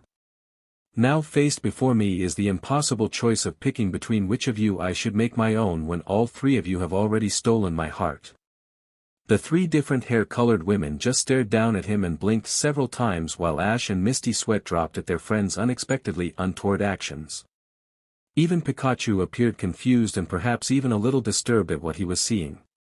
Finally though, Daisy and the other 2 contorted their faces for just a moment before erupting into all-out laughter. Like Dash, Lily gasped in between fits of mirth. That's the funniest thing I've heard all day. Violet held her belly and nodded. Totally. That was so cheesy. Daisy, controlling herself the most, though not by much, wiped a tear away from under her eye and then waved her hand in a dismissive gesture. Sorry, but we don't date guys who say such cheesy pickup lines. At that, Brock lunged back like a bucket of cold water had been poured over him. Then, with a palpable aura of depressive failure around him, he crouched down next to a nearby rack of costumes and groaned miserably, one finger twirling back and forth across the floor. So anyway. Daisy turned her attention back to her little sister. These two are your friends? Misty nodded resolutely. Yes. I'm traveling with them. This one is Brock Dash, she gestured at the still pouting teen before pointing at her other friend. And this is Ash, he's the one who wants to challenge you. The black-haired boy in question stepped forward and smiled at the three older girls with his hands in his tracksuit pockets. Hey, it's nice to meet Misty's older sisters. We watched your show and it was really awesome. Lily smiled and replied in a chirpy tone. Thanks. Always nice to meet someone who loves our shows. Violet nodded. Totally. We work really hard on them, so it's nice to hear people like them. Misty rolled her eyes and muttered to the side. About the only thing you three work hard on. At that, Ash gestured to himself. I'm from Pallet Town and I met Misty shortly after I left home on my journey. We've been traveling together ever since. Brock is the former gym leader of Pewter City, and this Dash, he smiled up at Pikachu, is my buddy Pikachu. He was my first Pokémon that Professor Oak gave me. The little electric mouse in question held up his paw in greeting and voiced his own greeting. Pika Pikachu. Ah, it's so cute. Lily gushed along with Violet as they both rushed over to crowd around the friendly and adorable little electric type. Daisy put her hands on her hips and looked from Ash to her youngest sister. So you're traveling around with him, huh? He's pretty cute for his age. Is he your boyfriend or something? She teased with a wink while holding up her pinky finger. This made Misty turn bright red as Lily and Violet both joined in on the teasing by making mushy, oh, sounds. Furiously, she shook her head and then balled up her fists angrily. No, he is not. My boyfriend. I'll have you know that we met when he saved me from a Gyarados. Her sisters went wide-eyed and gasped collectively upon hearing this. All jokes and jabbing aside, their concern as older sisters came to the forefront as they began speaking together urgently. Misty, no way. Are you okay? Did it hurt you? The Orangette shook her head in the negative. No, Ash and Pikachu came along and chased it off before that could happen.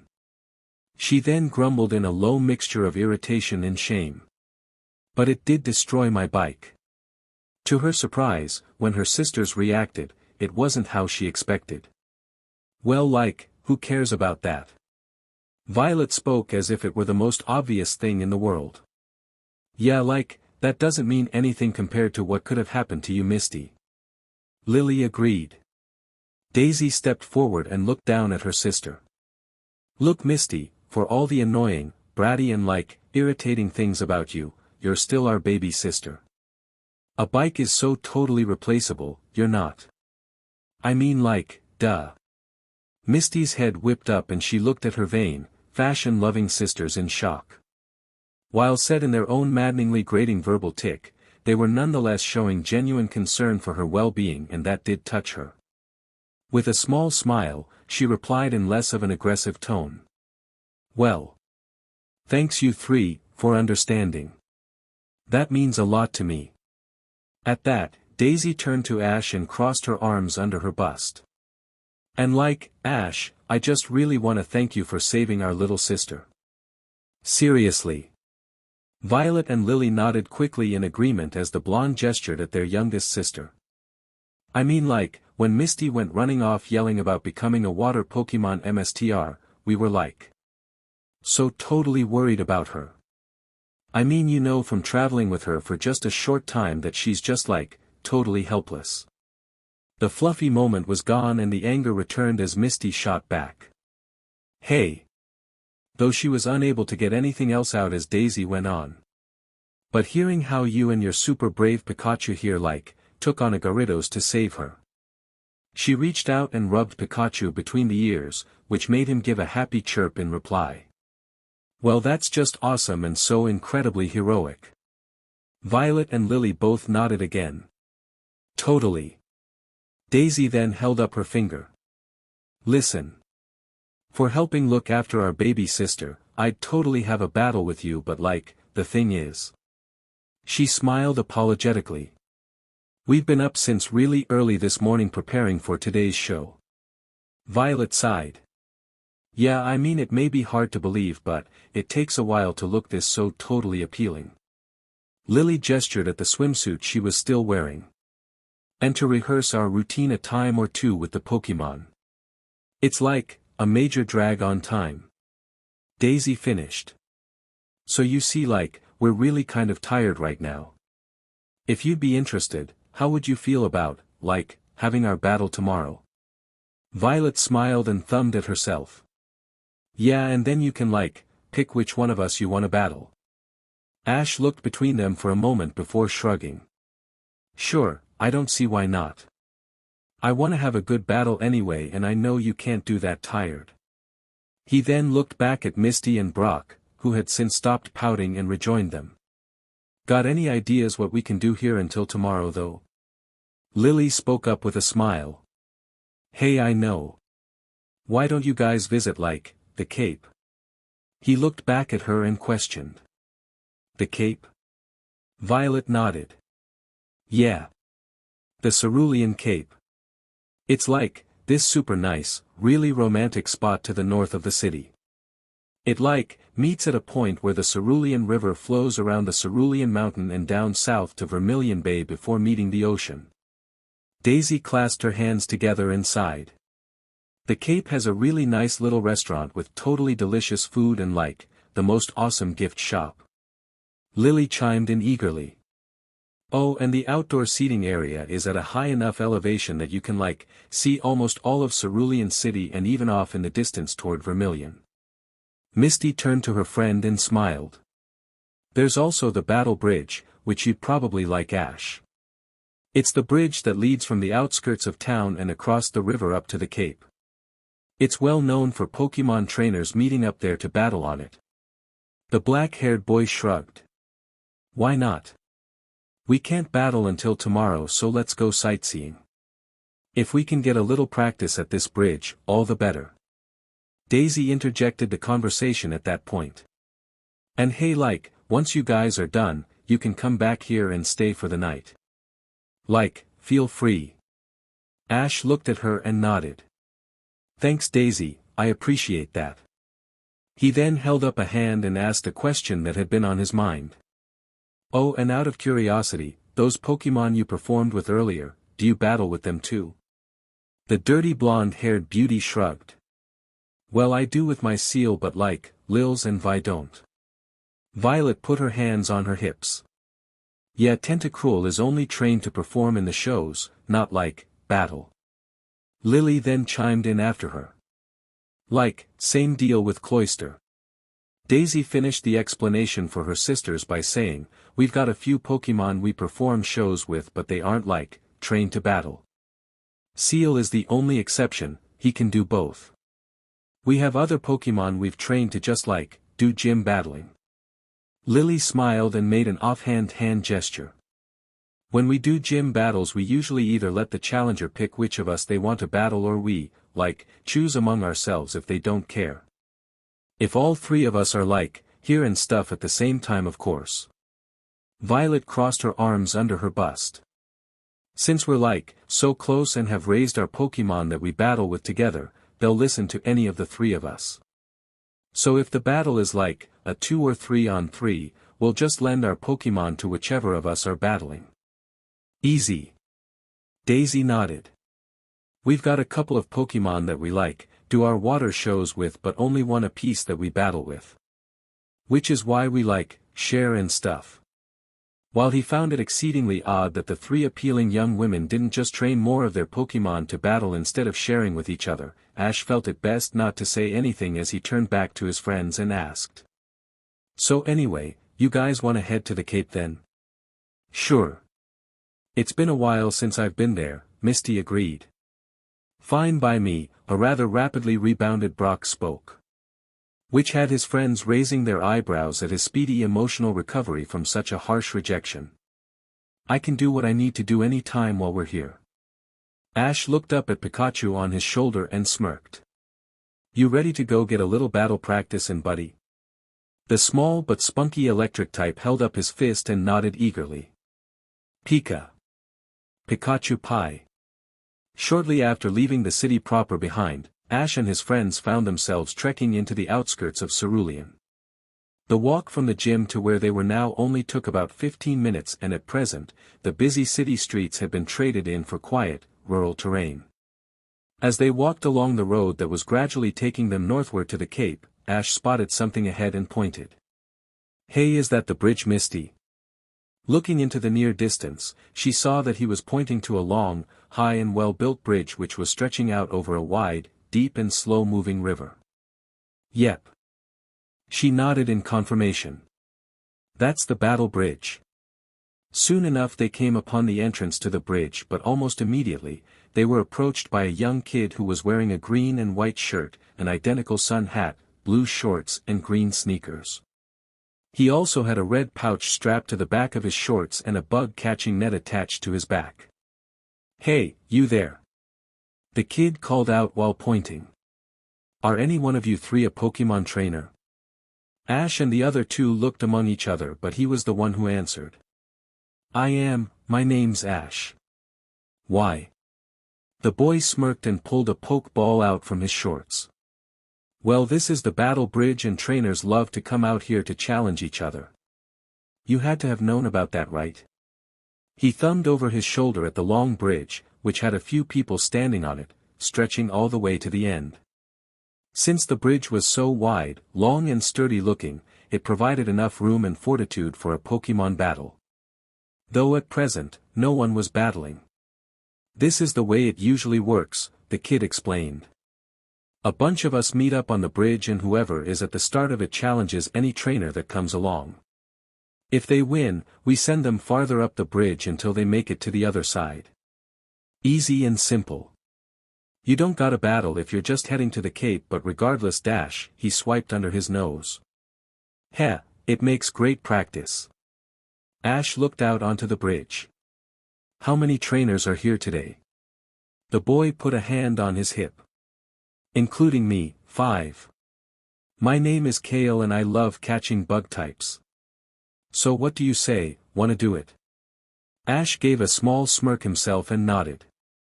Sure, that's one reason I came this way in the first place. As the two boys prepared to begin their battle, Brock looked at Misty and asked.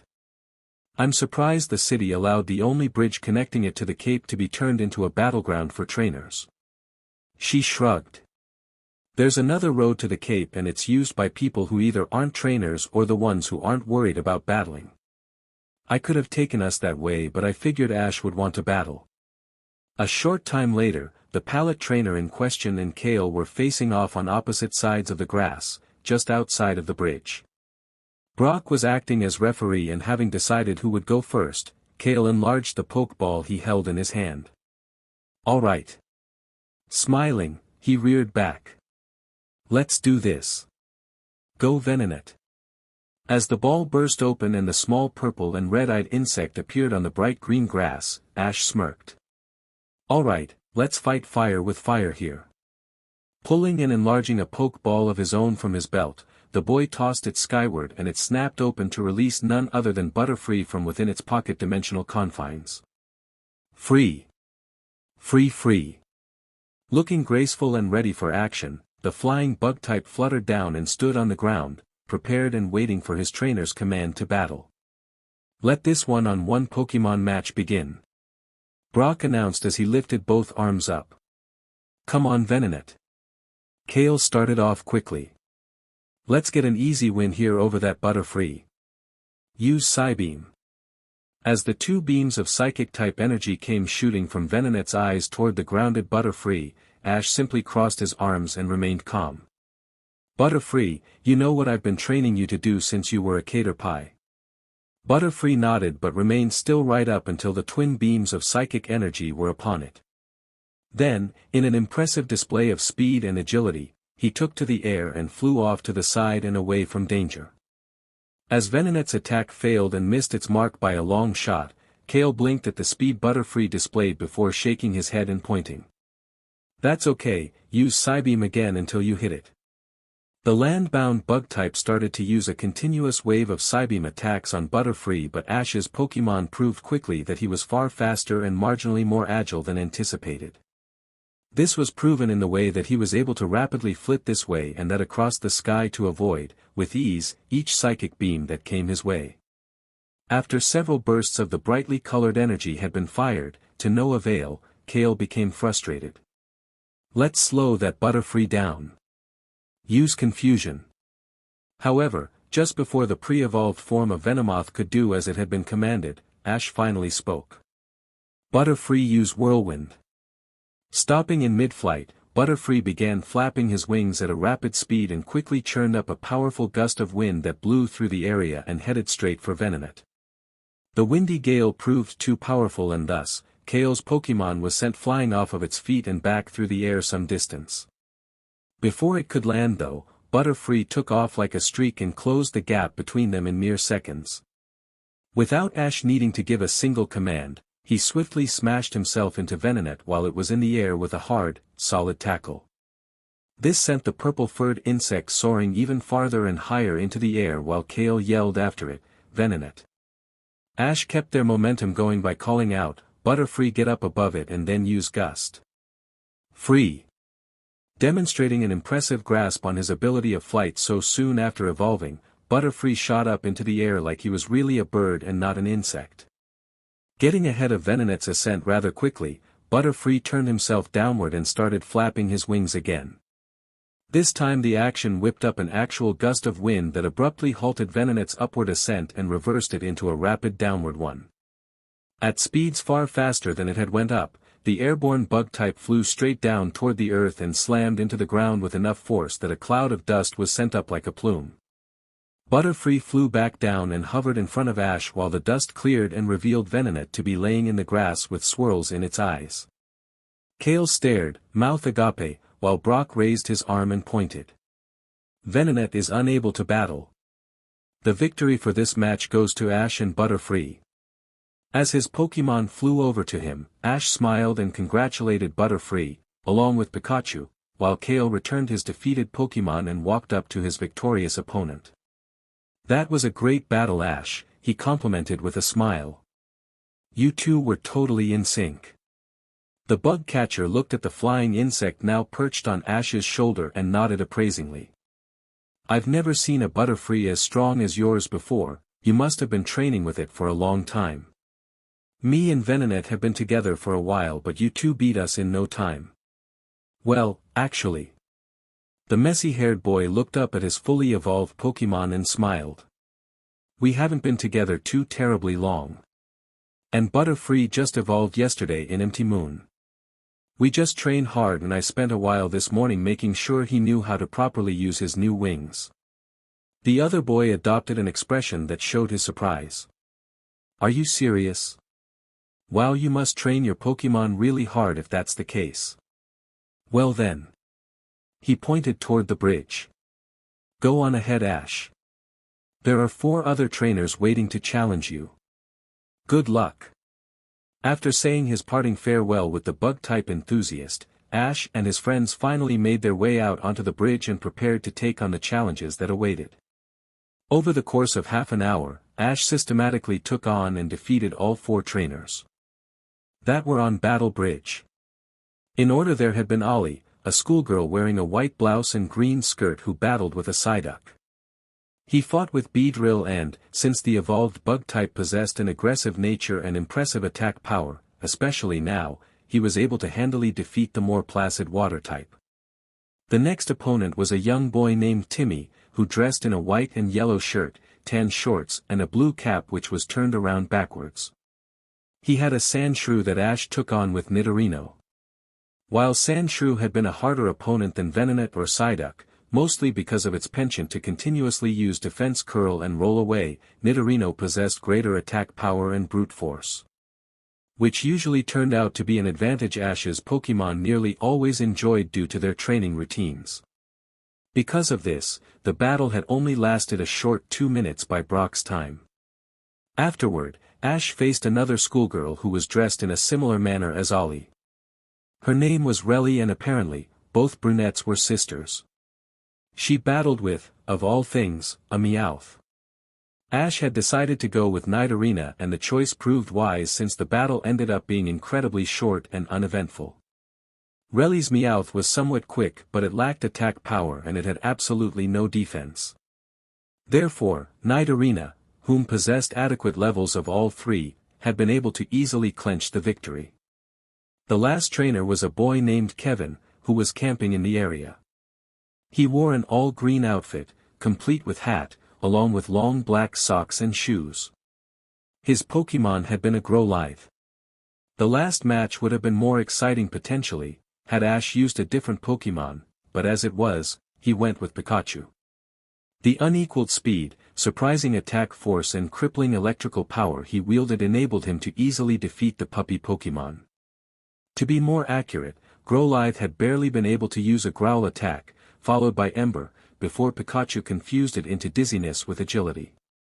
After running around it about a dozen times in only a matter of 10 or 15 seconds, Pikachu stunned the fire type with a punishing full-body quick attack. He then swiftly finished the short battle using a single thunderbolt.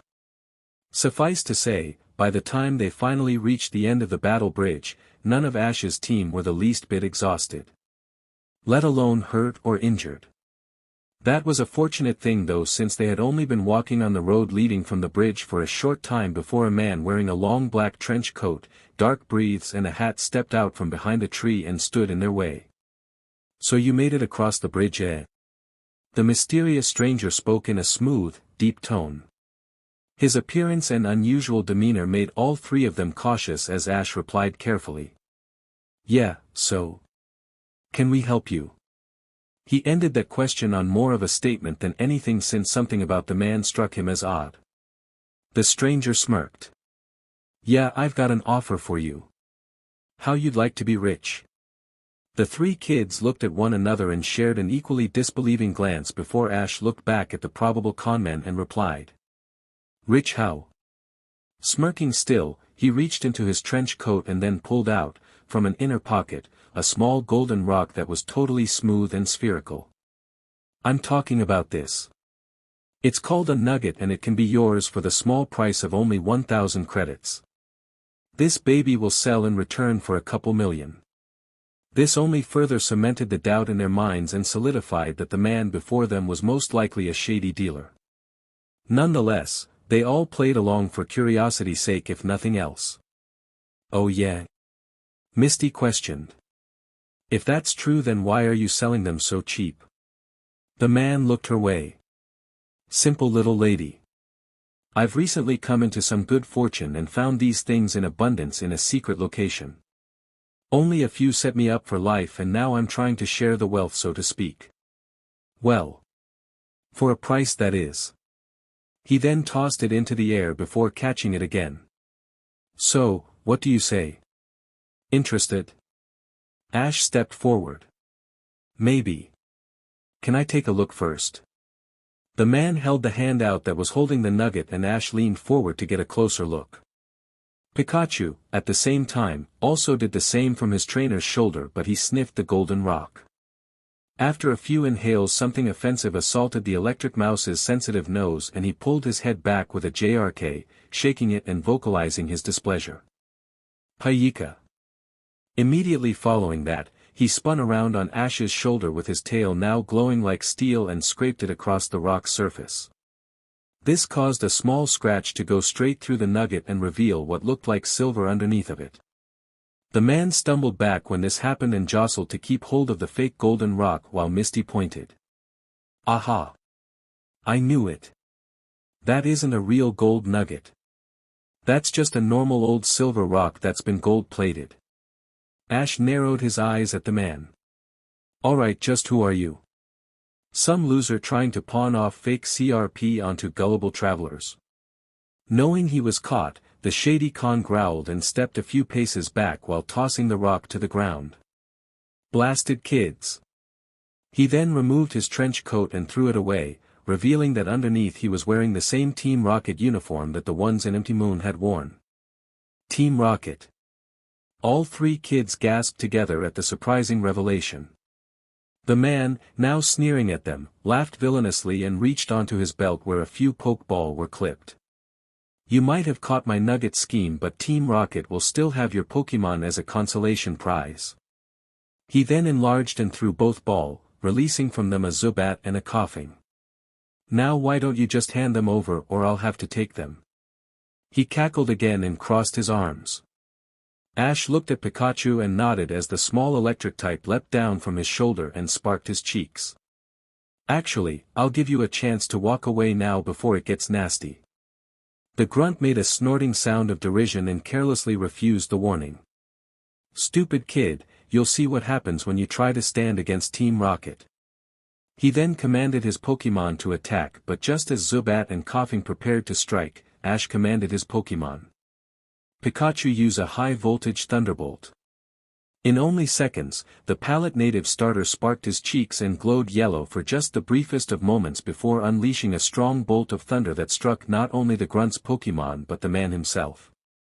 It only took a short PRD of time for the punishing electrical attack to take effect, and by the time it ended, Coughing and Zubat, as well as their deadbeat trainer, dropped to the ground, singed and charred like a badly burned pancake.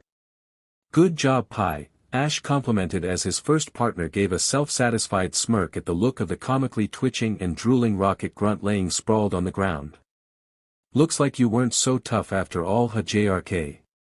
Misty taunted as she walked up and kicked the unconscious man's left boot. All he did though was groan miserably with the whites of his eyes showing rolled up in his head. Guys, we should probably call the cops, Brock suggested as he walked up as well and looked down at the Coughing and Zubat laying next to the grunt. And maybe Nurse Joy too, these guys look like they could use some healing after taking that powerful thunderbolt. Ash nodded in agreement and lifted his transceiver up to his face. I'm on it, I'll find the number for the Cerulean police station first. Misty turned around to her friend. Oh, here, let me help, Ash, I know it. With that, they called the police station in the city and left their report. In no time at all, if barely 10 or 15 minutes had passed, the sirens of a police car could be heard. The three traveling trainers looked up from their place next to the still unconscious rocket grunt and saw the police vehicle roaring toward them from farther up the road, wailing up a storm all the while. When the car finally stopped and the door opened, Officer Jenny climbed out and hurried over, while out of the passenger side, Nurse Joy did the same. Okay, so what's going on? The female officer demanded as she ran up to them with the nurse in tow. I got caught a call about someone catching a Team Rocket agent. There was no chance or opportunity for anyone to do or say anything though, because at that moment, Brock leapt forward with hearts in his eyes and clasped his hands up against his cheek. Officer Jenny. Nurse Joy. I don't think my heart can take seeing two appealing women such as yourselves in one day. It's simply too much for a mortal man such as I. Nurse Joy blinked and sweat dropped, along with Ash and Misty, both of them wondering for the second time that day just what was wrong with their friend. Officer Jenny, however, wasn't amused and simply shoved him away with a hand to his face. Now's not the time for silly nonsense. As the once more heartbroken young man fell to the ground with a cry of woeful despair, she turned to Ash and Misty. So, who made the call? She then looked down and saw the grunt laying at their feet and narrowed her eyes. And this is the suspect, I take it? The dark-haired boy nodded. Yes, it is, and I was the one who called, officer. He then went on to explain to her everything that had occurred, eventually ending by holding up the fake golden rock that he had Pikachu fetch for him earlier. This is the painted rock that he was calling a golden nugget, he informed while holding up the spherical stone to her. Jenny took it and examined the rock crucially for a few moments before looking down at the unconscious grunt. I don't think you kids realize just what you did here. She then looked back at them and put a hand on her hip. This man has been spotted from Cerulean to Vermilion City selling these fake nuggets to unsuspecting travelers and Pokémon trainers. Myself and my sister in Vermilion have been looking for him for some time now, but he's always managed to slip away. I just had no idea and would never have imagined that he was a member of Team Rocket. She put the rock away into a large pack she was carrying on her side and then saluted the kids while smiling. You performed a great civil service and I thank you for it on behalf of the whole city. Joy hurried over and knelt down to examine Coughing and Zubat. These two seem to be alright, but I'll take them back to the Pokémon Center with me and give them a nice long checkup. Jenny took the liberty of removing the Pokeball from the grunt's belt and passed them to the pink-haired nurse, who returned both of them to their respective ball before standing and smiling at the kids as well. Yes, I should thank you as well. I don't like the thought of any Pokémon being forced to serve such wicked trainers as the members of Team Rocket. So to have the opportunity to give these two Pokémon another chance at life is a great relief to me. Ash smiled modestly in return and shrugged. You're welcome, Nurse Joy, Officer Jenny. I'm just glad we could help and do something to bring a member of Team Rocket down. Right, Pikachu? He asked his Pokémon, whom looked at him and smiled happily while nodding. Pikachu Pie Pikachu. Jenny knelt down, rolled the man over and put his arms behind his back before reaching for the cuffs she kept clipped to her side. Well, I won't forget what you kids did here, you can be rest assured of that. She then stood up and looked at them again.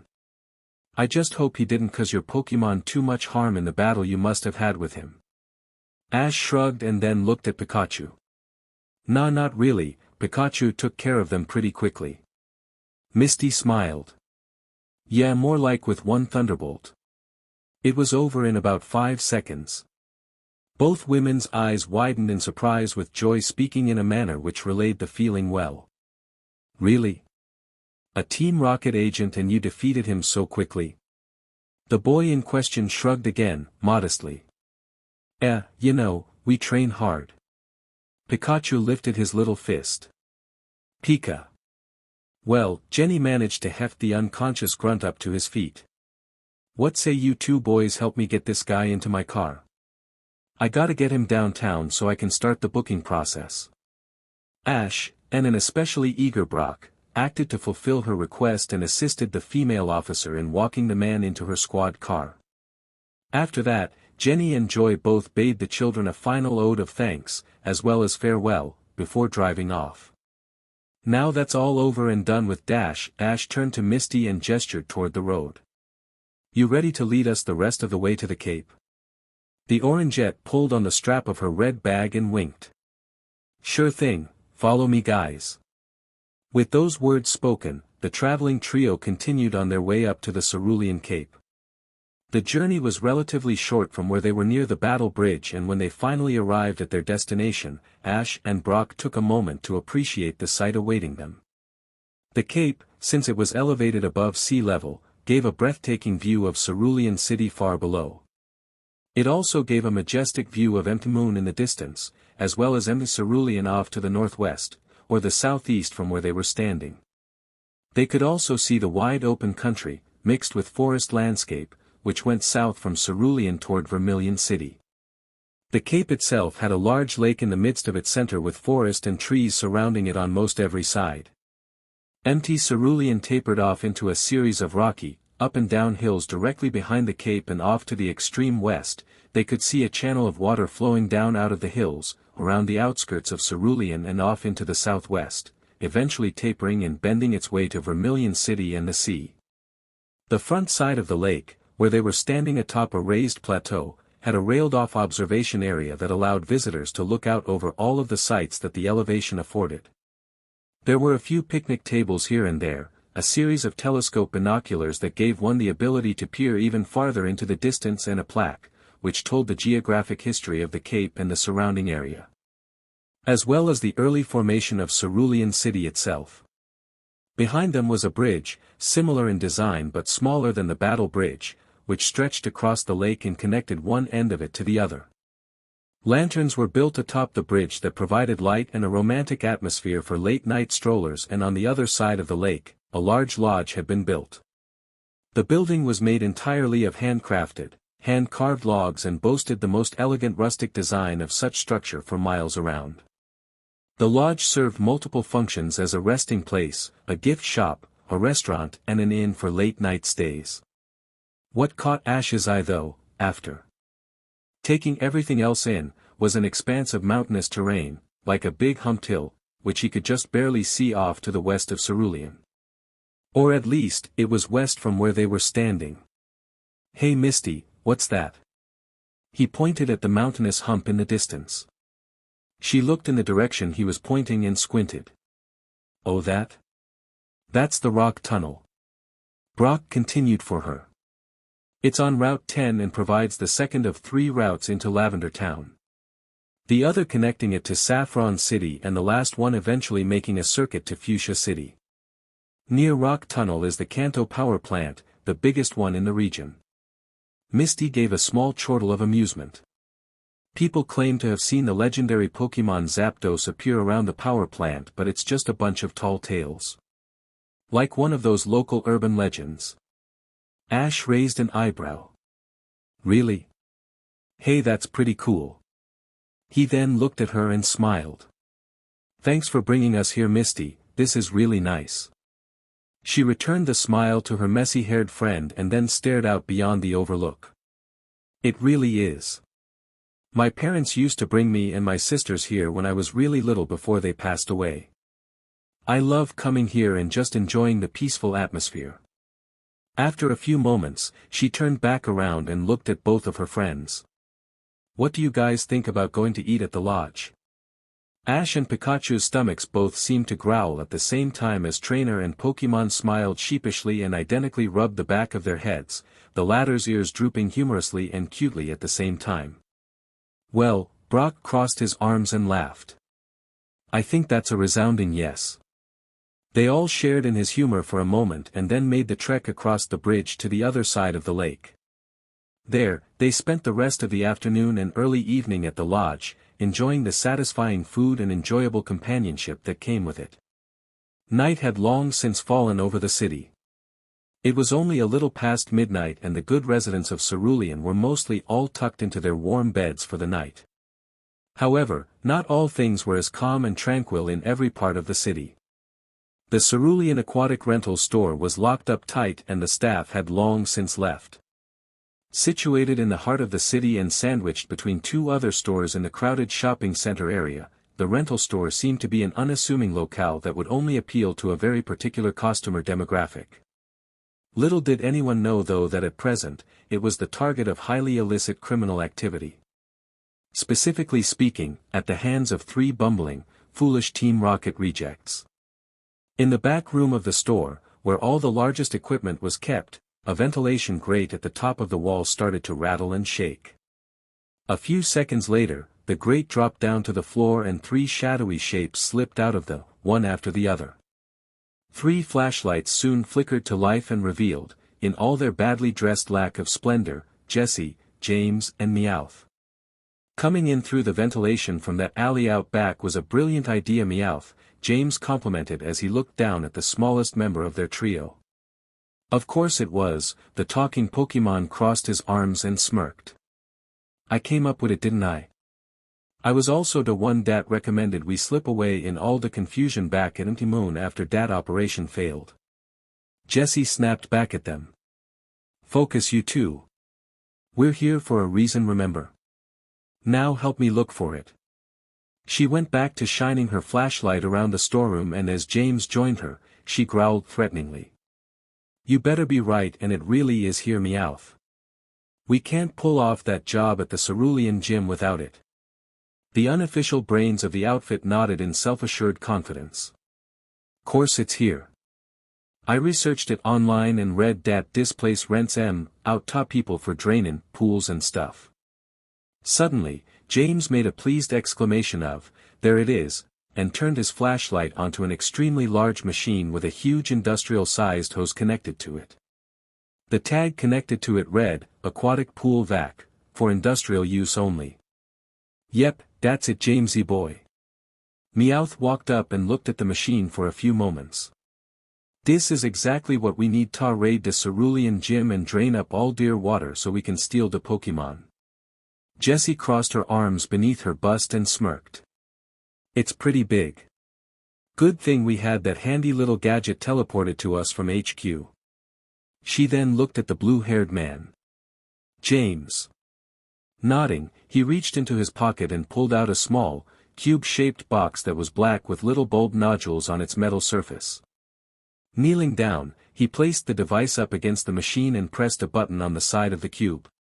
A few seconds after he did this, the square box started to glow and the nodules on it all began blinking in a series of random color patterns. Then, from the top, a bright beam of blue light shot up at the large aquatic machine. While James and the other two stood back, the beam of light emitting from the small cube actually started to shrink the vacuum and made it smaller and smaller until it began to dissolve and was soon pulled straight into the beam of light. The ray of size transmogrifying energy then disappeared back into the cube, taking with it the huge machine in all of its entirety. Effectively leaving no trace or sign that it had ever been there save for a large empty space on the floor. James picked up the cube and stuck it into his pocket again before looking at his teammates. Mission complete, we have what we came for. Jessie smirked. Good, now let's get out of here. We have a big day tomorrow and a lot of Pokémon to steal. With that, all three grunts climbed back up into the ventilation and returned the way they came, covering their tracks well with not a shred of evidence left behind. The next day, early around the kitchen table, Ash was enjoying one of Brock's delicious breakfasts as they sat with Misty and her sisters in the living quarters of the gym. The place that the Waterflower sisters called home wasn't terribly big, but it was cozy and homey. In the main lobby out front there was a set of double doors that lead into the actual gym itself where the battlefield was at. To describe the battle area in question, firstly, it consisted of a large, rectangular-shaped pool with floating, different-colored platforms in the water that Pokémon could battle on. The walls were all colored plain black, and at the far end of the room was yet another door. This is the one that lead into the condo-esque living space that Misty and her sisters were raised in. When one stepped inside, the first thing they saw was an entryway that was combined with the living room off to the right side and the kitchen dining area on the opposite end of the condo. Directly ahead there was a short hallway which led to the laundry room, the bathroom and the four girls' bedrooms. Ash, Brock, Misty and her sisters were sitting at the dining room table chatting over biscuits with strawberry jelly, eggs, diced fruit and pecha berry juice. As they ate, Daisy looked at her youngest sister's friends and asked, "So how did you boys sleep out here last night?" Having returned late from the Cape the night before, Ash and Brock stayed at the gym on Misty and her sister's invite. Even though there was much debate over the matter, Ash had insisted Brock take the couch in the living room while he slept on the floor with Pikachu. "We slept good," Ash answered before looking around at the finely decorated condo. There were plants here and there, nice furniture situated in well-fitted areas and pictures hanging on the walls or placed atop shelves. Oddly enough, he didn't see hardly any books on any of the few bookshelves he saw. Mostly pictures, knick-knacks, aquatic decor and other miscellaneous items. It was his guess, from what he had seen of Misty's sisters thus far, that none of them were all that interested in pastimes such as reading. All in all though, the condo was clean, comfortable, well furnished and the decor fit the atmosphere of a water-type gym. With all that in mind, he looked back at Daisy and spoke on his silent observations. "You have a really nice place here. Everything is well decorated and it feels comfortable." "Ah well thanks." The blonde teenager chirped in an airy fashion. "If there's one thing we know, it's design and fashion." Lily raised her finger and quipped. "Not to mention beauty and athleticism." Violet and Daisy both laughed girlishly at their sister's added self-summarization while Misty merely rolled her eyes and took a drink of her juice. Brock was smiling goofily with a red hue across his cheeks as he nodded rapidly in agreement at the redhead's assessment. Ash, though, pointed at a picture that was sitting in a frame atop a shelf in the corner. "Is that your parents by any chance?" The others turned to look where he was pointing. The picture was of an appealing, fit older woman with reddish-orange hair and a tall, muscular-toned man with dark blonde hair standing next to her. The Cerulean gym was in the background, and standing in front of the man and woman were Daisy, Lily, and Violet when they were much younger. In the woman's arms was who had to have been a toddler, Misty. "Yeah. That's Mom and Dad." Daisy spoke as her eyes softened. "Xanax and Liana. That was like, their names," Violet informed as she too stared fondly at the family picture. Mom and Dad were total like, daredevils and met when they were deep-sea diving out in Sinnoh. Lily began. They were actually both from here, but fate just had it that they met at the same place, at the same time. Misty picked up the story from there. Mom and Dad were also really good water Pokemon trainers, and after they got married, they decided to stop traveling together and came back here to open the gym in their hometown. Daisy put a hand under her chin and smiled again. They had me a short time after that, then Vi and Lils. Misty was the baby and didn't come along until later. They were totally awesome parents and took us to do all kinds of fun things. We were swimming when we were really little and working with the water Pokemon here at the gym when we were 8. Brock looked at them and spoke in a more solemn tone. "You lost your parents pretty young, right?" Misty and her sisters grew somber as the former nodded. "Yeah. They were on their way back from spelunking at the Cerulean cave and got into a bad wreck. It was late and the roads were really wet when another car cut them off at an intersection." Daisy sighed and moved her hand until her cheek was resting upon it instead. "After Mom and Dad died, we had to take over the gym duties just to stay afloat and take care of ourselves. We had to put up with constant battling, training, really annoying social workers and raising Misty until we found a talent for putting on our shows." Lily winked and lifted her finger. "After that we totally took off. We haven't had to worry about money or anything like that in forever. We make a total killing off putting on our shows and all the advertisement that comes with it." Violet shrugged. "Plus the few little modeling gigs we get offered from time to time. Since she loves it so much, we just let Misty mostly take over gym leader duties as soon as she became certified. It was a total win situation until she up and decided to leave while running her big mouth about not coming back until she became a water Pokemon MSTR." Daisy and Lily both closed their eyes and shook their heads at the same time. "Totally ungrateful. And after all we did for her all this time."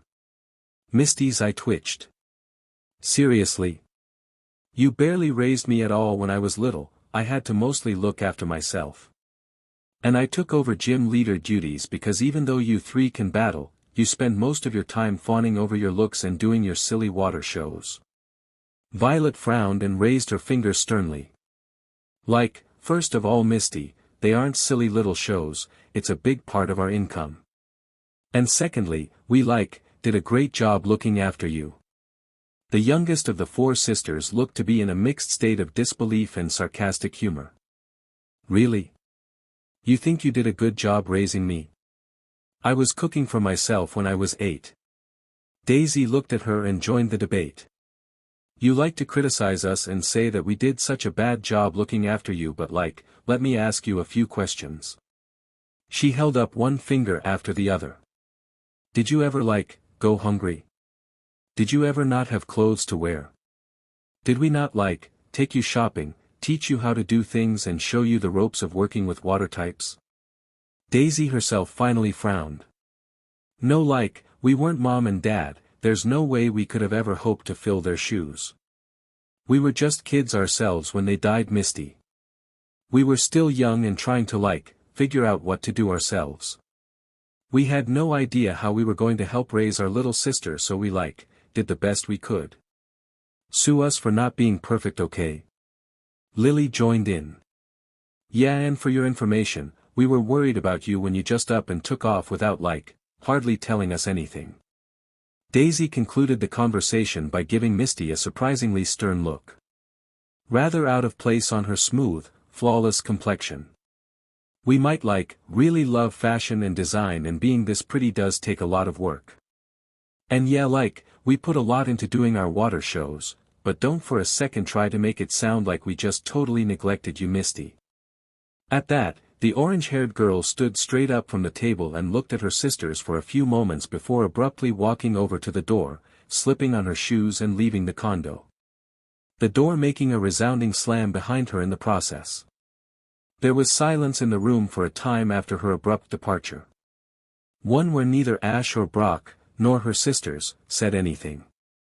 At least not until Violet spoke with a sigh as she rubbed a hand across her forehead.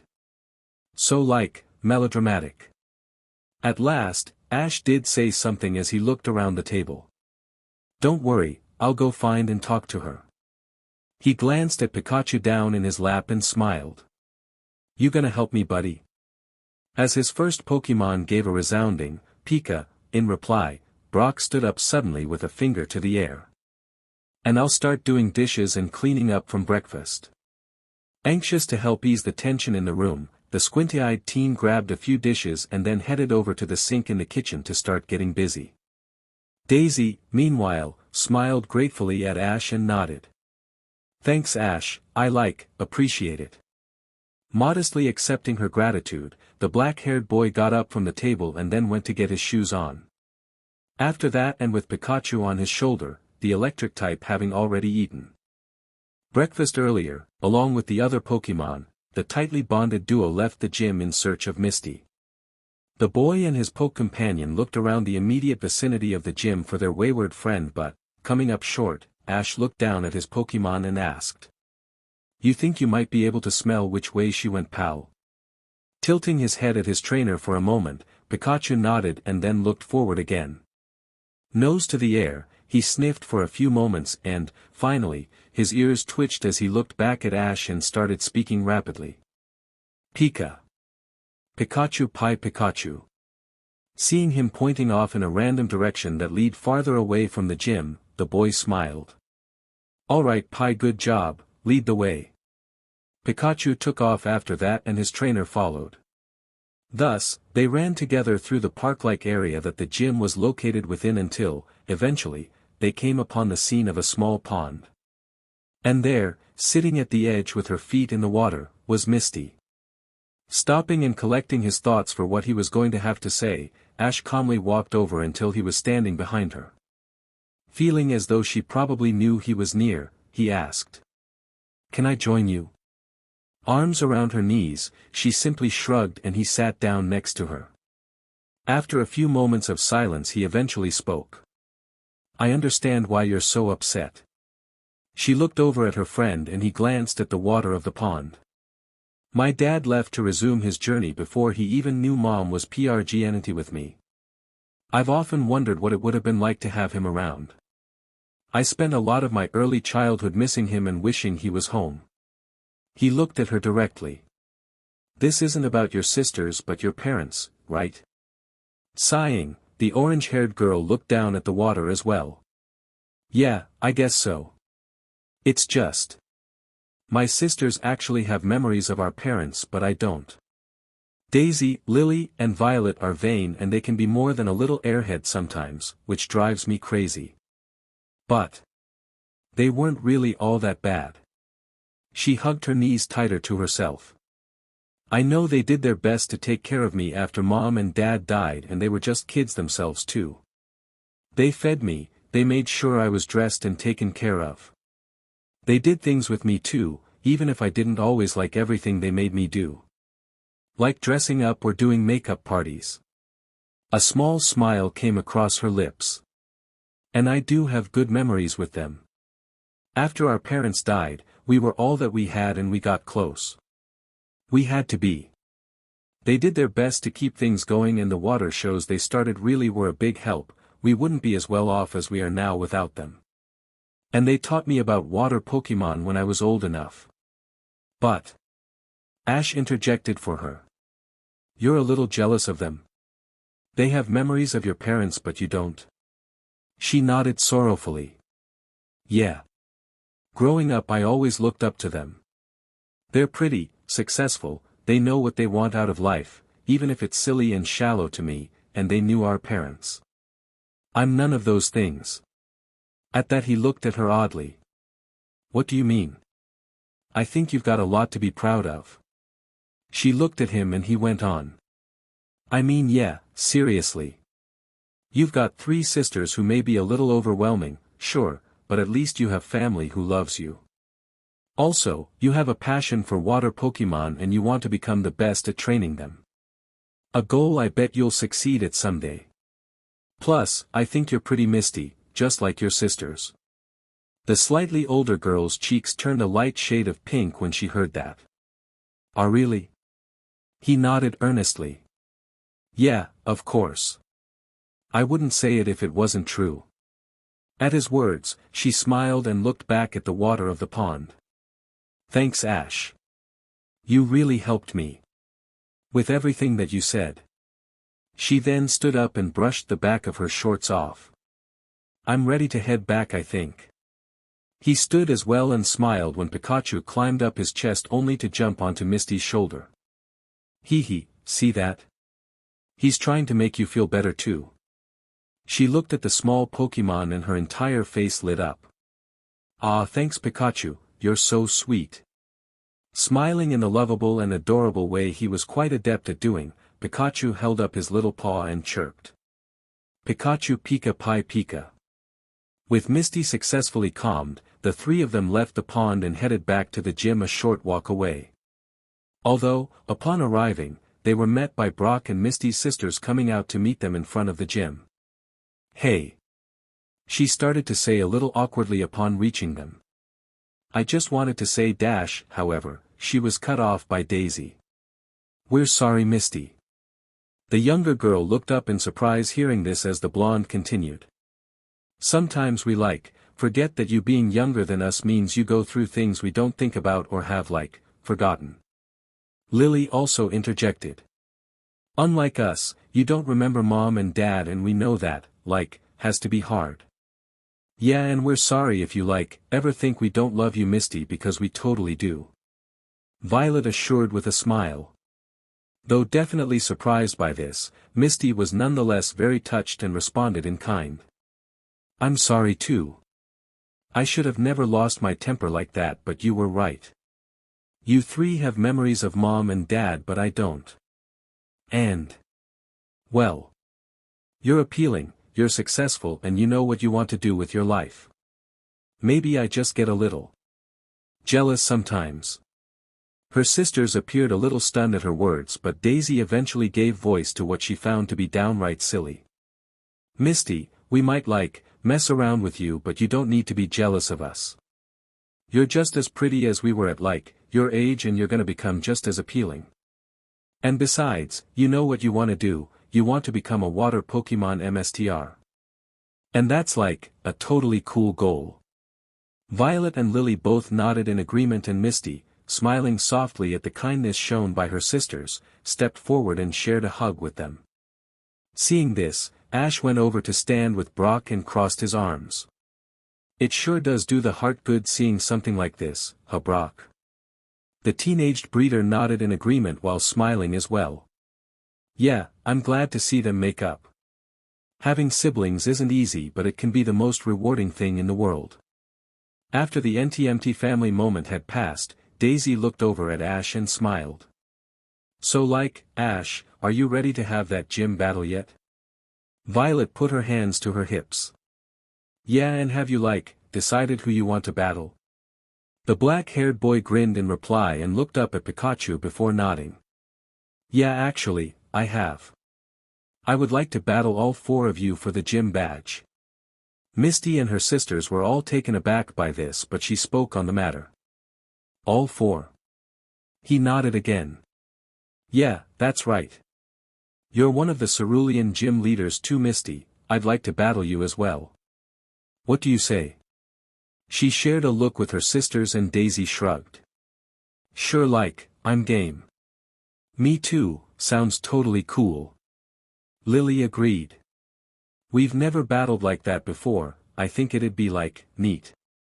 Violet also threw her weight behind the suggestion. Turning to look at her friend again, Misty offered him a competitive smile as the fire of battle entered her eyes. Consider your challenge accepted Ash. I hope you know what you're getting yourself into.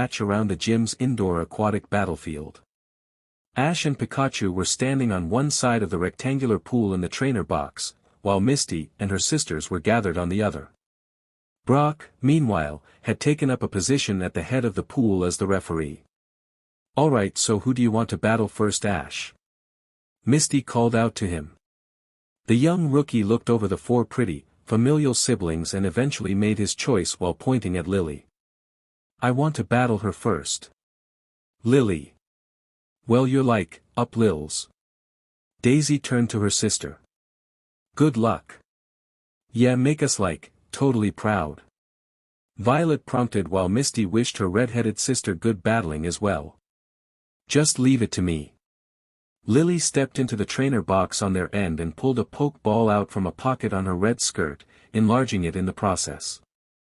"Are you like, ready, Ash?" Having selected who he would use the night before via a quick swap with Professor Oak back home, Ash looked at the teenaged beauty, who was wearing a white top and red skirt, and grinned.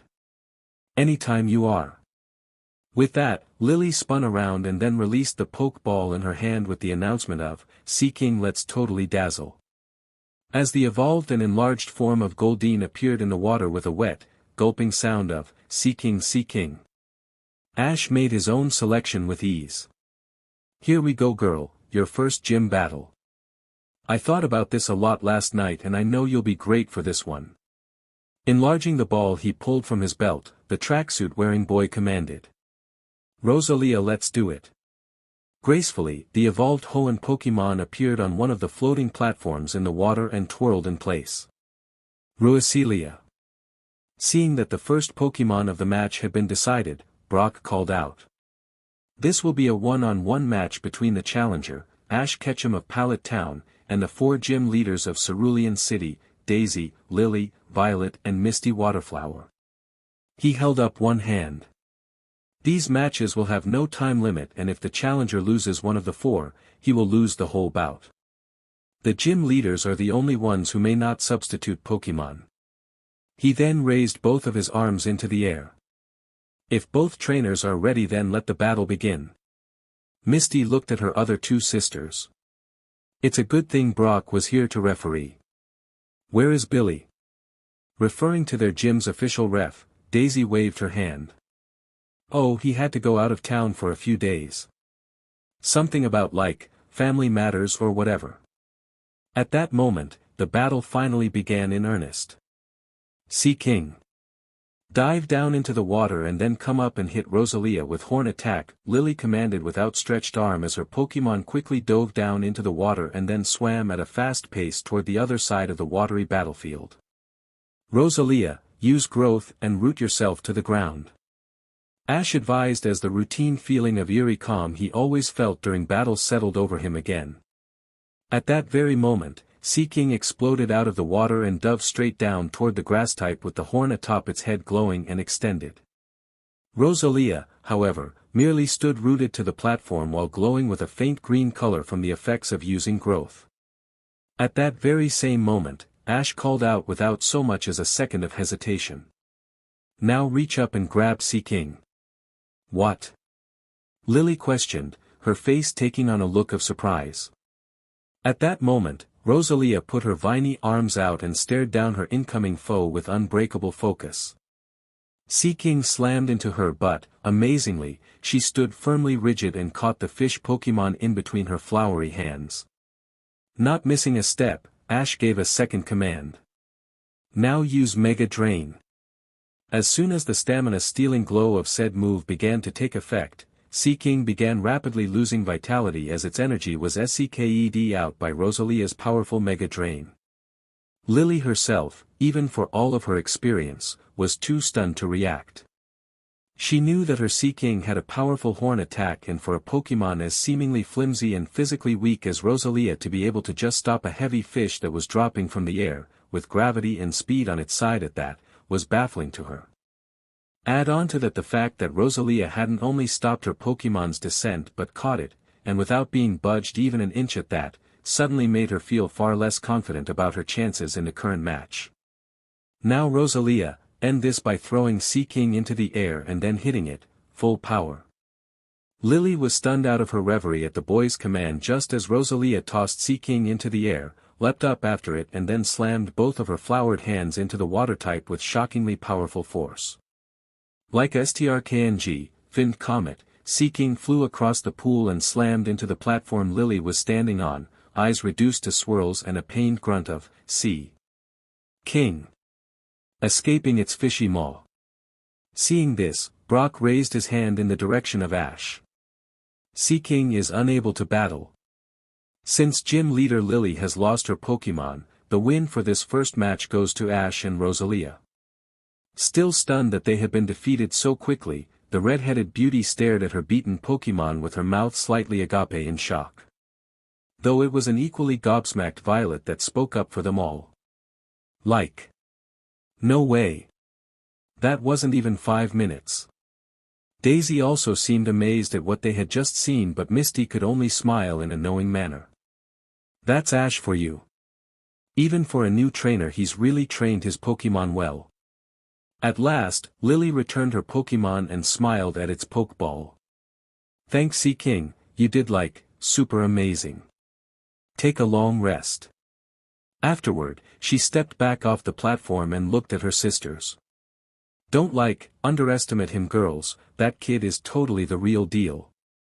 Looking among themselves, Violet nodded and decided to take the initiative. Alright I'll go next. She then stepped out onto the floating platform and furrowed her brow in a focused line of determination. Seeing they were both ready for the second round, Brock called out. If the challenger and gym leader are both ready, then please choose your Pokémon. Wearing a pair of black briefs and a green top, Violet pulled a Pokeball from her pocket and enlarged it. Alright Shelder, let's win this one for Lils and Sea King. Ash looked at his evolved Pokémon and smiled. Rosalia, you did a great job. Do you want to stay in? Rosalia. She looked back and nodded firmly. The black-haired boy looked across the pool to Violet and yelled, you can have the first move, we're ready. The dark-haired beauty smirked and stepped back. Well aren't you a gentleman? Fine, Shelder, use Shell Smash. Rosalia dodged by hopping to the next platform. Ash called out quickly just as the bivalve water type shot off from the far platform with surprising speed, its small shell encased in glowing bright light. The fleet-footed grass type waited until just the right moment and then jumped gracefully to the next platform over, thereby causing Shelder to miss its mark as it struck the hard white surface Rosalia had just been standing on. Violet wasn't about to let Ash have any room to make a counter-strategy though and maintain the aggressive offense she started with. Shelder used Ice Beam. The rookie in question wasn't to be outdone though as he swiftly ordered, into the water Rosalia. Hearing this, all three of Misty's sisters exclaimed in equal states of shock, their eyes wide. What? Just then Rosalia dove gracefully into the water, missing the chilling beam of ice right as it impacted where she had once stood, leaving a chunk of crystalline ice on the platform. At that same moment though, Violet suddenly had a thought and smirked while looking down at the water. You really messed up now. Shelder used Ice Beam again on the water. Daisy smiled triumphantly. Woo! Way to go Vi. Ash really messed up this time. Water freezes and grass types are super weak against ice. The palette native simply remained calm though and yelled loud enough for his Pokémon to hear under the water. Rosalia used Mega Drain to come right up under the platform Shelder is on. To the astonishment of all who were watching, Rosalia began pushing herself through the water rapidly and at high speeds by using the ethereal tendrils of Mega Drain like makeshift fins. The dark green aura of energy now shrouding her effectively made the graceful grass type seem like some type of moving green anomalous object beneath the surface of the pool. Everyone aside from Ash just stared in utter amazement as Rosalia suddenly came shooting up out of the water just as Shelder fired another ice beam, which instantly began freezing over a large section of the top of the pool with a thin sheet of ice. While the Hoenn grass Pokémon was still in the air, her trainer shouted, "Rosalia, give them a razor leaf and then follow it up with leech seed." Rosalia reared back and then moved her flowery hands forward as a hail of sharp leaves went cascading down onto Shelder and struck the unprepared water-type head-on, doing massive damage in the process. After that, Rosalia landed on the nearest platform while aiming at the now heavily injured Shelder with the red rose on her right hand. From it she shot a small little seed through the air and onto Violet's Pokémon, which wrapped it up tightly in spindly vines and immediately began sapping it of all of its strength. Within the span of only a few moments, the bright, botanical electric charge enveloping Shelder came to its natural end and left its victim lying flat on the ground with swirls in its eyes. Seeing the pre-evolved form of Cloyster laying unconscious on the platform directly in front of Violet, Brock held up his hand. Shelder is unable to battle. The winner of this second match is Ash and Rosalia. While stunned and no less disappointed that she had been defeated as quickly as her sister, Violet nonetheless returned her beaten Pokémon and smiled. Thank you Shelder, you did your best. Totally. She then walked off the floating platform and smiled apologetically at her sisters. Sorry girls, I just couldn't pull it off. Daisy consoled the dark-haired beauty though with a head shake. Don't worry about it sis, I'll take over from here. You did super awesome. With that said, the bombshell blonde and eldest Waterflower stepped onto the platform and pulled a pokeball out of the long white breaths she was wearing. She had on a pink top. Come on Daisy, you can do it. Misty cheered her sister on, bolstered by Lily and Violet at the same time. Yeah, you go girl. Ash looked at Rosalia again and asked out of concern for her for the second time. You've battled twice in a row now Rosalia, you wanna take a rest yet? Much like the first time he asked though, she simply waved off his concern and focused her attention squarely on the third match about to take place. Smiling at her resolve, the young man held up a clenched fist and nodded. Alright then, let's go 3 for 3. From down at his side, Pikachu also made proclamation for his teammate and did so with both little paws in the air. Pie Pikachu Pikachu pie. Not needing any prompting from Brock this time, Daisy enlarged the ball she held and tossed it skyward gracefully. Seal, let's show them you can be appealing as a waterflower but fierce as the sea. As the silky white, sleek-furred seal appeared on the floating platform ahead of Daisy, Brock held his arms up. If both challenger and gym leader are ready then let the match begin. Daisy quickly took command. Seal, in the water and use ice beam. Rosalia. Ash yelled in response. Jump to the next platform and use growth while you do it to build your strength. Just as the ice-type mammal dove into the water and rose swiftly to shoot a beam of ice at her, Rosalia showed that 2 matches had done little to drain her stamina as she leapt to the next platform quickly. All while glowing greenish-yellow as she used growth. However, to their credit, Seal's last attack had no more than missed its target just a split second before Daisy was giving another command. Use Ice Beam again where Rosalia is going to land. Loving the pace of fast-moving battles, Ash smirked. Rosalia, use Razor Leaf behind yourself to gain momentum and push your way through the air to the platform next to that one. Turning in midair, she perfectly executed the order by launching a flurry of leaves that pushed her farther through the air and onto the next platform over. Effectively avoiding the second ice beam. Daisy, having learned from watching her other sisters battle the talented young trainer, knew not to let up for a moment lest he rapidly turn the tables. Therefore she held out her hand and shouted, Seal, use multiple aurora beams and don't let up. Deciding to take an evasive and more tactical approach, Ash gave a simple command. Rosalia. Dance. While said order confused the others watching, the female grass-type understood perfectly and then waited until Seal had charged up and fired a shining, multicolored beam of energy at her.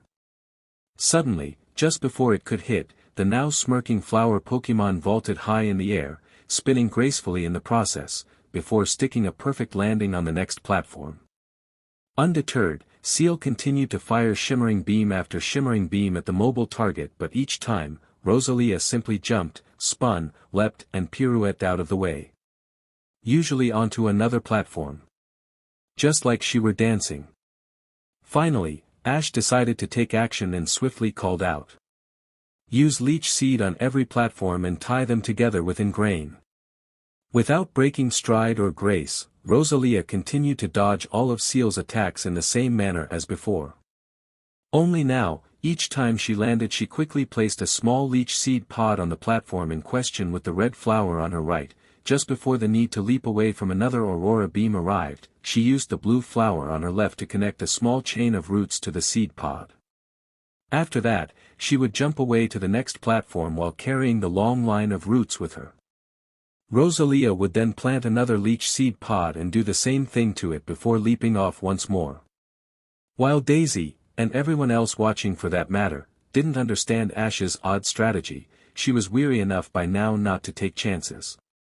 While she wanted to have Seel use Aurora or Ice Beam to preemptively attack and destroy the energy-draining seed pods Rosalia had planted on almost every platform in the pool, she knew it wouldn't happen. Unfortunately, after expending so much energy in an effort to hit Rosalia, Seel was starting to tire and she could see it. Therefore, her first instinct was to make sure that the witty grass-type did not manage to hit Seel with any such stamina-sking attack. In her Pokémon's current condition, she knew that would mean game over. Like, I don't know why you wasted so much time planting seeds, but as long as we don't touch them, we're fine. She boldly declared to the nonplussed-looking rookie. Ash, for his part, only gave a small smile and decided to switch gears. Let's go on the offensive now, girl, use Razor Leaf. With a high leap into the air, the evolved form of Beauty spun around thrice before extending her petals downward and voicing the impending attack with a forceful, Cerulean. Just as the unleashed storm of leaves came raining down from above toward Seel, Daisy acted quickly to save her Pokémon from certain defeat. Though, since every other platform had been planted with leech seed pods, she didn't want to take the chance of Seel touching one in its tired state. Therefore, she called out. Seel into the water. While the ice-type Seel hurriedly dove into the water to avoid the pelting of sharp leaves that hammered down onto the platform it had just been resting on, the pool soon proved to be the farthest thing from a sanctuary of safety. In fact, it had played right into Ash's hands. All right, Rosalia. He lifted a fist into the air. Activate those seed pods and link them together with one last Ingrain. Landing out of her jump on the platform that Seel had just been occupying, which was also the only one not to have a seed pod on it, Rosalia held her petals out to both platforms that were on either side of her. Those same appealing flower hands glowed just before two thick, twin roots shot out of them and attached to the seed pods that were on either platform next to her. Doing this acted like completing a circuit since, all at once, every seed pod she planted sprouted, came to life and started to buzz and crackle with botanical, life-draining electricity. Since all the seed pods were connected by the roots of Ingrain, the electrical charge traveled from platform to platform until soon, it looked like a haphazard electric fence had been installed above the pool. Since Rosalia was at the center of this, the electric charge ended up being fed to her via the roots she was holding onto, and as soon as the crackling arcs touched her, she winced and staggered a little in pain. Even though she was being zapped by her own move, she nonetheless remained focused and squinted one eye open. While Daisy, her sisters, and even Brock had not the faintest inkling what Ash had planned, he soon revealed his whole hand. Now dive straight into the water, Rosalia. Not questioning her trainer for a minute, Rosalia leapt straight into the pool while still holding onto the roots. To that end, the results of the boy's brilliant strategy was revealed. Since the arcing bolts of leech seed's energy-draining static acted so much like grass-type electricity, when Rosalia went into the water it had the same effect as normal electricity would. Before the eyes of all watching, the entire pool soon became lit up in a bright light show display of arcing, crackling, bluish-green electricity. The kind which not only danced wildly across the surface of the water but also beneath as well. Alas, for Seal there was no place left to hide. As soon as Rosalia entered the water, she brought the energy-draining electrical charge of Leech Seed with her, and it only took a few milliseconds for it to locate the submerged ice type. The light being given off from the electrical surge was so bright that no one could look directly at the pool, all were forced to turn away and hide their eyes. For what felt like forever for some, namely Daisy and her sisters, the pool arced, crackled and buzzed before, finally, the unorthodox power surge died down. When they did and everyone was finally able to look again, a strange sight awaited. Even though the event had mostly ended, the Leech Seed pods were still crackling faintly on each platform, and that thereby caused the water to shoot up occasional sparks of the faux, botanical electricity as well. At long last, after searching the water with their eyes for several agonizing moments, movement finally stirred as the pool exploded upward in a shower of water droplets. From this came Rosalia, who landed on the nearest platform in a partly kneeling position with water cascading down her form.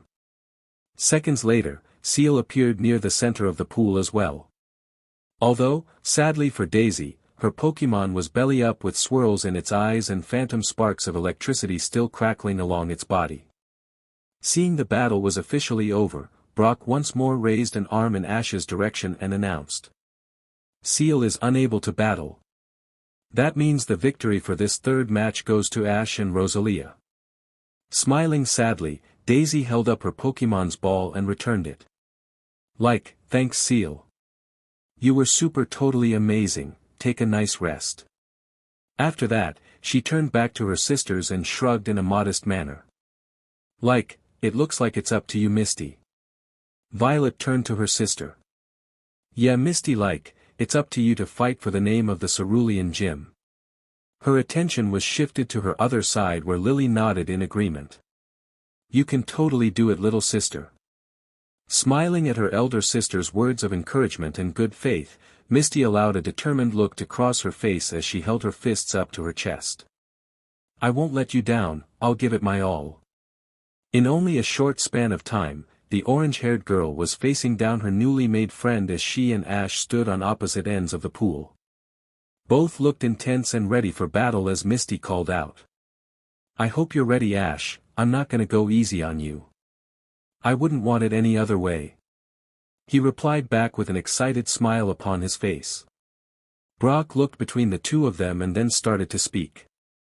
This will be the last match of this gym bout. Same rules apply as before, trainers please choose your Pokémon. At that, Ash called out to his friend and soon-to-be opponent again. Hey Misty, what say we make this more interesting and have a 2-on-2 battle? She put her hands on her hips and smirked. Sounds great to me. Hearing that, Brock nodded. Very well, this will now be a 2-on-2 match to decide the winner of this gym challenge. Whenever both competitors are ready, please choose your Pokémon.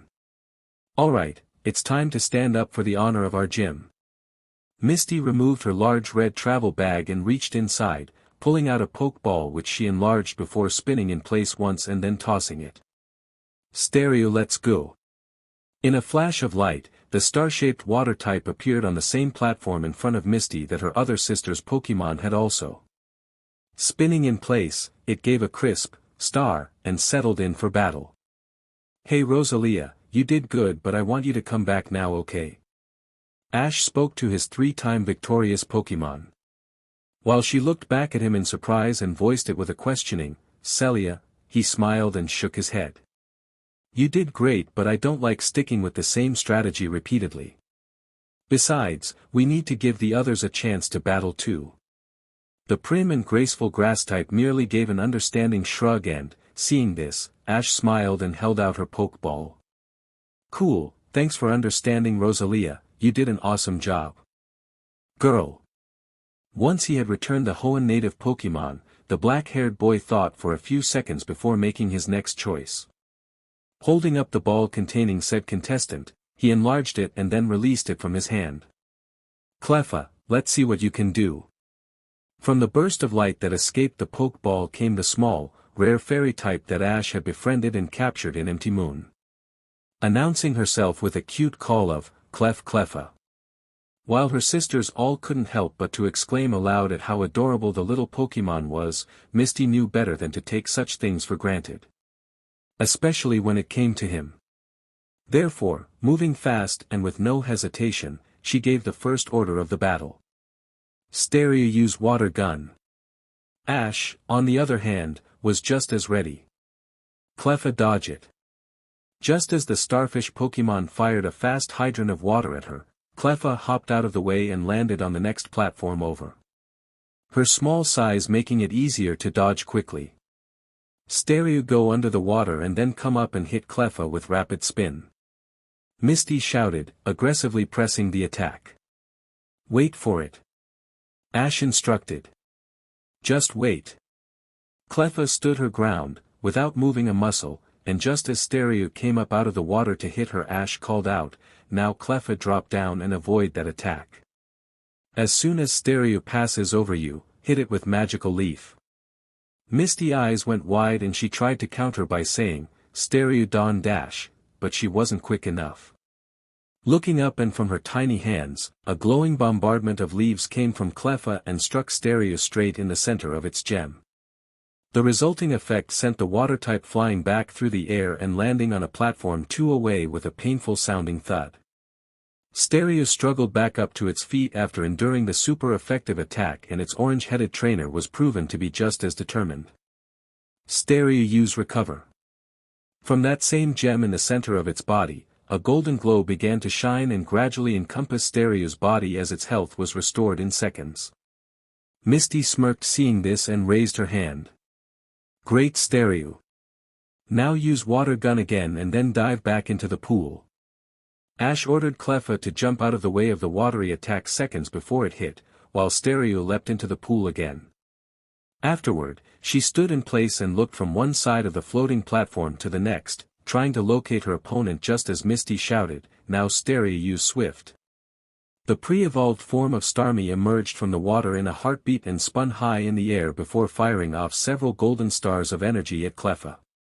This caught her unawares, and when the attack hit, it sent her flying back onto the platform behind her. Misty didn't stop there though. Stereo use a non-stop rapid spin. From its place high in the air, Stereo started to spin rapidly and then dropped down toward Cleffa fast, striking her with a direct blow and launching her into the air.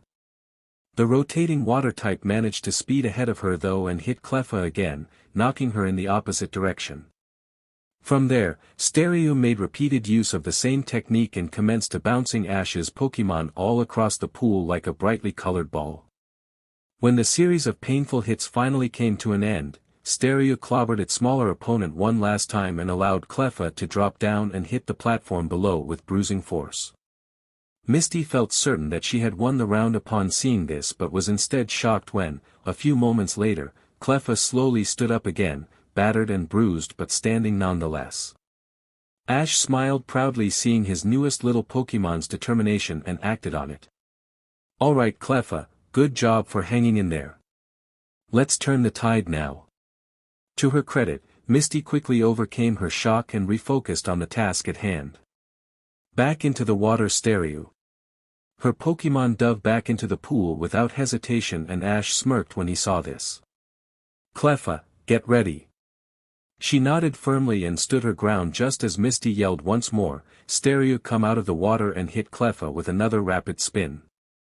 His mind working quickly, Ash countered just as the starfish erupted from the water and came spinning toward them. Dodge to the side and then grab onto Stereo's gem. Just as the rapidly rotating Pokémon came upon her, Cleffa made use again of her small size and ducked down while moving to the side. Then, just as it was passing her by, she leapt onto the gem in Stereo's center and latched on tight. Since she was small enough, Cleffa resembled a pink growth attached to the water type as it spun on with her tagging along. Misty tried to take some form of action by shouting, Stereo keep spinning, and try to shake it off. Ash however, merely smirked. I don't think so Misty. Cleffa used sweet kiss on Stereo and then let go. Cleffa did just as she was told and then planted a cute, magically influenced kiss on Stereo's gem before letting go and dropping down onto the nearest platform under her. As for her former ride however, it was now hopelessly confused from the mind-scrambling kiss and started to haphazardly spin around the gym in random directions. Eventually, Stereo lost all control and spun at full speed toward the back wall before smashing into it, impacting the hard surface with enough force to actually get stuck. Stereo, try and get free. Misty urged desperately, sensing the impending CLMX of defeat. Ash raised his hand. Not this time. Cleffa, use magical leaf and don't stop. From where she stood on her floating platform, Cleffa once more raised her small hands and let loose a storm of brightly glowing leaves that washed upon Stereo like a cannon of grass-type fury. Misty could do nothing but watch helplessly as her trapped Pokémon was bombarded by the onslaught with no means of escape. When the intense flurry of leaves finally ended, Stereo dislodged from the wall and fell to the ground below. As it lay deflated on the hard surface, the red gem in the water-type center blinked weakly to show its defeat. Stereo is unable to battle. Brock raised his hand and announced. The winner is Cleffa. Misty, smiling softly, returned Stereo and thanked her Pokémon for its hard work before choosing her next and final Pokeball. Which she tossed upward while yelling, "It's not over yet, Ash. Starmie, let's do it." As the evolved form of Stereo appeared in much the same manner as its younger cousin had before it, Ash and Pikachu cheered Cleffa's victory while she bounced excitedly over to them. Woo! The boy pumped his fist skyward as Pikachu did the same. Pikachu! He then knelt down and caught Cleffa as she bounced into his arms while smiling brightly. That was an amazing battle, Cleffa, you were awesome. Pikachu Pika Pi Pikachu Pika. The electric type agreed heartily while Cleffa waved her hands around jubilantly.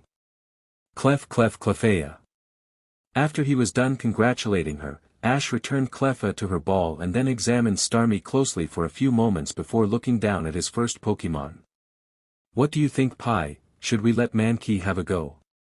Pikachu nodded in agreement. Paika.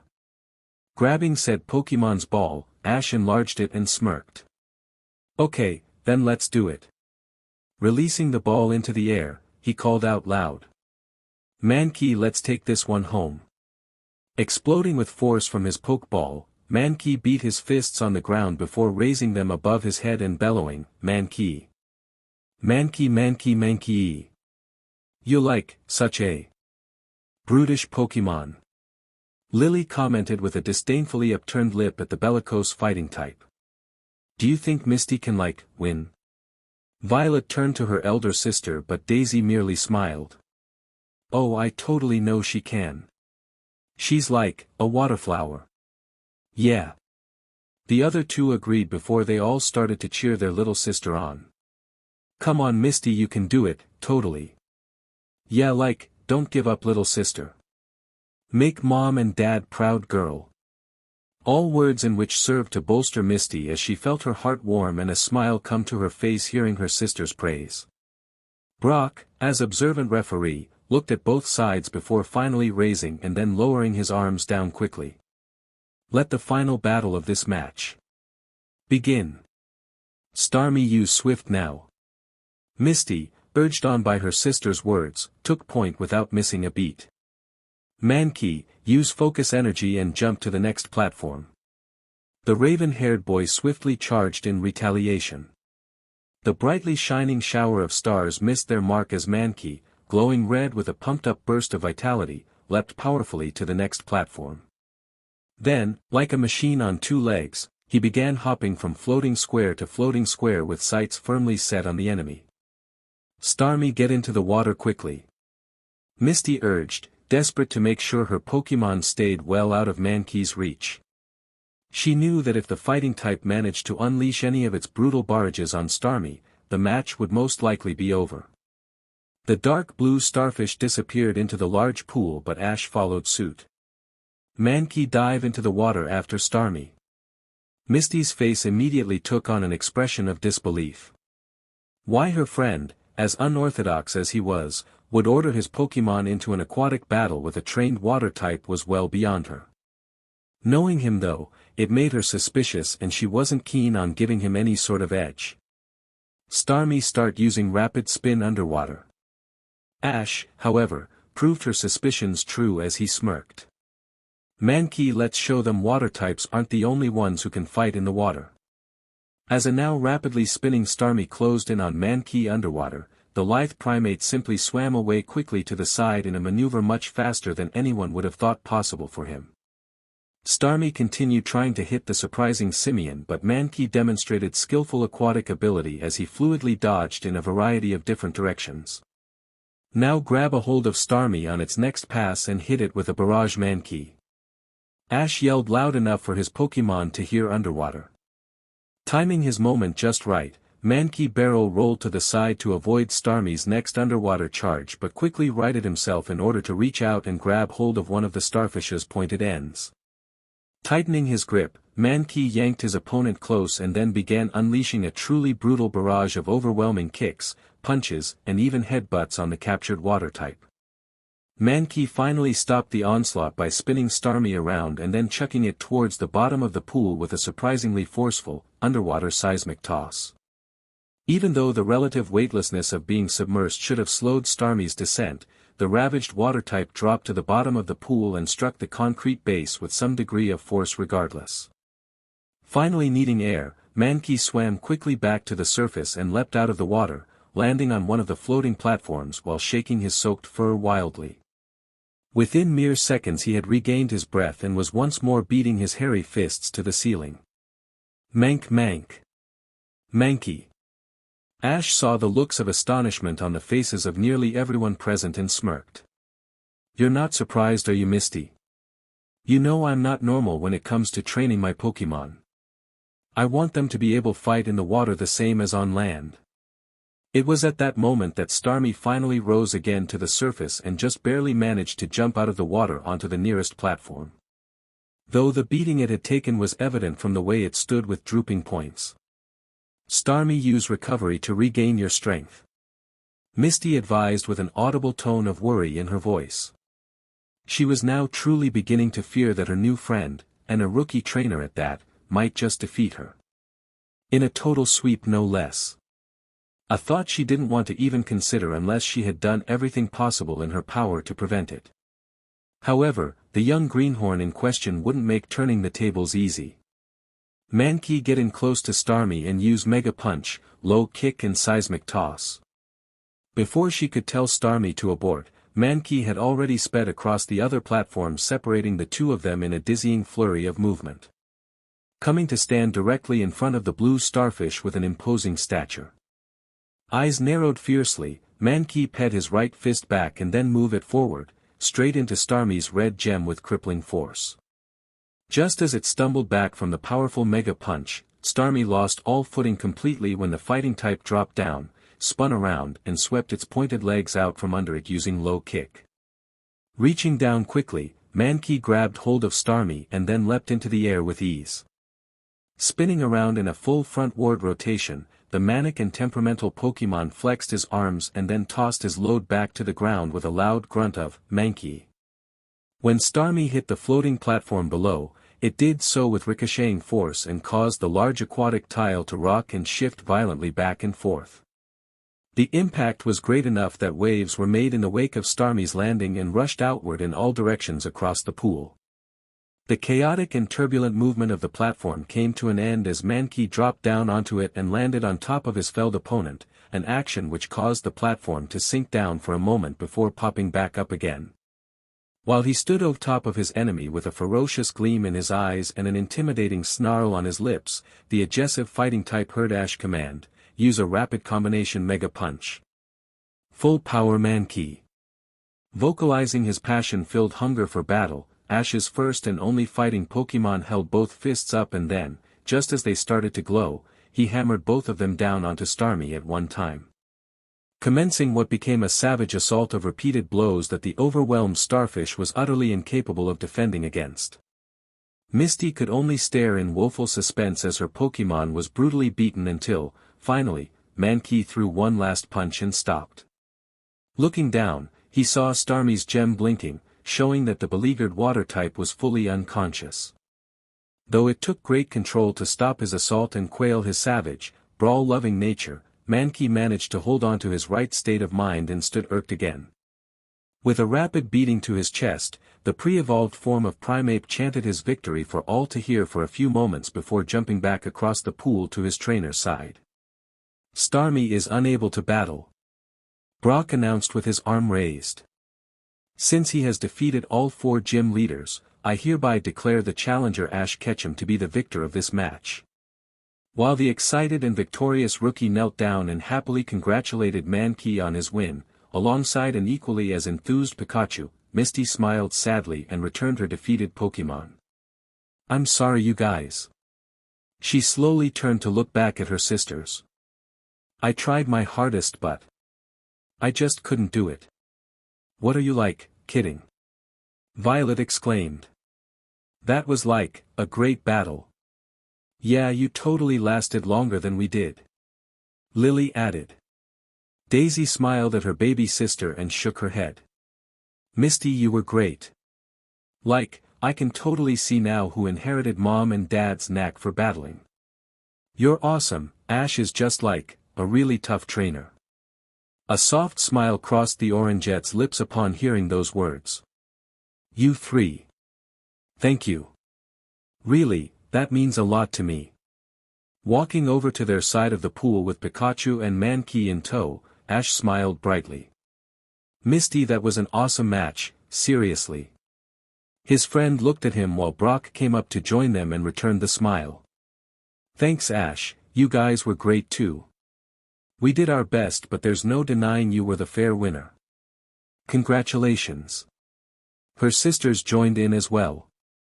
So totally rad Ash. Violet gushed. Our battle was like, the tops. Yeah, I haven't had that much fun in a battle in like, forever. Lily stated sincerely, followed by Daisy Eye smiling. You really gave me and Seal a super workout Ash, great job. The modest young man smiled and rubbed the back of his neck. Ah, I really appreciate it but my Pokémon are the reason why we won. And you girls were a really tough battle, all 4 of you. Just then, before anyone else could speak, a loud rumbling was suddenly heard just outside the gym. Specifically, over behind the far wall across from the pool. Like, what is that? Lily was forced to shout as the rumbling grew even louder, followed by the sight of the wall in question actually beginning to shake. Within only seconds, all chaos broke loose as a loud explosion rocked the gym and a large portion of the back wall blew in. The explosion itself was powerful enough that it nearly knocked all of them off their feet as debris and chunks of rubble went flying. When the sudden uproar of the surprise explosion had died down, a gaping hole was left in the back part of the gym. There were also large pieces and chunks of the destroyed wall now littering the battlefield and floating all across the pool. What the heck just happened? Misty demanded as she looked around and beheld the now destroyed state of the battlefield. Like, who is responsible for this? Daisy demanded with an angry edge to her tone. The response came from the now gaping and massive hole in the gym's back wall, which gave full view of the outside beyond. Standing in the hole that had been blasted into the gym were 3 figures that Ash and Misty recognized immediately. Prepare for trouble. The woman began. And make it double, finished the man. To protect the world from devastation. She lifted her gloved finger to the air. To unite all people within our nation. Her male companion did the same. To denounce the evils of truth and love. The redhead smirked. To extend our reach to the stars above. The blue-haired man flipped his hair back with one hand and did the same. Team Rocket blast off at the speed of dash, the woman went to continue before Ash interrupted with a loud, "You 3 again? I thought we took care of you already." The trio of villainous rockets, Jessie, James, and Meowth all scowled in unison at him with the magenta-haired female snapping back a fiery retort. "How dare you interrupt our motto, you little brat?" Misty pointed at the bumbling THRSM with fury in her eyes. "How dare you 3 do this to my family's gym? You blew a hole in the wall, what in the world is wrong with you?" James smirked and crossed his arms. Well, it's not like we knew who this gym belonged to, but now that we do, it makes it all the sweeter. Yeah, we didn't know you twerps would be here when we cased the joint, but now dat we do, I'd say it's our lucky day. Meowth smirked fiendishly and put his paws on his hips. Misty, you know these three? Daisy questioned her sister in surprise. The orange-haired girl nodded and scowled. Unfortunately. Ash and I met them in Viridian City when they tried to steal all the Pokémon at the Pokémon Center. They're the reason it blew up. Brock looked at his friends and asked. Are these the three weirdos you guys told me about? Yeah, and I hoped we wouldn't see them again, but I guess that just wasn't in the cards. Ash sighed in frustration while Pikachu sparked his cheeks angrily. Paika. Who are you calling weirdos? Jessie growled. You troublesome little twerps still don't understand just who you're dealing with. Slowly, a smirk came across her face. But you will soon. Meowth smirked in a way that showed all of his pointed feline teeth. I told yuz dat we didn't need no more C4 dan we sent ta headquarters for. We'da used too much more and we might've blown up the twerps and dear super rare Pikachu. James cackled. I wouldn't personally mind doing away with the twerps, but it'd be a shame to lose such a great Pikachu in the process, I agree. Now James, show them why we came. Jessie instructed as she crossed her arms beneath her bust while her eyes glinted devilishly. Gladly. He replied just before reaching into his vest shirt and withdrawing the industrial water vacuum they had stolen. Though currently, it was still miniaturized. He also pulled out the same small black box he had used to shrink it and held both up at the same time. Just like, what do you want here anyway? Violet demanded. Instead of replying, James just set the small vacuum down and placed the black box behind it. Afterward he flipped a SWCH on the ladder and stood back as it came to life and started to glow.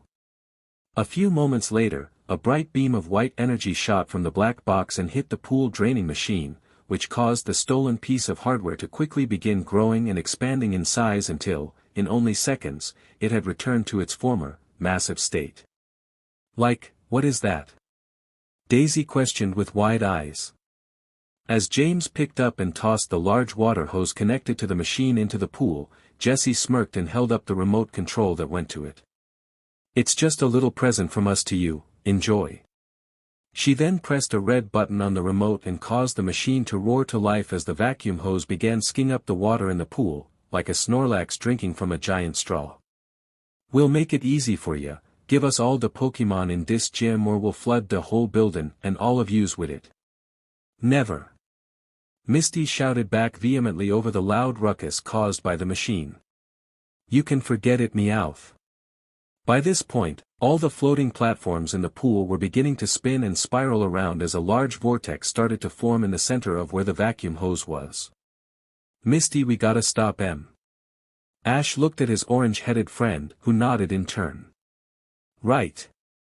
She then pulled out another Pokeball and released it from her grasp with a yell of, Goldeen, let's go. After her white and orange speckled water type appeared in the water in a burst of light, Ash pointed toward the machine. Pikachu, go and help Goldeen destroy that thing. Pika. Leaping out onto one of the platforms that was now widely rocking this way and that, the little yellow electric type took off leaping from place to place while Goldeen swam forward against the vacuuming current. Just as they neared the center of the pool where the hose was located, Pikachu's cheeks sparking and Goldeen's horn extended like a glowing javelin, the force of the vacuuming water caused the platform Pikachu was standing on to get ripped out from underneath of him. With a surprised cry of, Pika, he fell straight into the water. The platform he had been standing on was flung in Goldeen's direction and smacked into Misty's Pokemon, causing it to lose control of itself and spin off course. This also caused Goldeen to become trapped up in the powerful vortex being created by the vacuum. Seeing this, both Ash and Misty called out to their Pokemon in great concern, with the former taking action without pausing for thought. As he saw both of their Pokemon being pulled toward the hose connected to the machine, his worry and concern for them outweighed any potential risks. With a loud shout of, I'm coming, he ran toward the pool and dove in. Mankey was following right behind on his heels, showing great loyalty to his trainer that he was willing to put himself into such danger for Ash. Ash, wait! Misty called out fearfully for her friend as he rose back to the surface and started swimming as fast as possible toward Pikachu and Goldeen. Misty's sisters gasped as they saw this while Brock shouted, "Ash, be careful. That vacuum is really powerful and you could get hurt." Fighting and struggling against the strong pull of the suctioning current, the raven-haired boy continued swimming desperately with Mankey following behind as close as possible. "I have to get to them." He gasped over the water that tried to flood into his mouth. Jessie and the other two rockets merely laughed mockingly at what they were seeing. "It looks like we might end up having a waterlogged twerp." The magenta-haired female laughed cruelly while James and Meowth stood smirking at the edge of the pool, confident in their victory. When Ash finally managed to reach Pikachu, he lunged forward and wrapped his arms around his first Pokémon. "Gotcha!" He turned and felt the current pulling him backward while Mankey grabbed onto Goldeen and tried to right the floundering fish. Within seconds, Ash's back finally came in contact with the large hose itself, but since he was too big to get sucked in along with the water, the young rookie ended up getting painfully suctioned against the mouth of the hose. "Ack!" He gasped aloud in pain as he felt the force of the vacuuming pressure behind him attempting, yet failing, to suck his body inside of the hose. With Pikachu being protectively held against his chest, Ash was the only thing keeping all four of them from being pulled into the machine. Even Mankey and Goldeen had been yanked into him and were now adding pressure against the boy's body, combined with the volumes of water trying to get around him. "Hey! That's no fair, you little cheater." James pointed and scowled. "Don't block our water supply. Meowth, do something." The furry, bipedal cat Pokémon jumped up and swiped the controller from Jessie. "Gladly." He then flipped a small black SWCH on the box, which caused the suction force of the vacuum to increase. "Ah! Ha!" Ash struggled to get free of the pull of the skiing hose while Brock and Misty looked on in dread terror at the plight of their friend. "Ash!" They both yelled just as the latter's sisters looked at one another. Girls' Daisy's otherwise appealing complexion turned uncommonly serious. "I think it's time we send these home wrecking, no sense of style freaks packing." "Totally Daisy, let's do it." Violet agreed with an eager smirk that was matched by Lily. "Yeah, let's show them how totally super awesome the Sensational Sisters really are." All three of the teenaged beauties stepped forward and pulled out a Pokeball. At the same time they threw all three balls into the air and in bright explosions of light, a Tentacruel, Cloyster and Daisy's seal appeared on the edge of the pool. "What are you guys doing?" Misty looked shocked to see her sisters preparing for battle, but it was Violet who looked back and smiled. You leave the rest of this to us, little sis, we aren't gonna let three nasty crooks destroy our family's gym." "Totally Misty, we'll save the day and your boyfriend too." Lily teased, which made Misty blush bright red and prepare to retort before Daisy looked at her and smiled in a surprisingly reassuring, elder sibling manner. "This gym is part of Mom and Dad's legacy, right, Mist? So since we're all a family, it's our responsibility to defend it and you. So just leave it to us." Hearing her sister's words not only took her aback but touched her deeply as Misty's face went from stunned to heartened. She felt her eyes grow wet but managed to conceal it with a soft smile and a nod of her head. "Okay, you three. I trust you. Go get 'em." "Oh, I'm so scared." Jessie mocked with her hands held up to her face. "The waterlogged Barbies are going to stop us, how terrifying." She and her two villainous companions laughed while Daisy pointed and yelled out. "You won't be laughing for long. Seal, use Ice Beam on the water and make a path to that machine." Even though it was still tired from the battle against Ash's Pokémon, Seal showed that it had spirit by charging up and releasing a quick Ice Beam attack at the turbulent pool water. This caused said aquatic surface to freeze over in an almost direct line from where they were standing, all the way to the vacuuming machine on the other end. The sight of this surprised the Rocket Trio and James voiced it as he looked at Jessie. Best not take chances, we should fight back and make sure they don't do anything sneaky. She nodded in agreement, and then both of them pulled out their respective Pokeball and released a Coughing and Ekans. The same two that Ash and Misty had battled at the Viridian City Pokemon Center. Ekans, make sure they don't damage this machine. Jessie ordered. You two Coughing.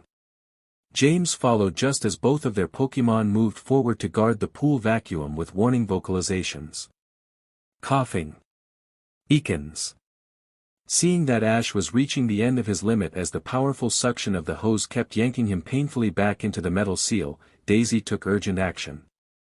Seal, go and put that big hunk of junk out of commission with another ice beam. Just as the white-pelted mammal jumped down onto the icy path it had just made and started to slide across the frozen water on its belly, Violet looked at Lily.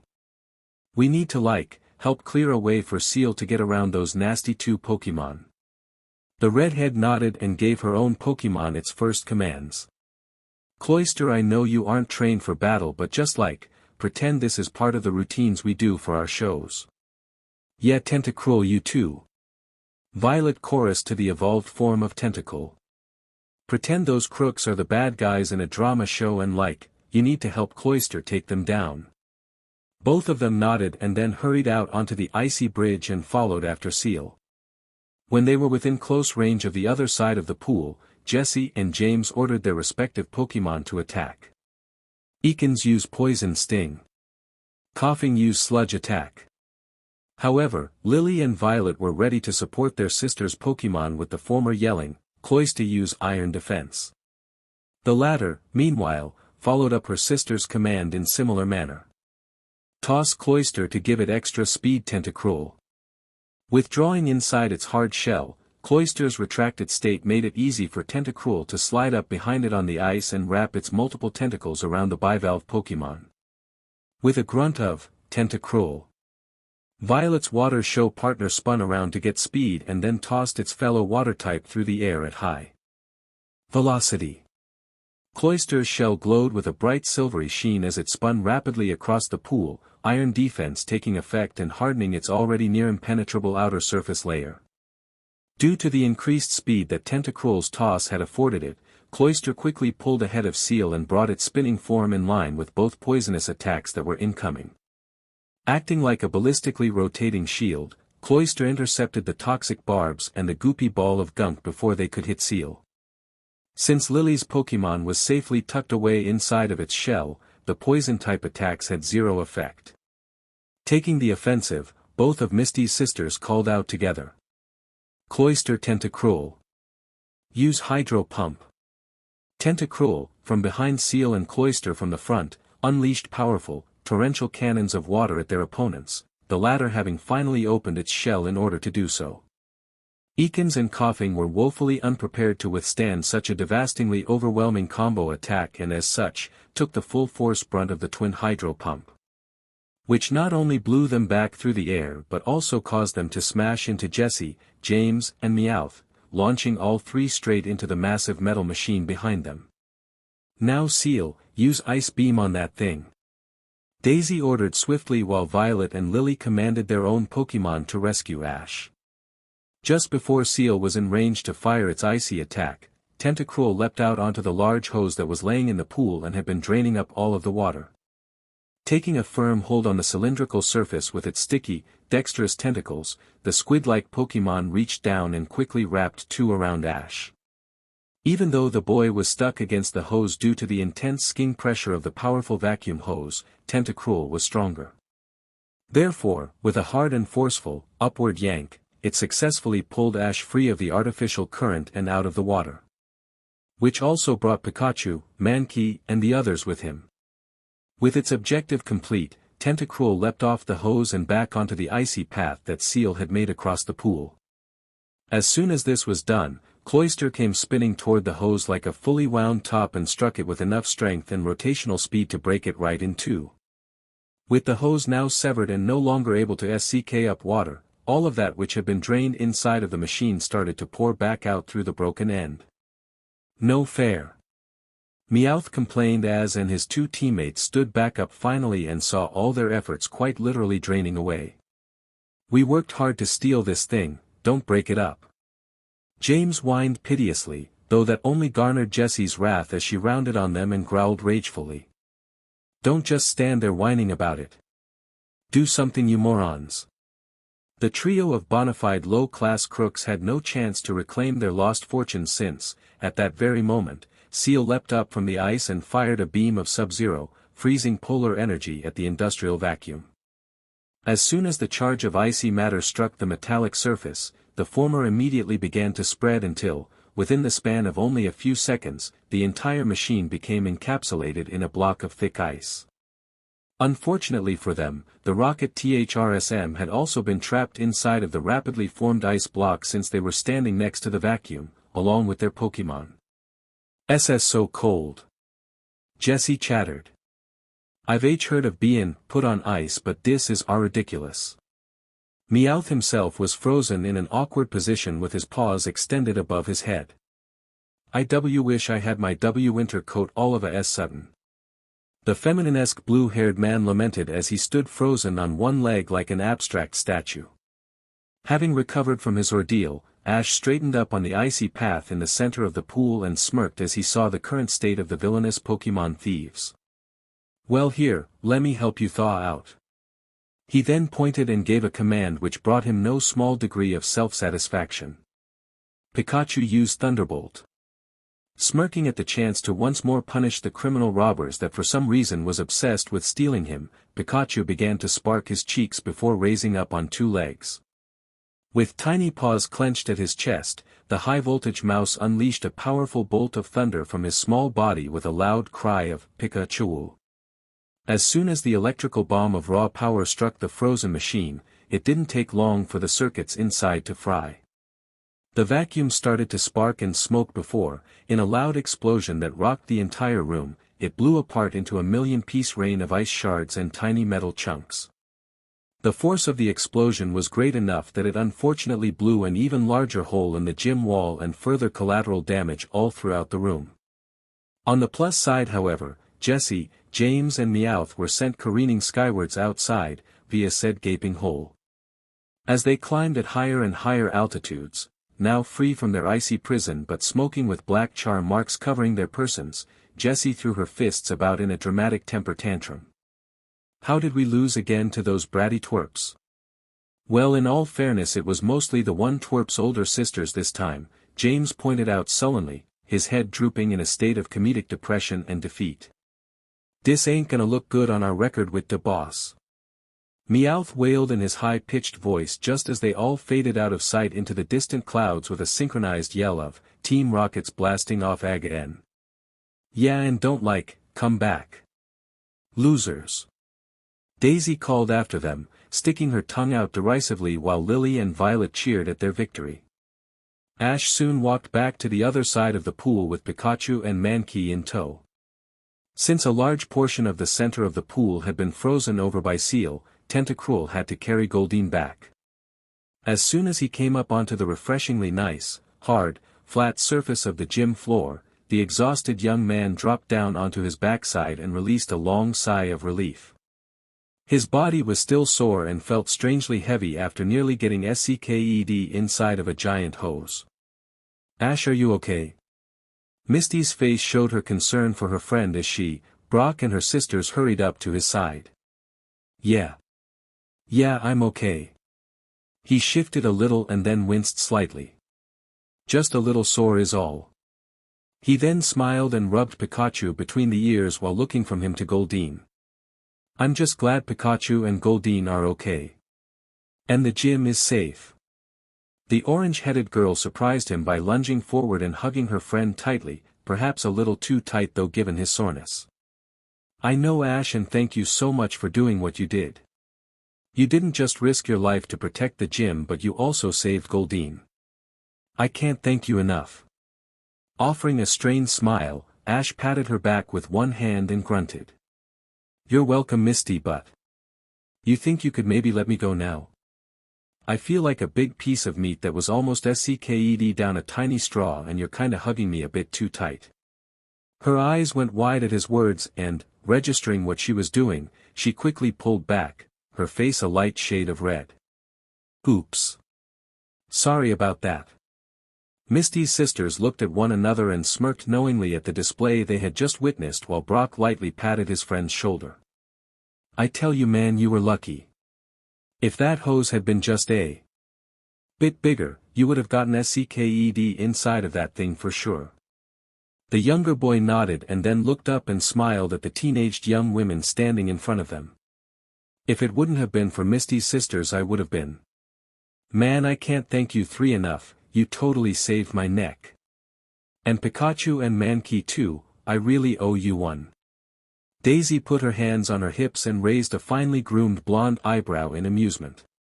Like, seriously? You're thanking us? No way. Violet shook her head.